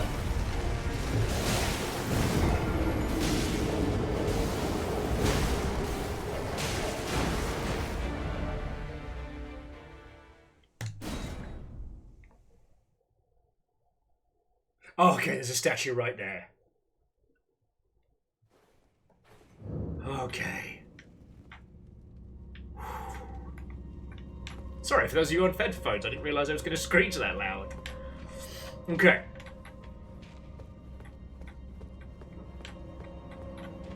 Yeah, I mean, Chornos, it wouldn't be our first mutual murder. But yeah. I also, one of the things that I think is just important, just very quickly going back to the Gundam discussion, is that they've worked out now how to kind of spread Gundam in a few different areas in terms of the shows. So, like, if you think about it right now, they had basically... Oh, Blaster Master, have a lovely rest of your night. They have 3 tracts for Gundam, right? So they have the main show, they have the 4 Kids / Gunpla model kit fueling machine, and they have like the experimental side projects. Because right now we just finished Witch from Mercury. I don't know if they've announced what the next series is going to be. So Witch from Mercury was the main one. That's your tentpole. Then there was Gundam Build Metaverse, which would have been based on the fucking Web3 bollocks they were probably planning to do until somebody...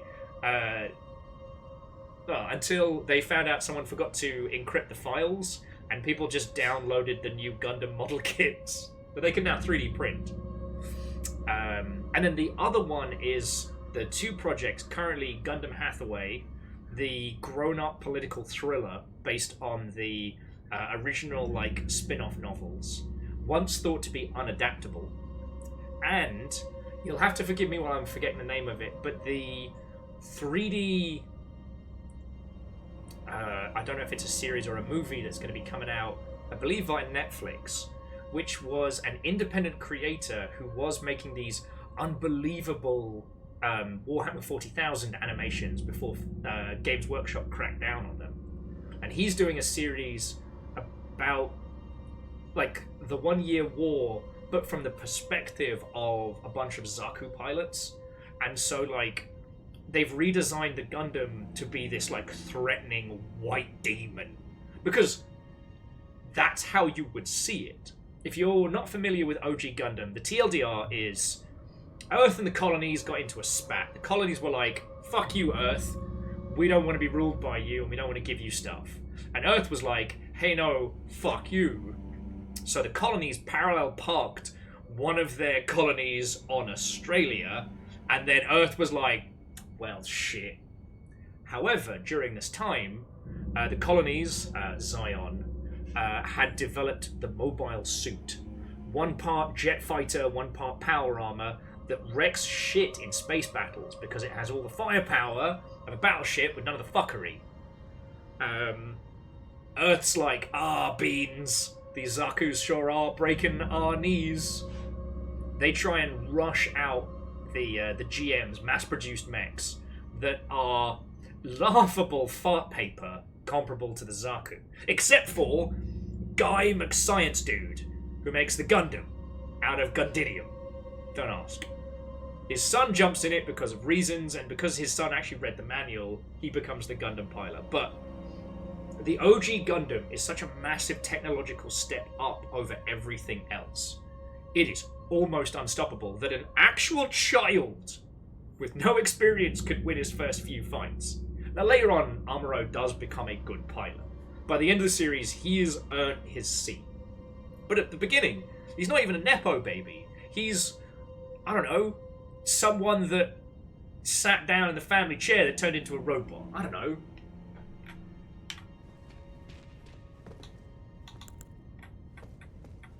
So, like, the idea of exploring what it must have been like for the Zaku pilots to have this walking, unkillable, unstoppable weapon. Like, fuck! And J-Post, I'm pretty sure that's the plot for Evangelion. Take your child to work day goes horribly wrong.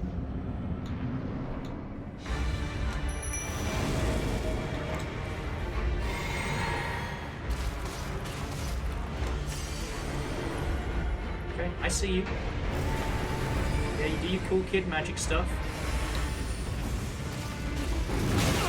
Oh! Oh, come the fuck! On! Puppies, I need some cover here. Alright, good puppies. Stinky breath!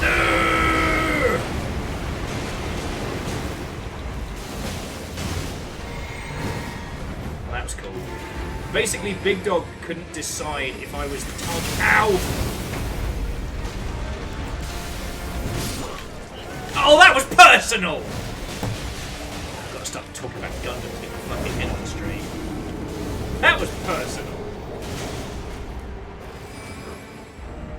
Yeah, honestly, J-Post, I'm mad this game makes me fight the big red dog. I want to be friends with that dog. I want that dog as my friend. I want Elden Ring 2 to be a buddy cop movie about me and that dog. Initially, we're kind of hostile to each other, and we got different habits, but, you know, we come together in the end, and, you know, we solve the day. I mean, not buddy cop, but you get my vibe.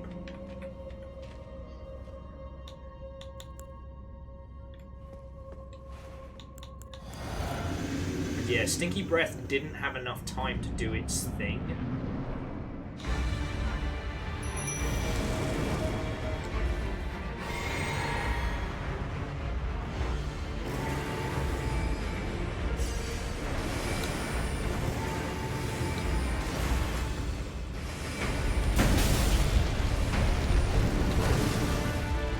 Puppies, if you want to help at any time!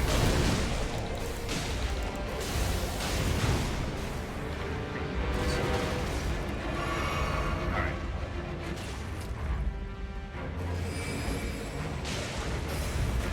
Stinky breath! Ow!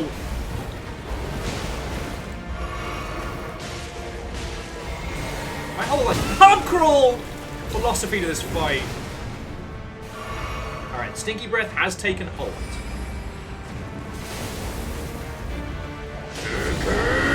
Breath 2!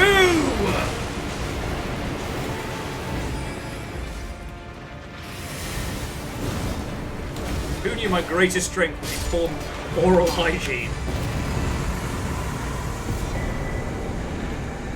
Ooh! A Bloodhound Knight. That sick flow. Thank you, puppies! Whatever happens, I know these puppies got me. I was talking to a friend about my Elden Ring playthrough, and I was like, I know there are so many good summons in this game. There are probably some incredible summons I haven't even seen. But it means not taking the dogs, and I don't know if I can do that. Ooh! Death Root. That's what Big Beastie Guy wants, right?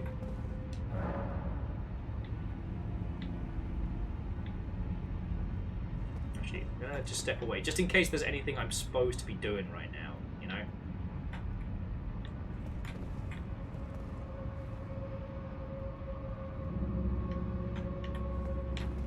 Oh, Harmonious, I do understand. I'm sorry that I became a dragon hunter in this playthrough.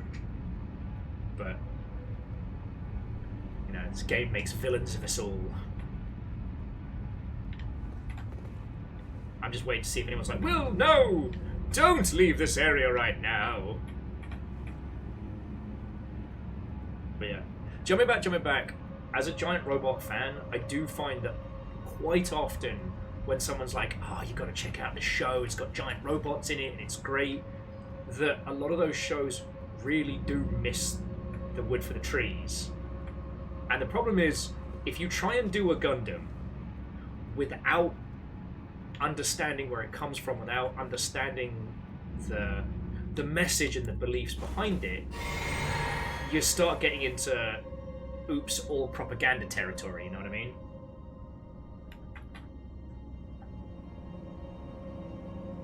Oh, okay, so Harmonious. So if I'm turning into a dragon, that's cool.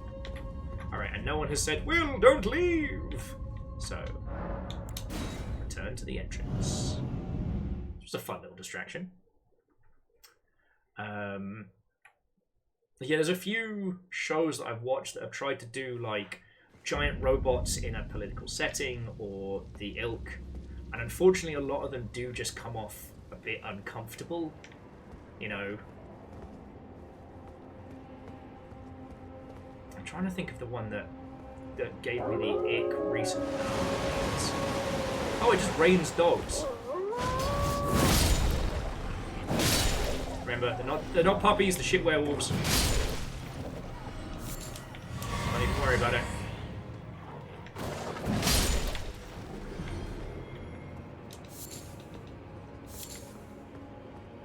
Okay, we're good. So now we're gonna work out how the fuck we're gonna get down, I guess. Just continue onwards.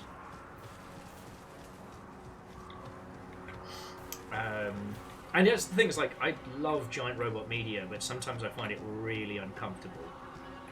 I think the last one I saw that was very good was the 86th.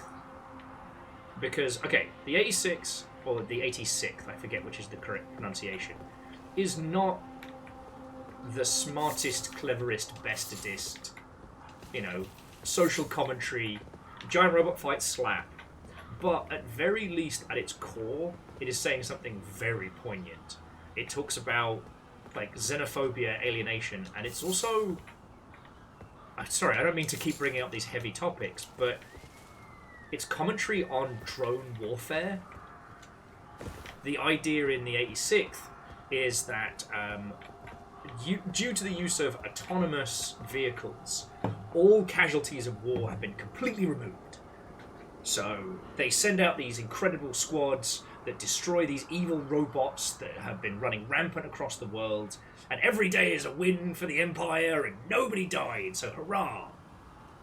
The fucked up thing about it is that the mechs are not autonomous, they are full of people, the people who have been deemed by society no longer people. They moved the stats fully into xenophobia, so they no longer had to report the deaths of people. How's that for some fucking cheerful Thursday afternoon conversation? Fuck, I'm sorry, friends. What was it I said earlier? Oh, I'm gonna bring that whimsy... Patches! You wanna die? Oh my. Well, here you are again. Oh, so sorry for that. I meant to warn you, but whoops. There you went. Despite my best intentions, I've done you wrong. I have. But here you are, standing tall and proud. All's well that ends well, eh? And my warning was spot on. You tell me different. So I'm going to use it like a sword coverage. End of discussion. I heard the brutes there hunter tarnished like animals. Calm down, calm down. Stay clear of volcano. I heard the brutes there. It's that I want to kill him. It's the exact opposite of Onion, right? Onion, you want to keep him alive because Onion is sweet and perfect and has no flaws. Patches, I want to kill him. But if I do, then his questline ends.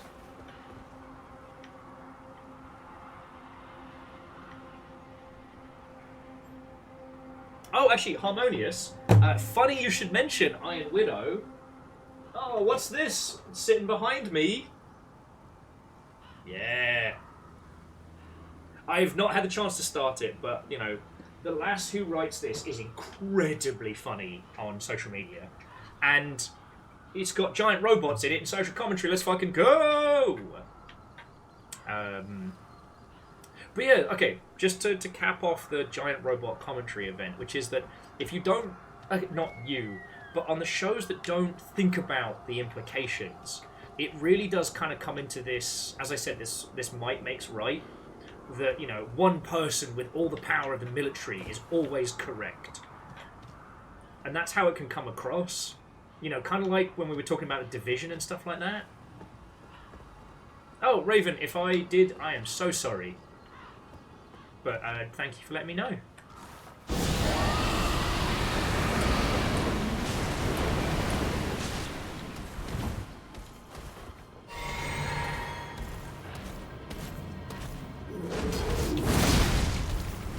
Okay.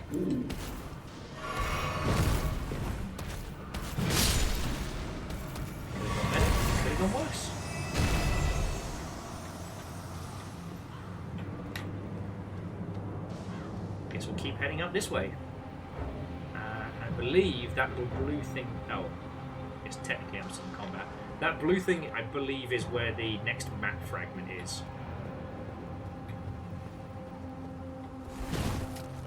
No, and again, Raven, I just thank you for letting me know.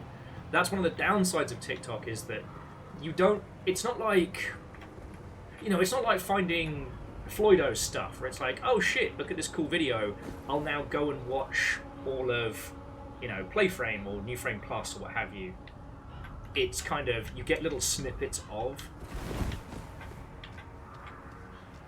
I'm not making excuses, it's just, you know, this is why we help each other out, you know?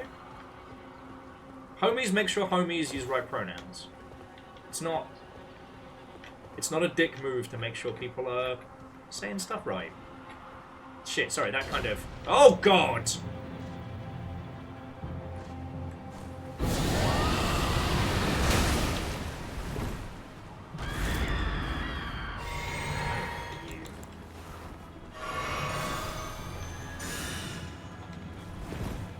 Oh, you just do that now, huh? That's cool.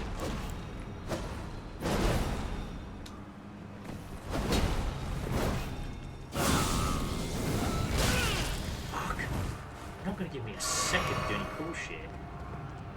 Oh wait, no. You got stuck on the terrain! Sticky breath there!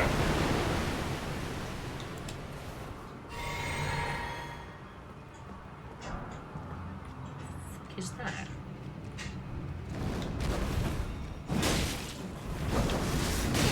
Oh!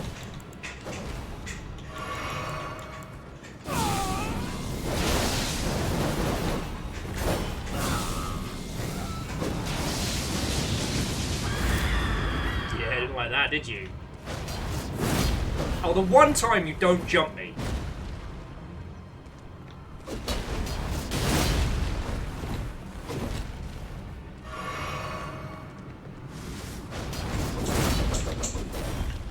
Ha-ha! First time every time.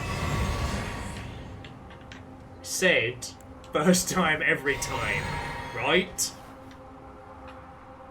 That's where you all agree with me.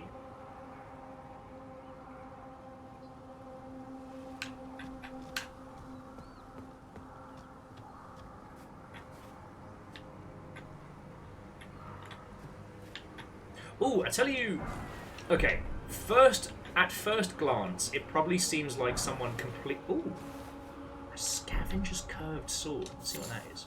I was going to say, at first glance, or at first watch, I believe it's called Garashaka, or Galashaka? It's a 2000s mech anime that, at first glance, will... Oh, it's the Cork Shack. What the fuck is that? Oh, patches. Sorry. At first glance, Garashaka seems really fucking weird. Oh, and puns! Go get the good sleeps. It's lovely catching up with you. It's fucking great to see you all, or chat with you all. It's been too long. It's good to be back. But yeah, Garashaka, old 2000s anime. At first glance, it feels like it is batshit insane. Because it starts off as like a political thriller with mechs. Back from work. Welcome back, so-called non-cult leader. Oh, it's good to be... Wait. Why was there a blue bit?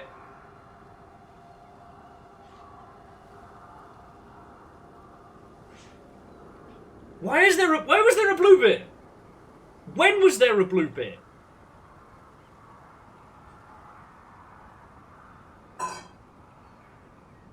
There's no way I missed a blue bit. Was it left over from before I left?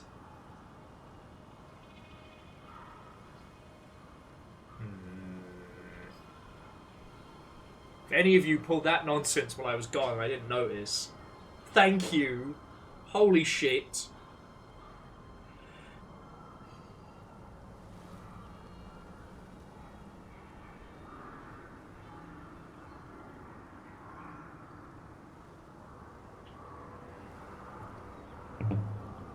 Yeah, but then who? If I alt-tab to check, it's going to increase the amount of delay between us chatting. conceal more.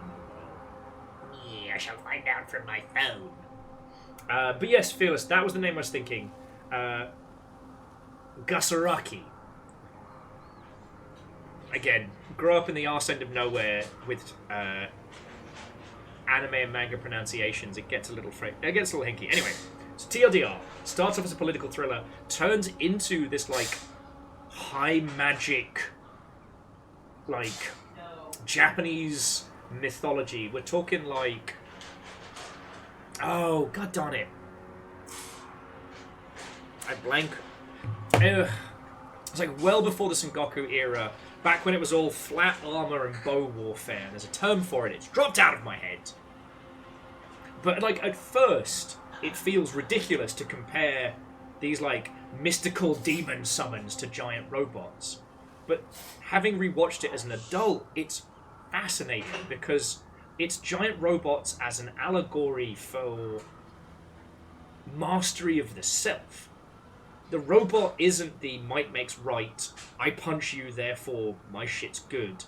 They are complex and intricate, and you're shown multiple times how, when used by just anyone, they're lumbering and heavy. But when used by a pro, like, they scale buildings, they do backflips and cool shit. You know, the idea that it is not the armor that makes the person, but their skill and use of it, and how that translates across. Anyway, I think that's on some streaming services. If anybody wants to where to watch that, I do highly recommend it. If only because no matter where you think it's going, it goes somewhere interesting. Huh. We can make soap now. And a grace mimic. Oh, that's for finding our way. Okay, yeah. Make some cool shit. Oh.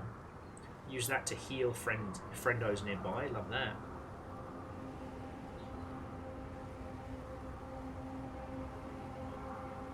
Sorry, Cigarette, that's where I got to put my hand up and unfortunately say, like, I haven't had the chance to do any of Breakblade.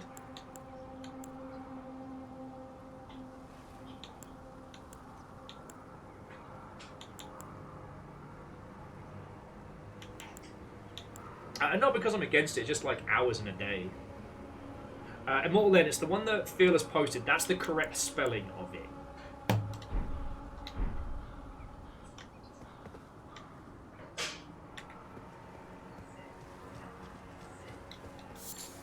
Sorry, I just noticed there was some smouldering fire around the corner. Haha. I don't know how valuable those lilies are, but can't be worthless.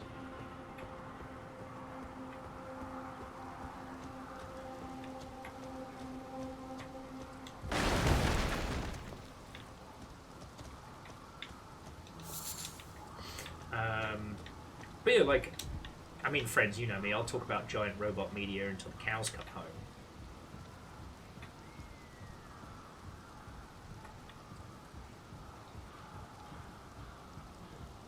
Yeah, the thing I do want to, I'm going to look up once the stream's over is, like, what's the status on Shin Ultraman?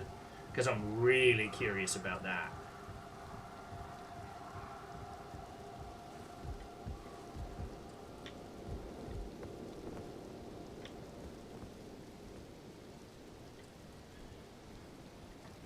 Right, so that takes us straight up further. There's multiple ways up this cliff. Let's explore a little. Oh, I see you up there. You aren't a friend. You're a bastard.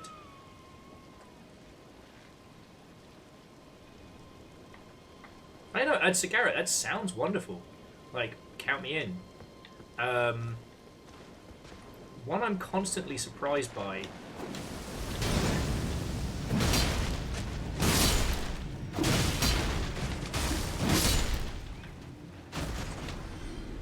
Just in terms of how messed up and brilliant it is the manga they did based on Front Mission, which, by the way, is incredibly ultra-violent. Like, do not do not watch unless you're in the good headspace. But as a discussion of a great many topics, it's incredibly powerful. Hadouken!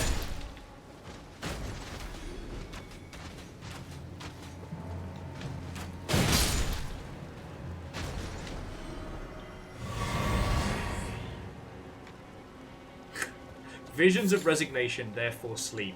That is somebody that got stuck on this corner after a late night session. And oh, it's in my hand.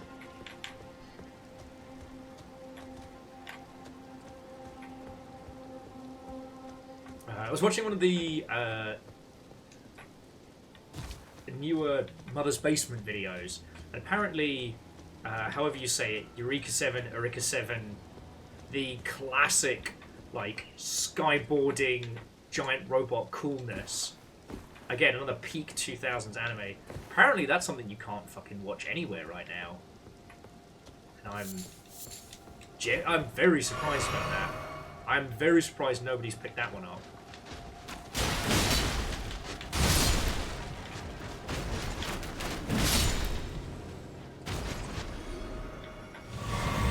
I'm sorry, I'm just trying to think of some other really good mech shows for, at least for discussion. Like, I understand that if you're spending time here, you probably have a pretty good knowledge of...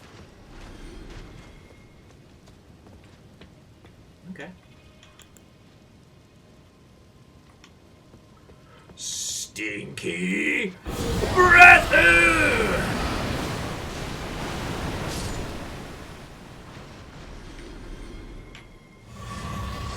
Why waste time fighting them all when you can just breathe on them?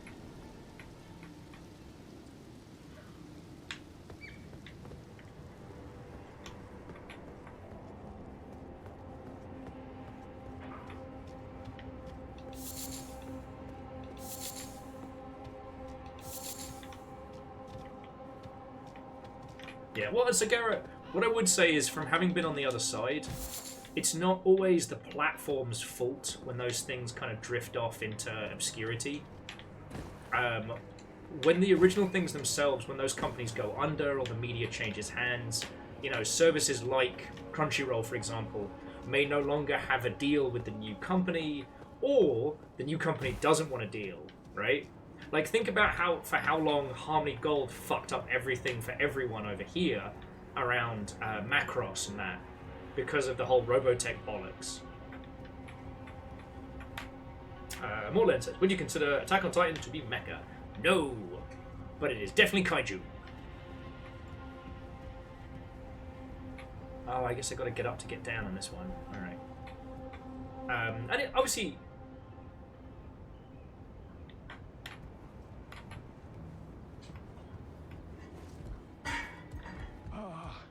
Welcome, dear customer. Yes, right this way. Right this way. I'm just amazed this guy is here with a goat. How did you get here? It's a cliff and a Did you carry the goat, or did the goat carry you? Sorry, donkey. Welcome, valued customer. Come, trade in our one. And Angelus, what and welcome. Please, buy something. I'm hungry. I've been hungry so long. Please? Alright, alright. I've got the cash. There we go. Stone Key. Nomadic Warriors Cookbook. Explosive Great Bolt, eh?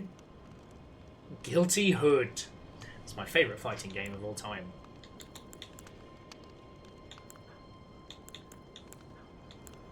You know what? Look, I'll buy the whole set. There we go. Fashion Souls and all. There you go. No one's going hungry today.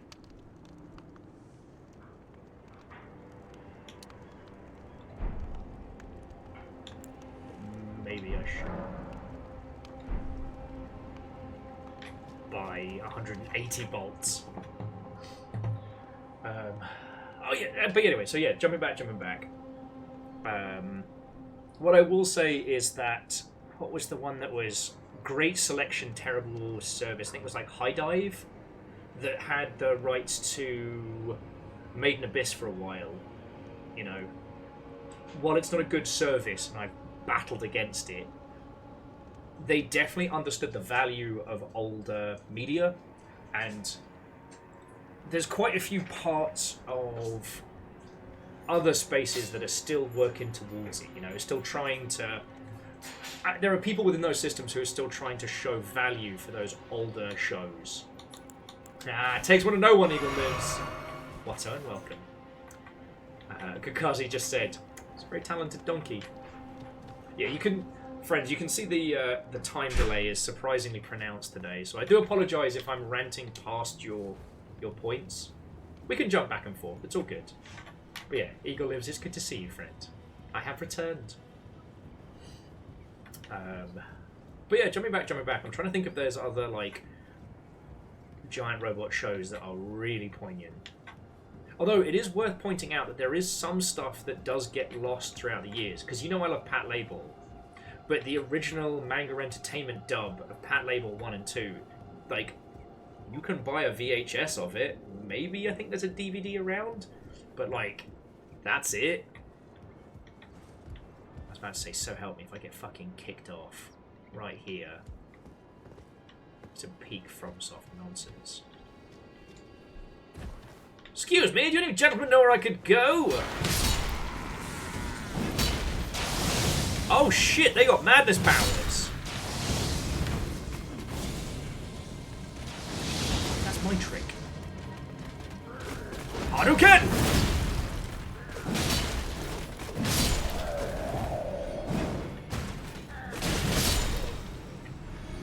Okay. So these guys aren't fucking around. But yeah, so Pat Label, what was really fascinating is Manga Entertainment decided that because Pat Label was a, you know, was a serious show with, like, you know, very grounded political themes and ideologies, they hired a proper cast. Now again, I'm not saying that the voice actors of the day weren't fucking brilliant. I wouldn't insult them thusly, but just the case of, like,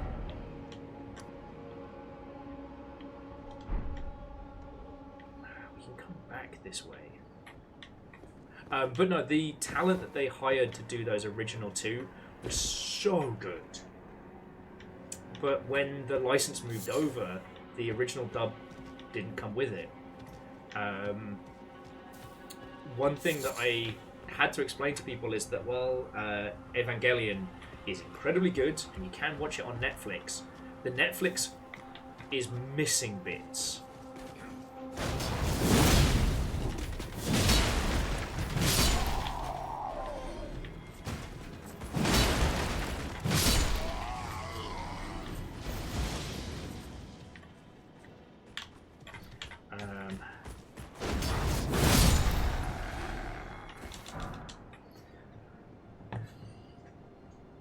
Oh yes, and Len, having seen the same episode, I know what you mean. Hello River. I'd like to go back and give original Full Metal Alchemist a try, but as a seminal, you know, 90s to 2000s watching Animu nonsense merchant, I will say that the ending to that was not good. I appreciate the Mother's Basement opinion on it and where it went. I don't hate it, but I also don't. I remember very acutely, like, that original Hellsing. What was another one that had a fucking weird ending? Oh, Soul Eater. Like, all of those went with one of the, what do we do if our animation progresses faster than the original source material? Oh, okay. Let's go get that Sight of Grace before we continue. And very quickly pose, because this is what I use for the thumbnails.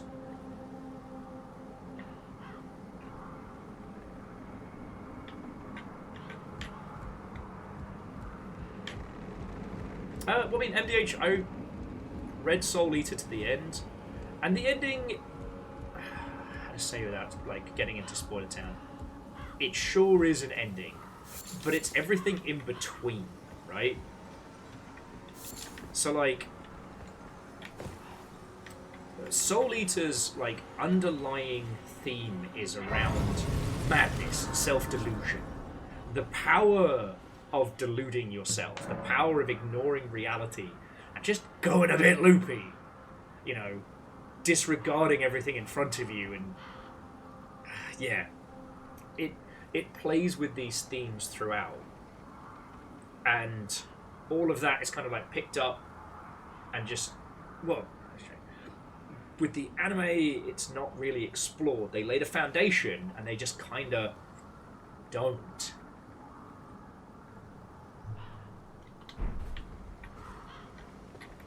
So...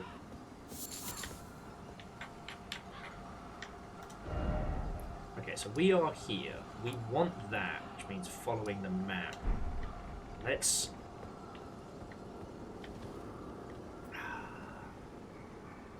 fuck it. Still in a dream. Snake Eater. What a thrill. Anyway, sorry, I'm just... I think at this point I'm just babbling incoherently. I'm not saying that everything from yesteryear is great and brilliant, but Full Metal Alchemist Brotherhood, Hellsing Ultimate, and...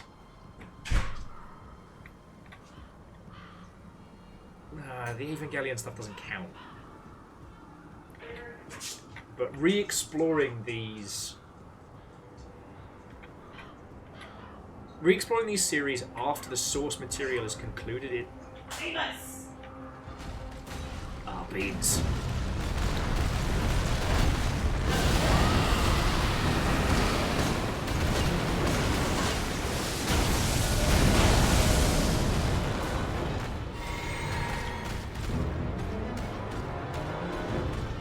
I don't like it. Oh, guess who's got gravity magic? It's this guy!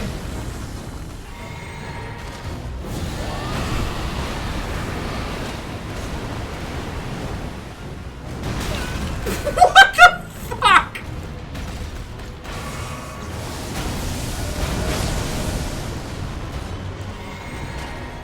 I'm over here just fucking chugging points like it's going out of style.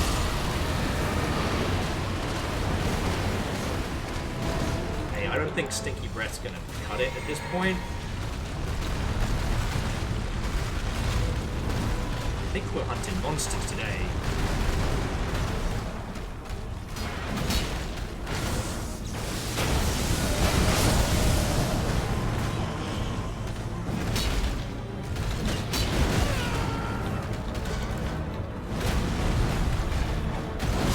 Oh god! Oh fuck!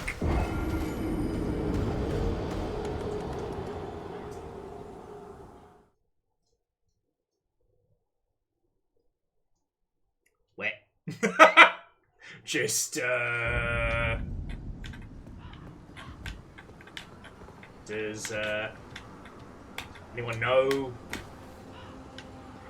what happened? Okay, so Stinky Breath, no good. Fire Breath, question mark. Ice. Okay, let's get freezy with it.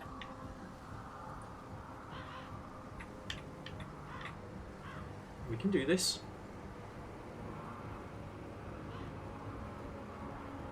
What, Fred? I think what we just proven is that, well, Papa Nurgle loves you. Papa Nurgle can't infect a stone. And that thing seemed to be... Rock Monster von Bad Times?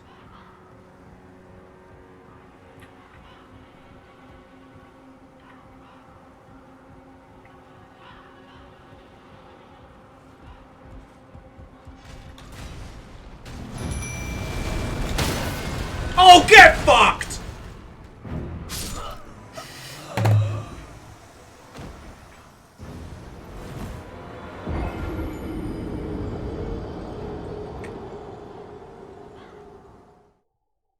What in the actual spite fuckery was that?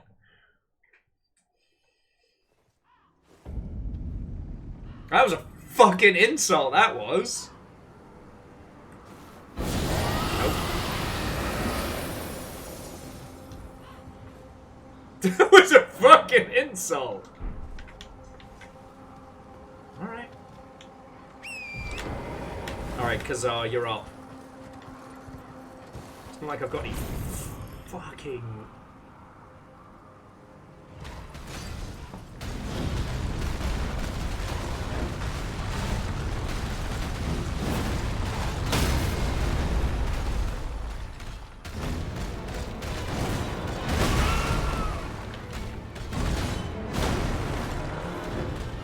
So it's a full-grown, failing stomp beast!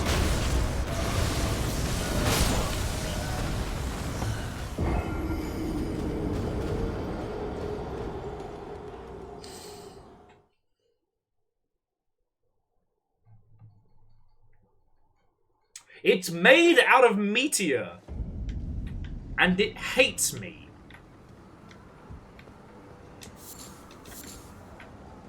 What the fuck? What am I supposed to do against that thing?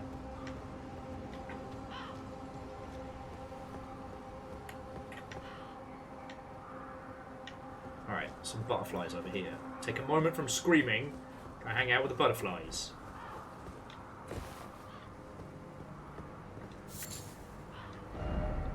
Could this be bird?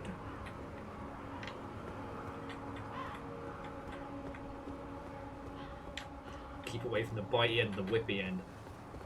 Usually, I'd be the first to agree with you. But I've been away from both of those ends and still extremely dead. The butterflies are screaming.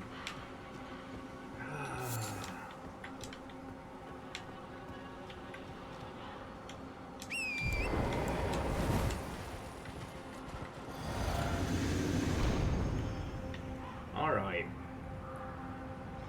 What the fuck are meteorites weak against?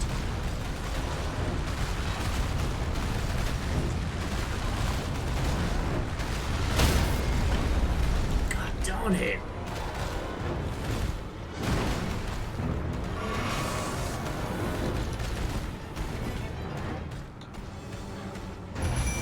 Come, my little distractions. I have need of you. Alright, ice breath. Here we go. Oh, he punched me!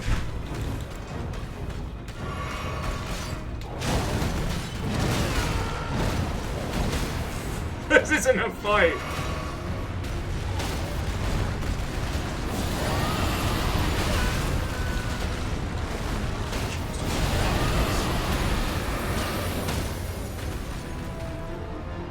Oh, there we go. He doesn't like ice.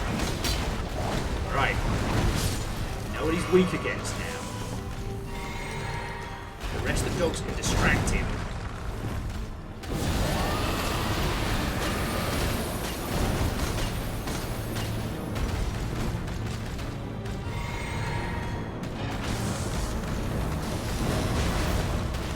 Oh, look at him doing his bloody prancing pony bollocks.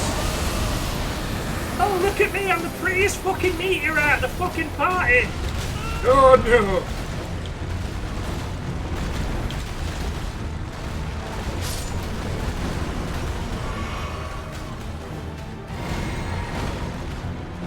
Anyone else know what the fuck we do against this?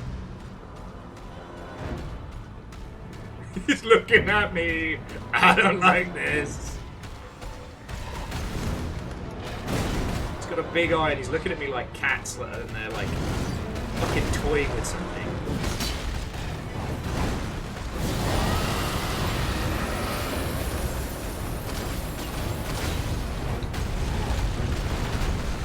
Maybe ice is actually the plan.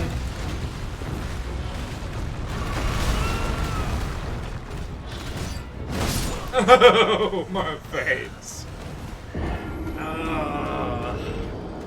Mark that death the red ring, because that, my friends, is 360. Oh. Bear with me just a second, dear friends. Just gonna refill my water.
Okay, thank you all for waiting.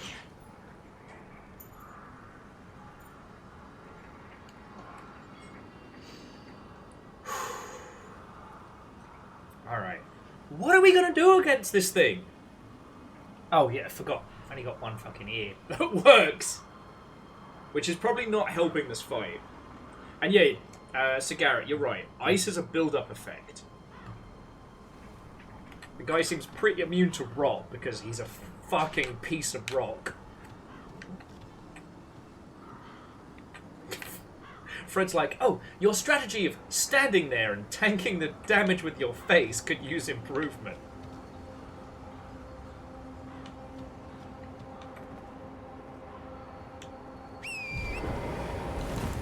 It's like, poor Kazan.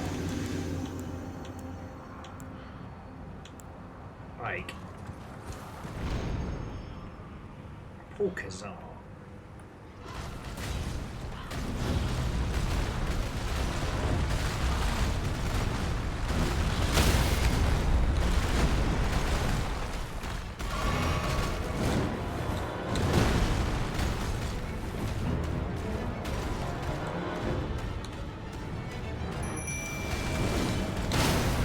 Yeah, that's it. I know that prompting pony move.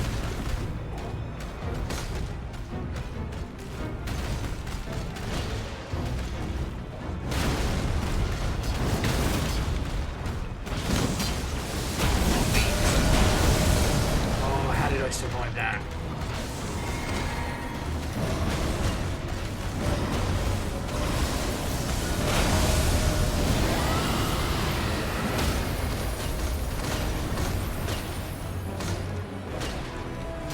No! No! Oh, he knows I'm the threat again.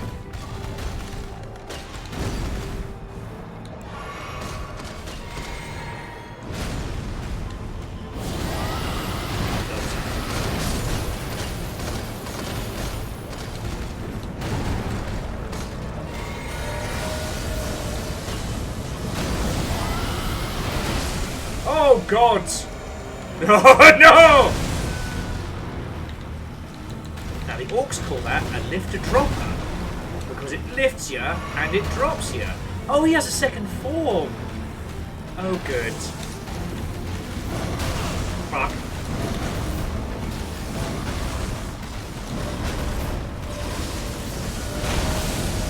This guy embodies what if horses were assholes.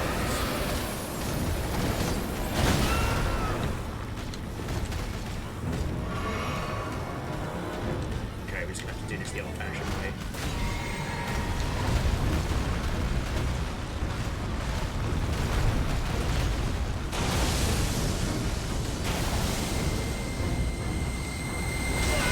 Oh, fuck me! What in the Godzilla shit was that?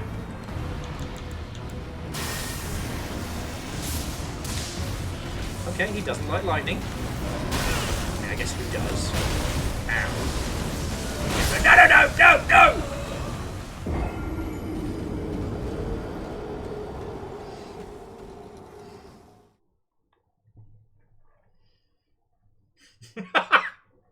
What were we saying earlier about that wanting to do the purple laser beam nonsense?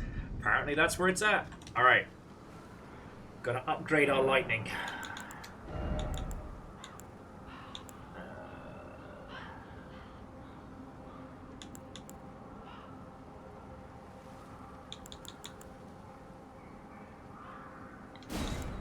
We don't need to cleanse any bloody fire. So we've got lightning and we've got lightning sword. So, alright, we can make this work. We can do this.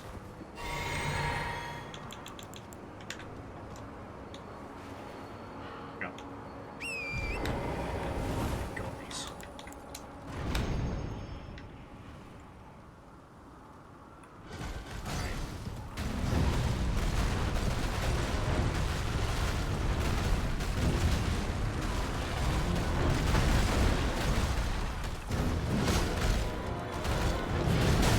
Oh, fuck!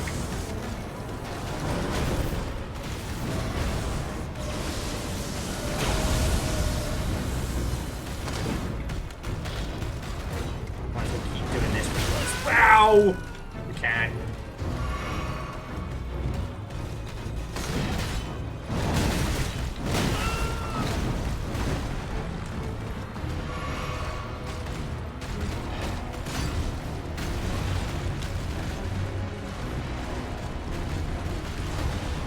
Burning through health potions. Fuck! Are you shitting me? Oh, so that's 2 deaths. The Xbox 360, 2. I can hear the mages moving. I can do that! The numpty returns. I had a hell of a day and it's not over yet. Oh, well... Numbers, the great things about Hell Days is they have to end legally. It's good to see you, friend. I do not know what we're going to do against this big bastard, but I'm going to keep trying. And I'm not taking the fucking ladder again, let me tell you. I can get disrespected better in other ways. Lightning, go lads and strike. Go lads in the lightning, in the lightning, in the lightning.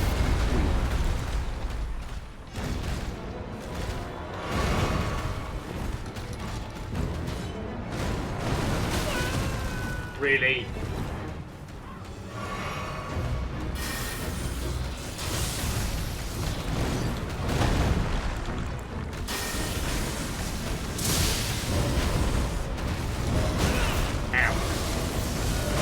Fucking prancing pony bastard! I'll tell you, my kingdom for fucking lightning ray. Puppies, help me! Oh, come on! I am being bullied by a horse cat bug made out of meteorite. What the fuck is going on?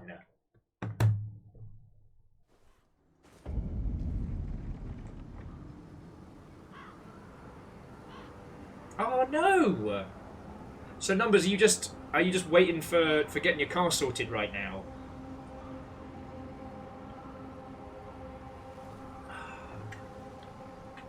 Sorry, all this dueling and violent battle probably isn't the best of ideas.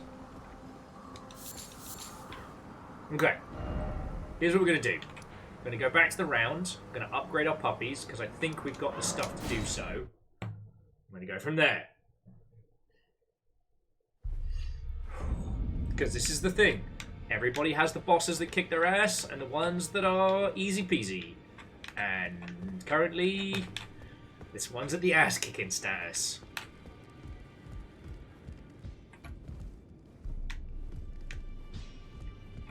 Greetings, are you here for Here I am. Oh! What is the... There's something you should know. I think I'm asking, like, Legend and maybe Chaunerus if they're about. Alright. We've got the stuff we need to do some cool upgrades, so... BAM!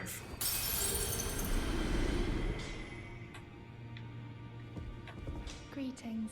Are you here for...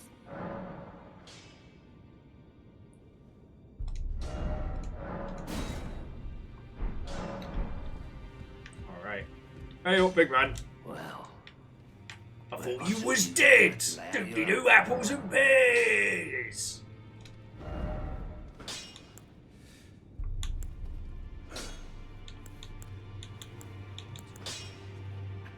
Smithing stone 6.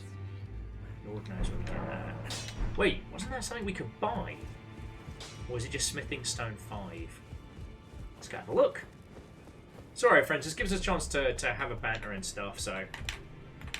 So your car is a half a mile from your house. Okay, that's not too bad, friend. That's not too bad.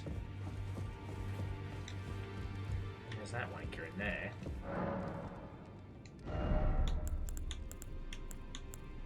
No, smithing stone 4. Alright. Alright. It's not bad. It's not terrible. Could be worse. What's your fucking deal? You still mad at the world? You still grumpy? I asked you not be thankful of the holidays all the... I don't like you, mate. I'd be grateful for anyone who came and said hello. Oh. I recognise that as jump hair.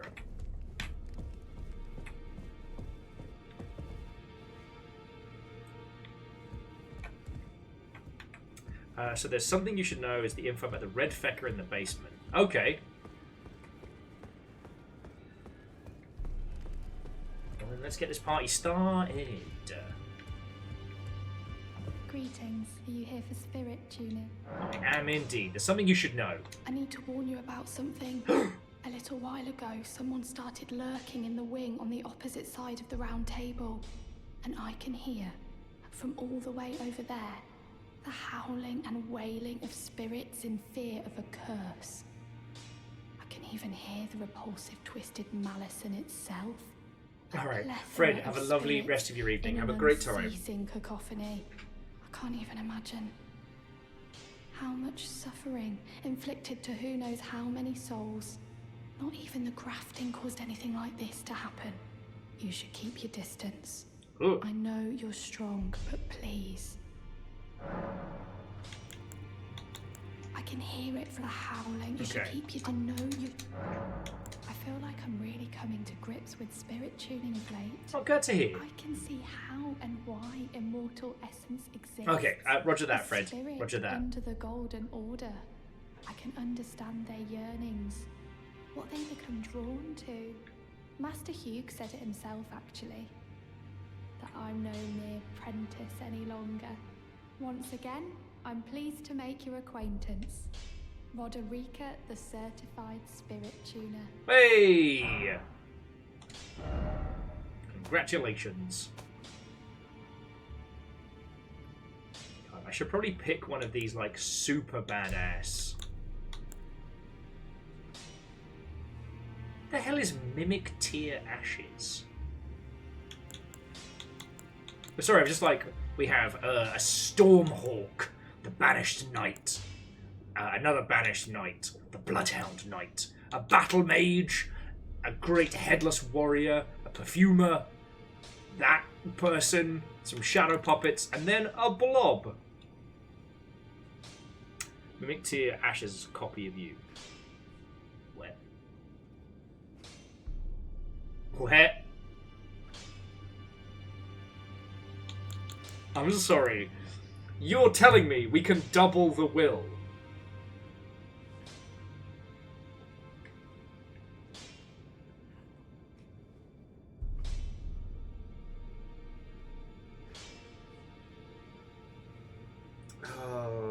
Latenna is good. Just type of archer that rides wolves. Actually does if you find one. Okay. But then... 2 wills.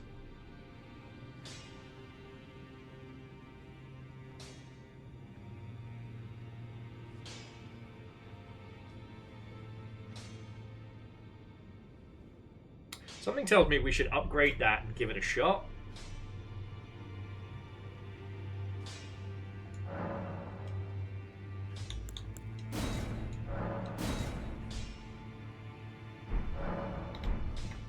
Oh, it's a little curtsy. Sorry, I just need to get some more souls to do this, but full botch. Greetings. Are you here for... Because here's the thing. I love the puppies. They will always be my #1 summon. Always. But...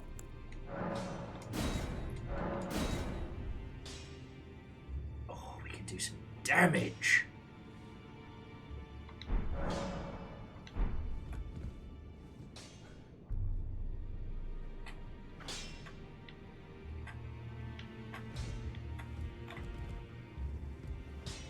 Alright, okay, I hear you, Legend. I hear you.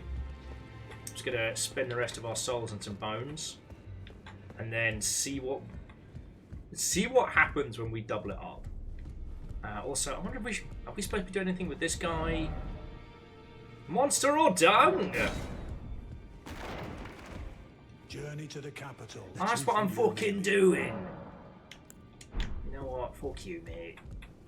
You're like if Sean Bean was an evil wanker.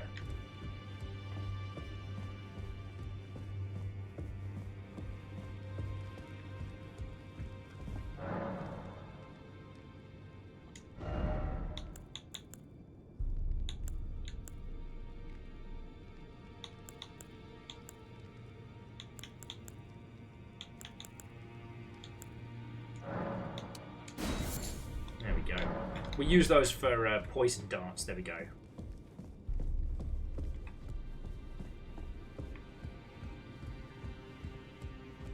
All right. Well, let's see what happens when two wills are unleashed on one fucking bastard.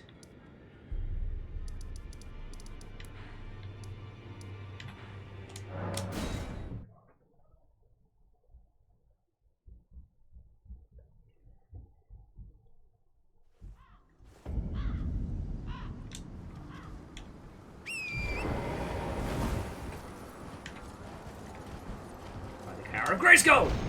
I forgot to equip the new thing! God, I'm a fucking idiot.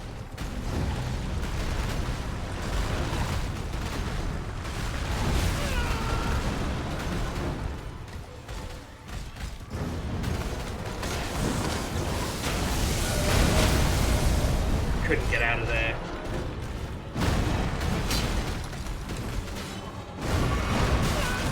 Really?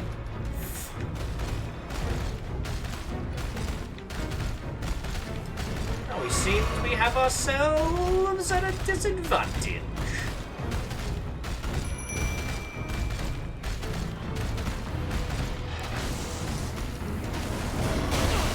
Oh, I knew that wasn't gonna last.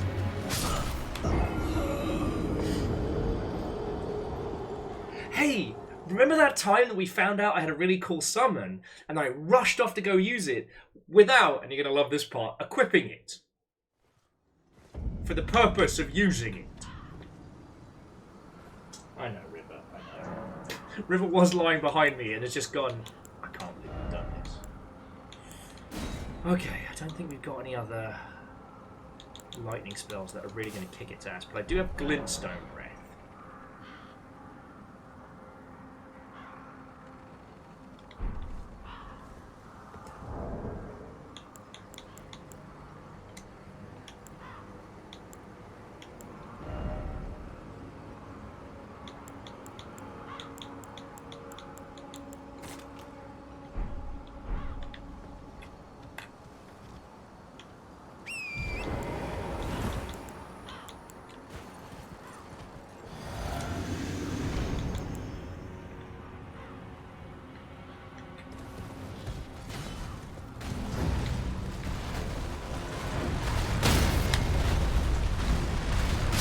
Oh, fucking come on!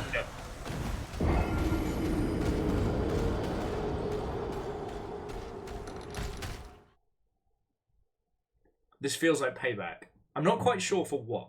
Like, I don't know what I've done to Elden Ring specifically to make it hate me this much. But this feels personal, not gonna lie.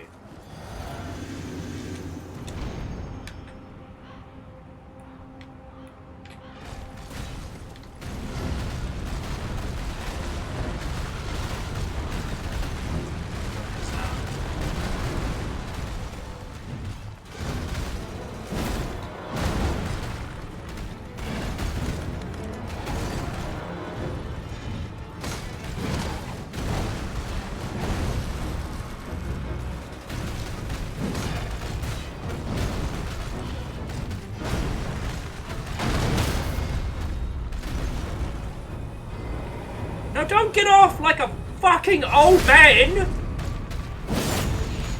Alright. Double will, let's go.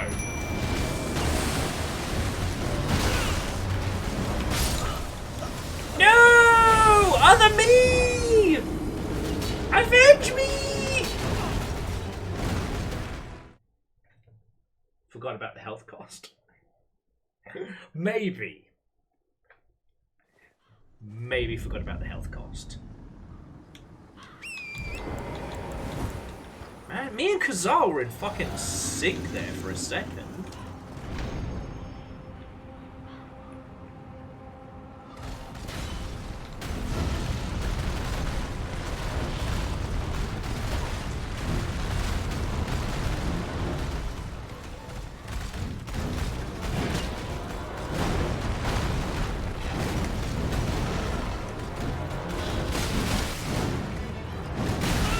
It's his fucking eyeball. He's not weak to lightning, he's weak to getting shot in the face.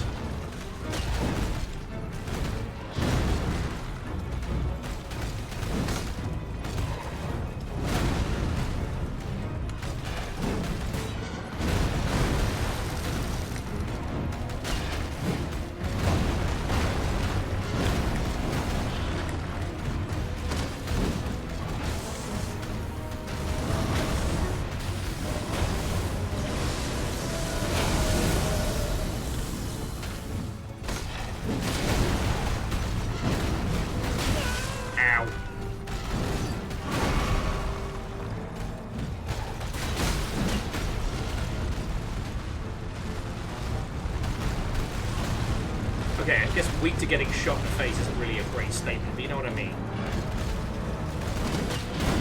Dude's got an eyeball like a fucking Zelda boss, and yet here I am just working this out for me. Hello, River. I know, I know.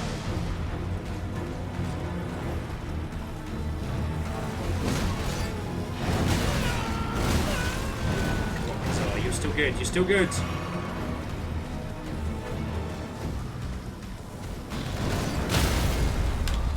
Is down.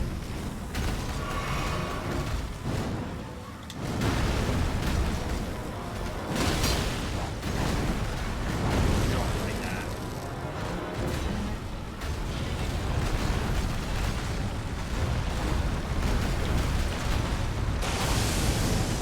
Ah, beams.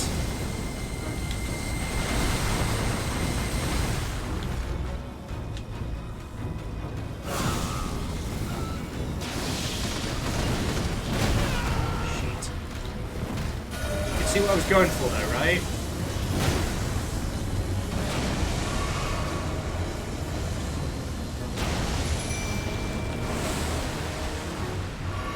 Alright, 2 wills.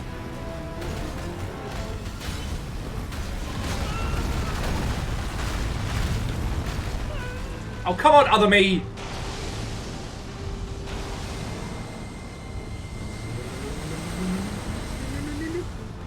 Okay, we're doing good. Got no more heals though.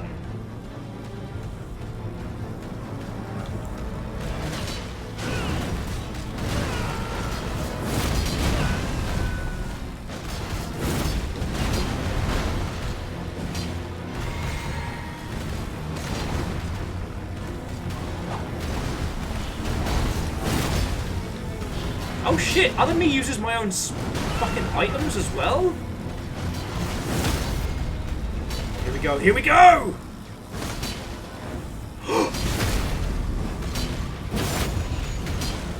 Almost! Yes! Yes!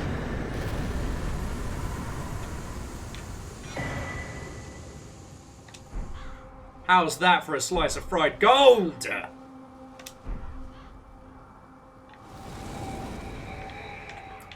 Damn, handsome. Now back to the puppies, because I know what I'm about.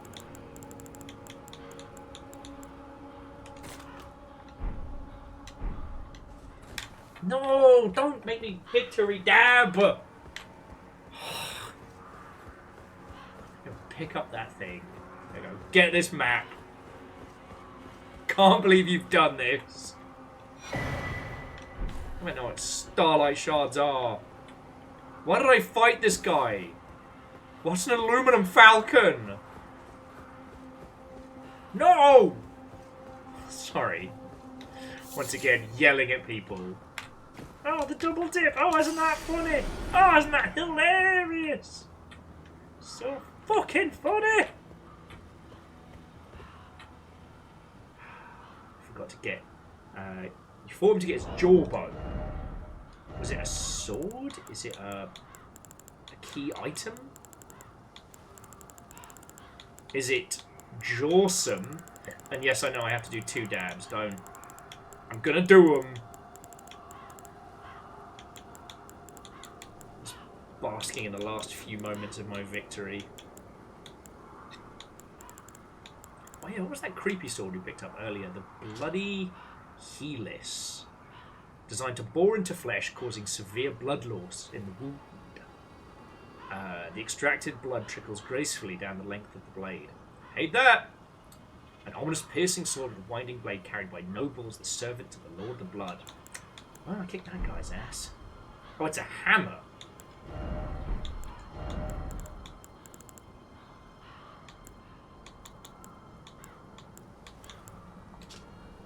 The Falling Star Beast Jaw. The Falling Star Beast Jaw. With its sharp point, this colossal weapon can skewer foes. No info, but it does gravity bolt attack. Cool. Yes, I hate it.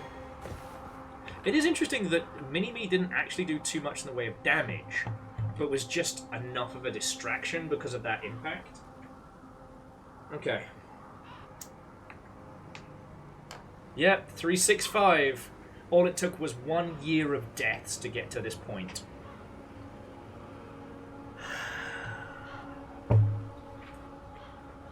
Like I haven't been good to you all.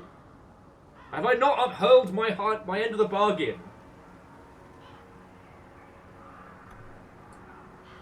And before you ask, that little blob right there beneath the pride flag, that is a cuddly urban mech.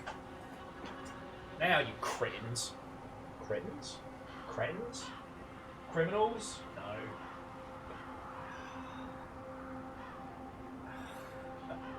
I don't want to do that. Be amazed how many times a day I think that. There's something up there. Okay, 2 dabs. I know, River, I know. Ha! Pacha! Really ate shit. River, come here. Hey, River. River Song, come here. River, come here. Look. See? Like it. Come here. River's just laying in the middle of the floor. Oh, not designed for physical exercise. Can't believe you've done this. Yeah, I left you all without an outlet for your chaos. That's on me.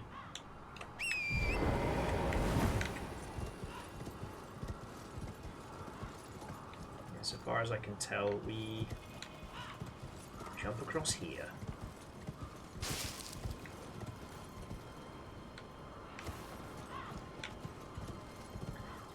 Okay. But this should mean we can start getting the, Oi!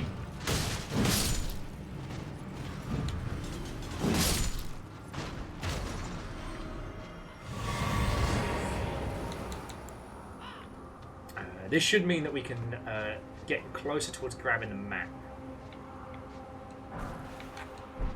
honestly, like, most of the things it looks like down there will be susceptible to stinky breath attack. But yeah, no, I actually feel pretty good about that last fight, you know?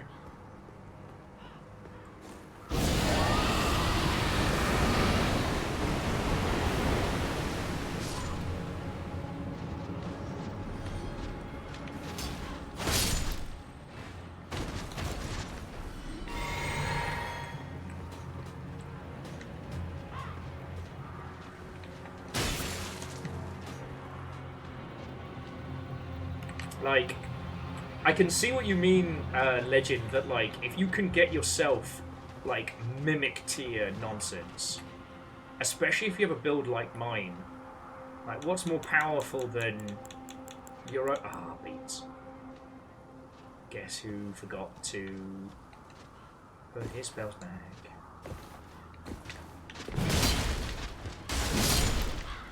Like, 2 of me is a very powerful combo in this, you know? Of course you know, you don't need me to tell you. 2 glass cannons.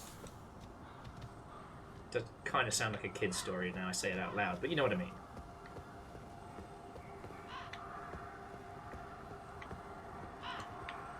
Two glass cannons.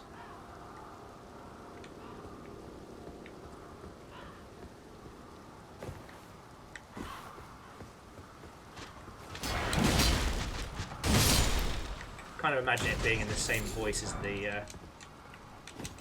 know, there once were some skeletons.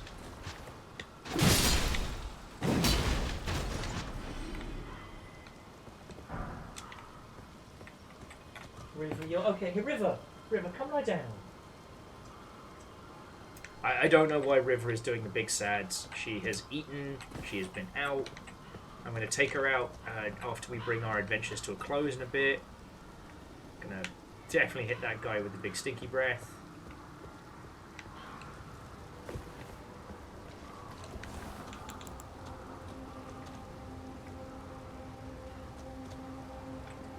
Shit, that guy kind of looks like... I don't know. Either the priest that we've been learning beefcake magic from, or... I don't know, I guess a little bit like... Oh, that's a cliff. Here's another, I guess I go up and round.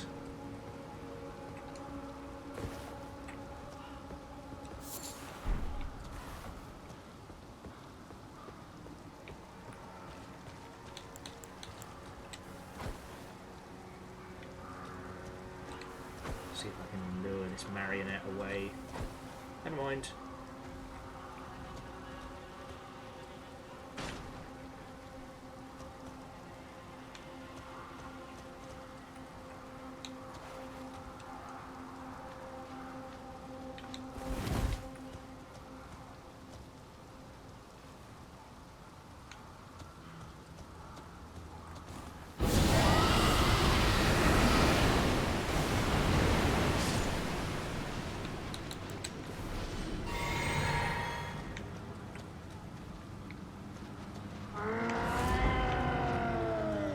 That seems fine. Oh, he's got big boy madness. Alright, usually I'd fight crazy with some sneaky breath. Reload! Oh, he's getting crazy!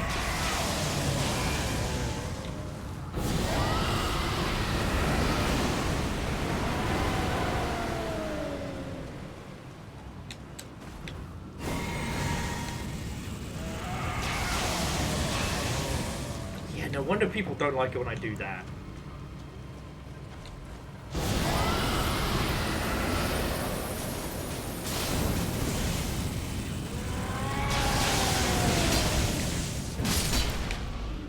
Whew.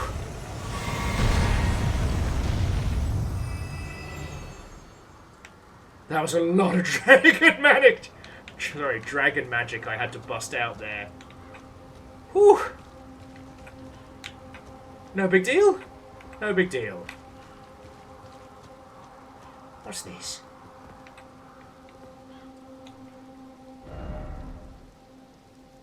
built this a mountain of fire, but I hardly feel a thing. I have to head further down. Hey! Potman! The Gentleman Potman. Alright, so I've got to go up and round to get our map. We'll do that.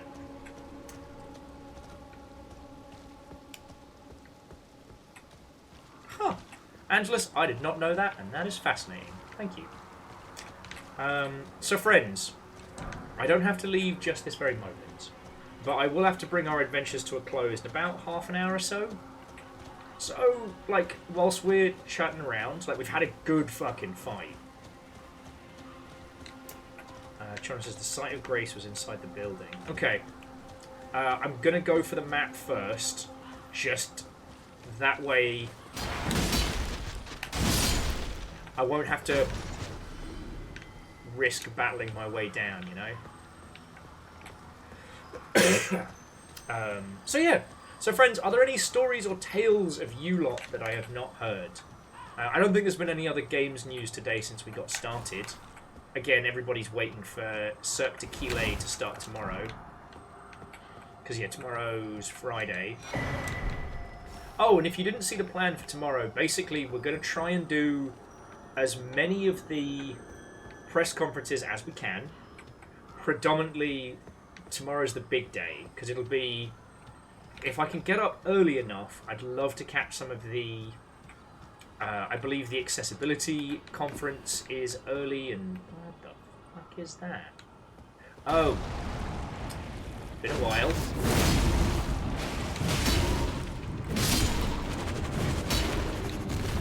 God. Ugh. Fucking scratch my skin off. Sorry, there are a lot of, you know, live streams and media junkets and things tomorrow. Oh, they're weak to fire.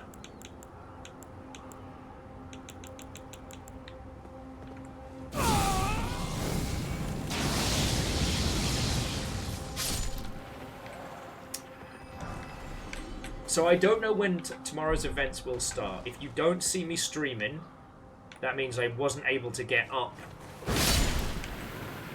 ready in time for the early ones. We will definitely be doing Summer Games Fest main, which I believe kicks off at 2 PM, so expect a start a little ahead of that. Then after that we have Day of the Devs, followed by Devolver, and then we're going to do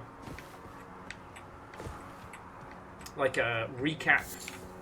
Well, okay, we're going to do like a end of day play with Nick and maybe some other industry friendos to discuss the announcements of the day, how it went, and what's going on. Again, as we found... Oh, beans.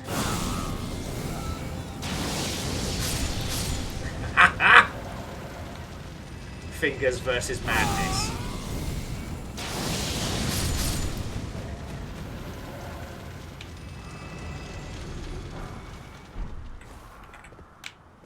Okay. So there will be a Sea of Thieves stream tomorrow night, but don't think of it like our usual level of chaos. It's going to be me, Nick, maybe some other industry guests, and again, like, kind of like the equivalent of... Sorry.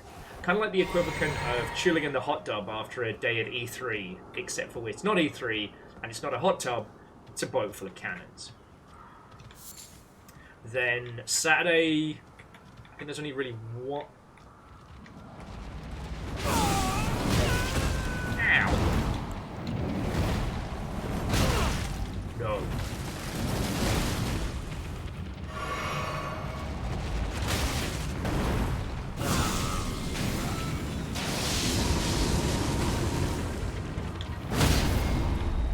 Yeah, right in the fucking core! Jesus. Sorry, I didn't even have time to yell, I ain't going out like this. Sorry, where was I? Yes, so Saturday is... the Future Gaming, and again, hopefully Wholesome Direct if I can get up early enough. Oh, thank fuck! Woohoo! Oh, by the old gods and the new. did it. We fucking did it. Now I'm gonna go get the Sight of Grace and the entrance. Jobs are good. Oh, but there's another one down here. And some poor dead ghosts. Lord Rakior! If this putrid field of death is what your blasphemy would bring, I could no longer abide. No one can.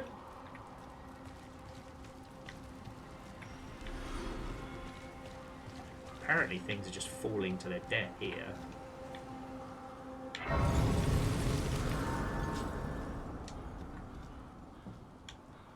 Oh no, Chonrus, you have nothing to apologise for.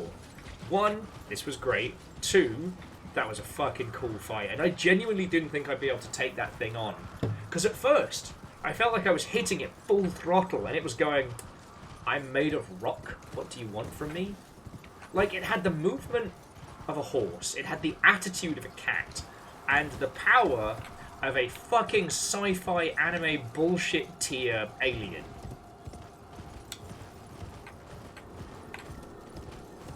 They're gone.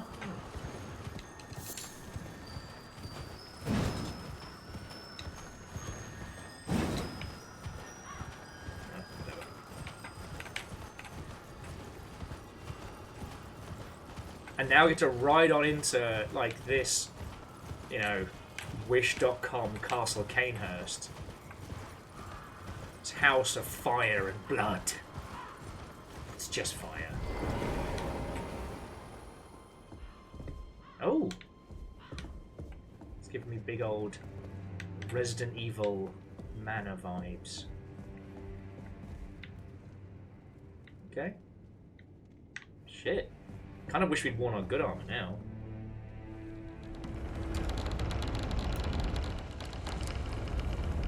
Right, and there's the Sight of Grace. Volcano Manor, the good entrance.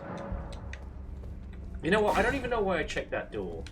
In all FromSoft games, the shortcut door that you get right at the entrance, which you unlock at the very end. With,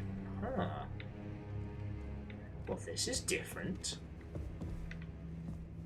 And oh, I remember seeing you two from the fucking loading screen. Alright, I'm gonna save first. Well, I'm gonna rest first. If he turns out to be like, you know, Andre the angrier, meaner giant.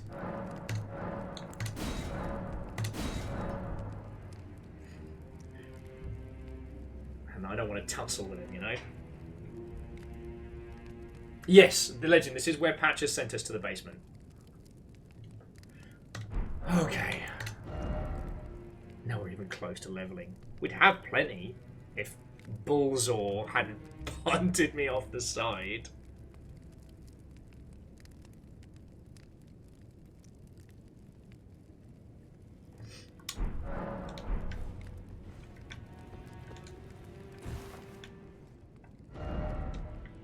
First off, Pauper? Why is that always reckless? Oh, well, because I dove on the table? Look at me. Do I look like I have table manners? But yeah. Oh, wow. So that is instead of a poison swamp, like you were saying, Kachona, it's a poison form. God. And if you think, so we've been in-game for 5 hours, and this is what we have wrought. What the fuck that is?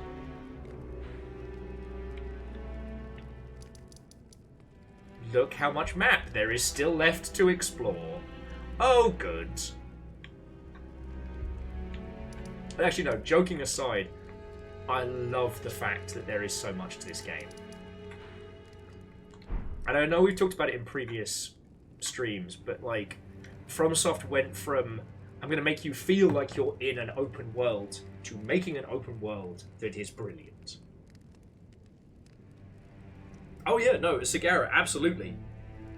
As the crow flies, this area is very small, but it's not. It's all about the verticality, like you're saying. I mean, shit, again, I'm the last one of us playing through this. Y'all are telling me. I'm just the vehicle. Okay. I do think this is a good place to bring the video game proportion of our adventure to a close. Lizzie, thank you kindly. We'll have a natter for another couple minutes, but yeah, I'm going to save and quit out of game now, just so that alt-tabbing doesn't cause us any, like, feckin' nonsense or otherwise. Save game, return desktop. Level 95. Blade Nora. Yeah, no, I mean, this was an absolutely incredible gaming session. I've had a fucking great time, and I do not... I'm finally catching up with a friend I haven't seen in far too long, considering that they are a Seattle local.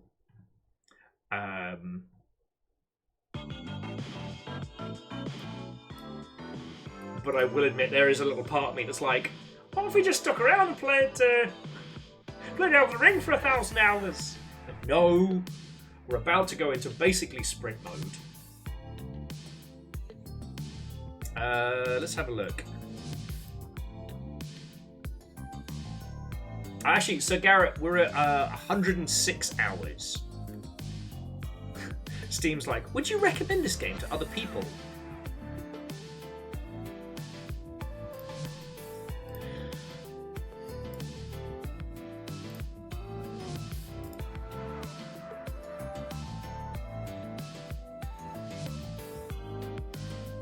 Okay, so it's good to be back.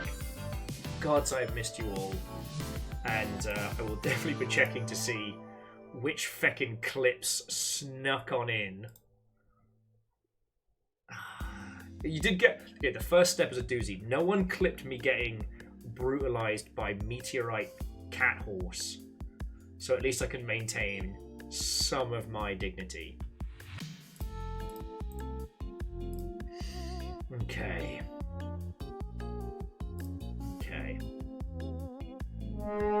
Hey! Greybeard, you feckin' legend. I was just... Okay, not leaving right this very second, but we have concluded our game playing proportions. And yeah, I've got to totter off in about 10 minutes or so.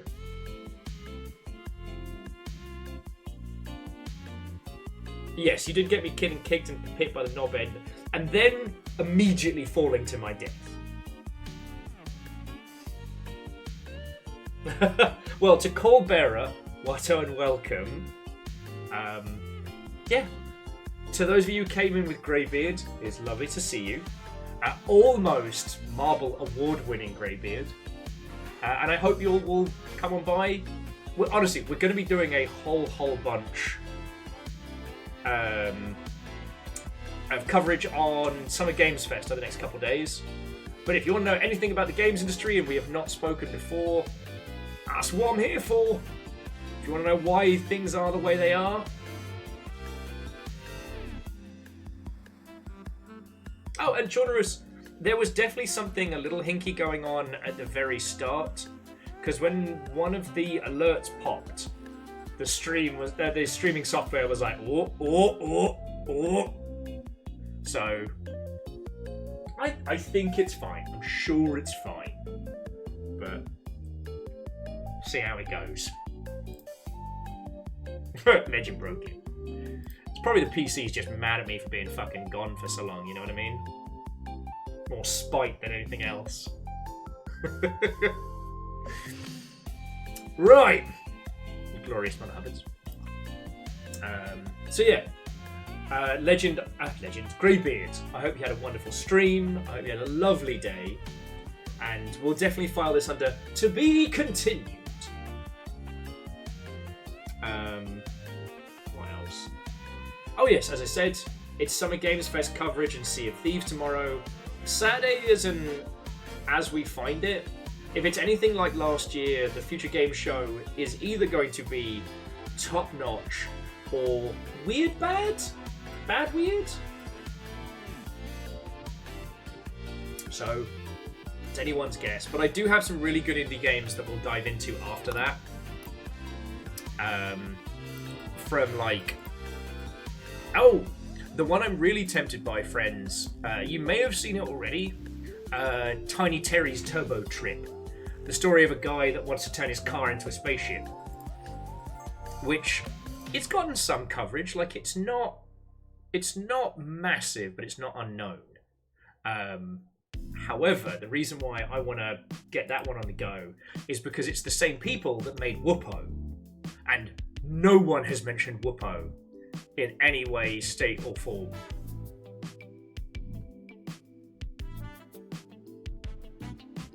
Right.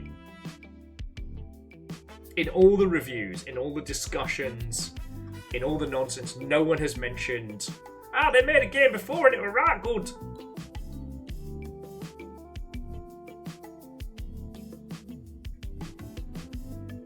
And Greybeard, congrats on the Heat 10. That is very much out of my wheel well. So Greybeard, Whoopo is a twin-stick Metroidvania that at first glance looks like very much a kid's game for babies, and is this gloriously smart little title. The jokes are pithy and silly at the same time, and by the time you finish it, the mind boggles at how much it does. You have to give it that breathing room at the beginning. Yeah, Legend, thank you for the link. So Fearless, sadly I am bringing our adventures to a close. However, tomorrow begins the great coverage-ing, so you're going to have a lot of me throughout the next 4 days. Because hey, Summer Games Fest, Day of the Devs, and Devolver is definitely what we're doing tomorrow, followed by Sea of Thieves. Saturday, Future Game Show, followed by some cool kid indie nonsense. Sunday is the Xbox and then the PC gaming event. So, early mornings and hard ones. And then Monday, I'm going to call into a nice, quiet coma. So, yeah.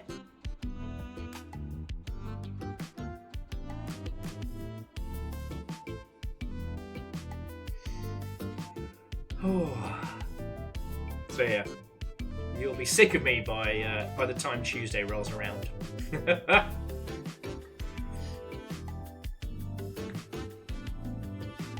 yeah, I'm trying to think if there's anything else to be nattering on. I did beat the Star Beast actually, Fearless. And while I did find out that I can summon a carbon copy of myself, I actually beat it with some pretty savvy fighting.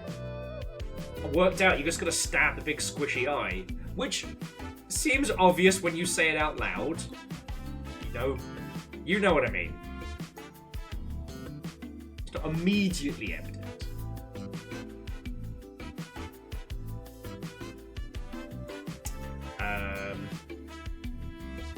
Just trying to think if there's anything else going on.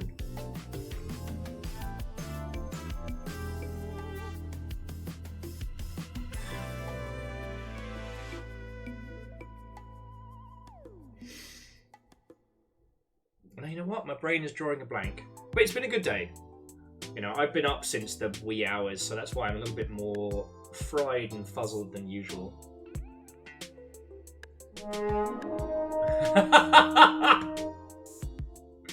And welcome to the after party. Welcome to the lobby. Jay, how are you doing? Watto and welcome. And to those of you who are sticking around, once I've rolled credits, I do have a lovely person to pass you on to. And Jay, it's no worry. I'm about to combine your lot, Greybeard's lot, and the Longship as one cohesive battle raid. And I'm going to unleash you on... Well, I can't unleash you on Jetman J, which is where I would have taken you all. But Sagebell's kicking about, playing some Dishonored 2. Lovely.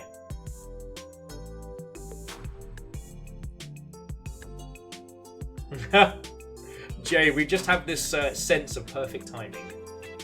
But no, Sagebell's going to be going for ages, and you'll know that they are a lovely individual. Okay.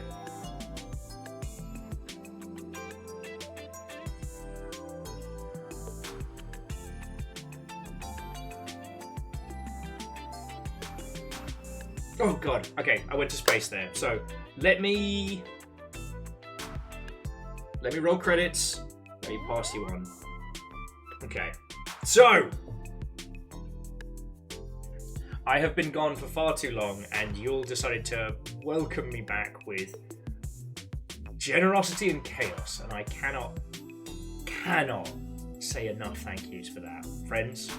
So, to those who are new and have followed, even though the Seattle Sim is friendos that we know, but the Gilded Squid and Matty Canny, Nicky Connie for the follows. You want to talk about games industry stuff? I'm going to have a lot to talk about over the coming days, because Summer Games Fest starts tomorrow. To Legend of Moraid, Lance Icarus, Shitaru, Bunghole, 69, Valdrian, Patnik, Valbatros, Curtin Askran, a Goofy Gamer, but also Punspector, Navalis, Eraman, Vanderbeest, J-Post, Kakaze, Yeti, Varvels, Gear Graphics, Scarred Alaska, Caffeine, Wheeler Dealer, Verdenflow and Quasi, whether you were gifted a sub, celebrating 68 months, 68 almost, or anything in between, thank you. Shout out to House Carl, you know what you do. To Lizzie, thank you for the donation. Hopefully it's not needed, but whatever happens, it'll be used for something either for us or for the dogs. And to Legend, Eraman, Akira Zero, Punspector, Andorf, Wolfcrad, Fearless Sun, Vanderbeest, Bacon Adventure, J-Po, Shitaru, Some Numbers, and Rilu! Whether you threw in 2 bits or the mystical blue bit that we never found the source, thank you, seriously. Also, thank you to the mods, not just Lizzie, but also Caffeine and Rhymes with Moose, and to our quadruple raid squad, Live Action Pixel, Jetman J, Greybeard Damonson, and Restless Roots. Friendos, if you're not following any of those lovely individuals, change it, stack them up. More friendos equal better. Thank you. Alright. Okay. So friends, that is it from me. I will see you tomorrow for the Cirque de Quillet Summer Games Fest 2024. There will be snark. Whether or not we put the old hot piss on the boil is another matter. All it's going to take is Keeley to be like, wow, I don't know why there aren't more games being announced. Shout out to our sponsors, people who've laid off fuckloads of people from the games industry. All that's going to take is just to set off the old hot-boiled piss. So, okay. Friends, whatever you do with the rest of your day, make sure it's a good one. Alright? Play some video games, cuddle your pets, whatever mischief sings to your fancy. But have a good one. And I shall see you tomorrow. Right. And it is my esteemed honor to make you Sage Bell's problem now. As Sage Bell is currently doing battle with pipes. Dishonored 2's true foe. Parkour. Be gay to crime! I mean, shit, it's Pride Month. Be gayer. Do crime. Can I get a do-over on that catchphrase? Is that allowed? We'll pretend whatever I said was super pithy and leave it at that. Okay. I just got no from our Jarl. Fine. Seriously, it's good to be back. Fucking missed you all.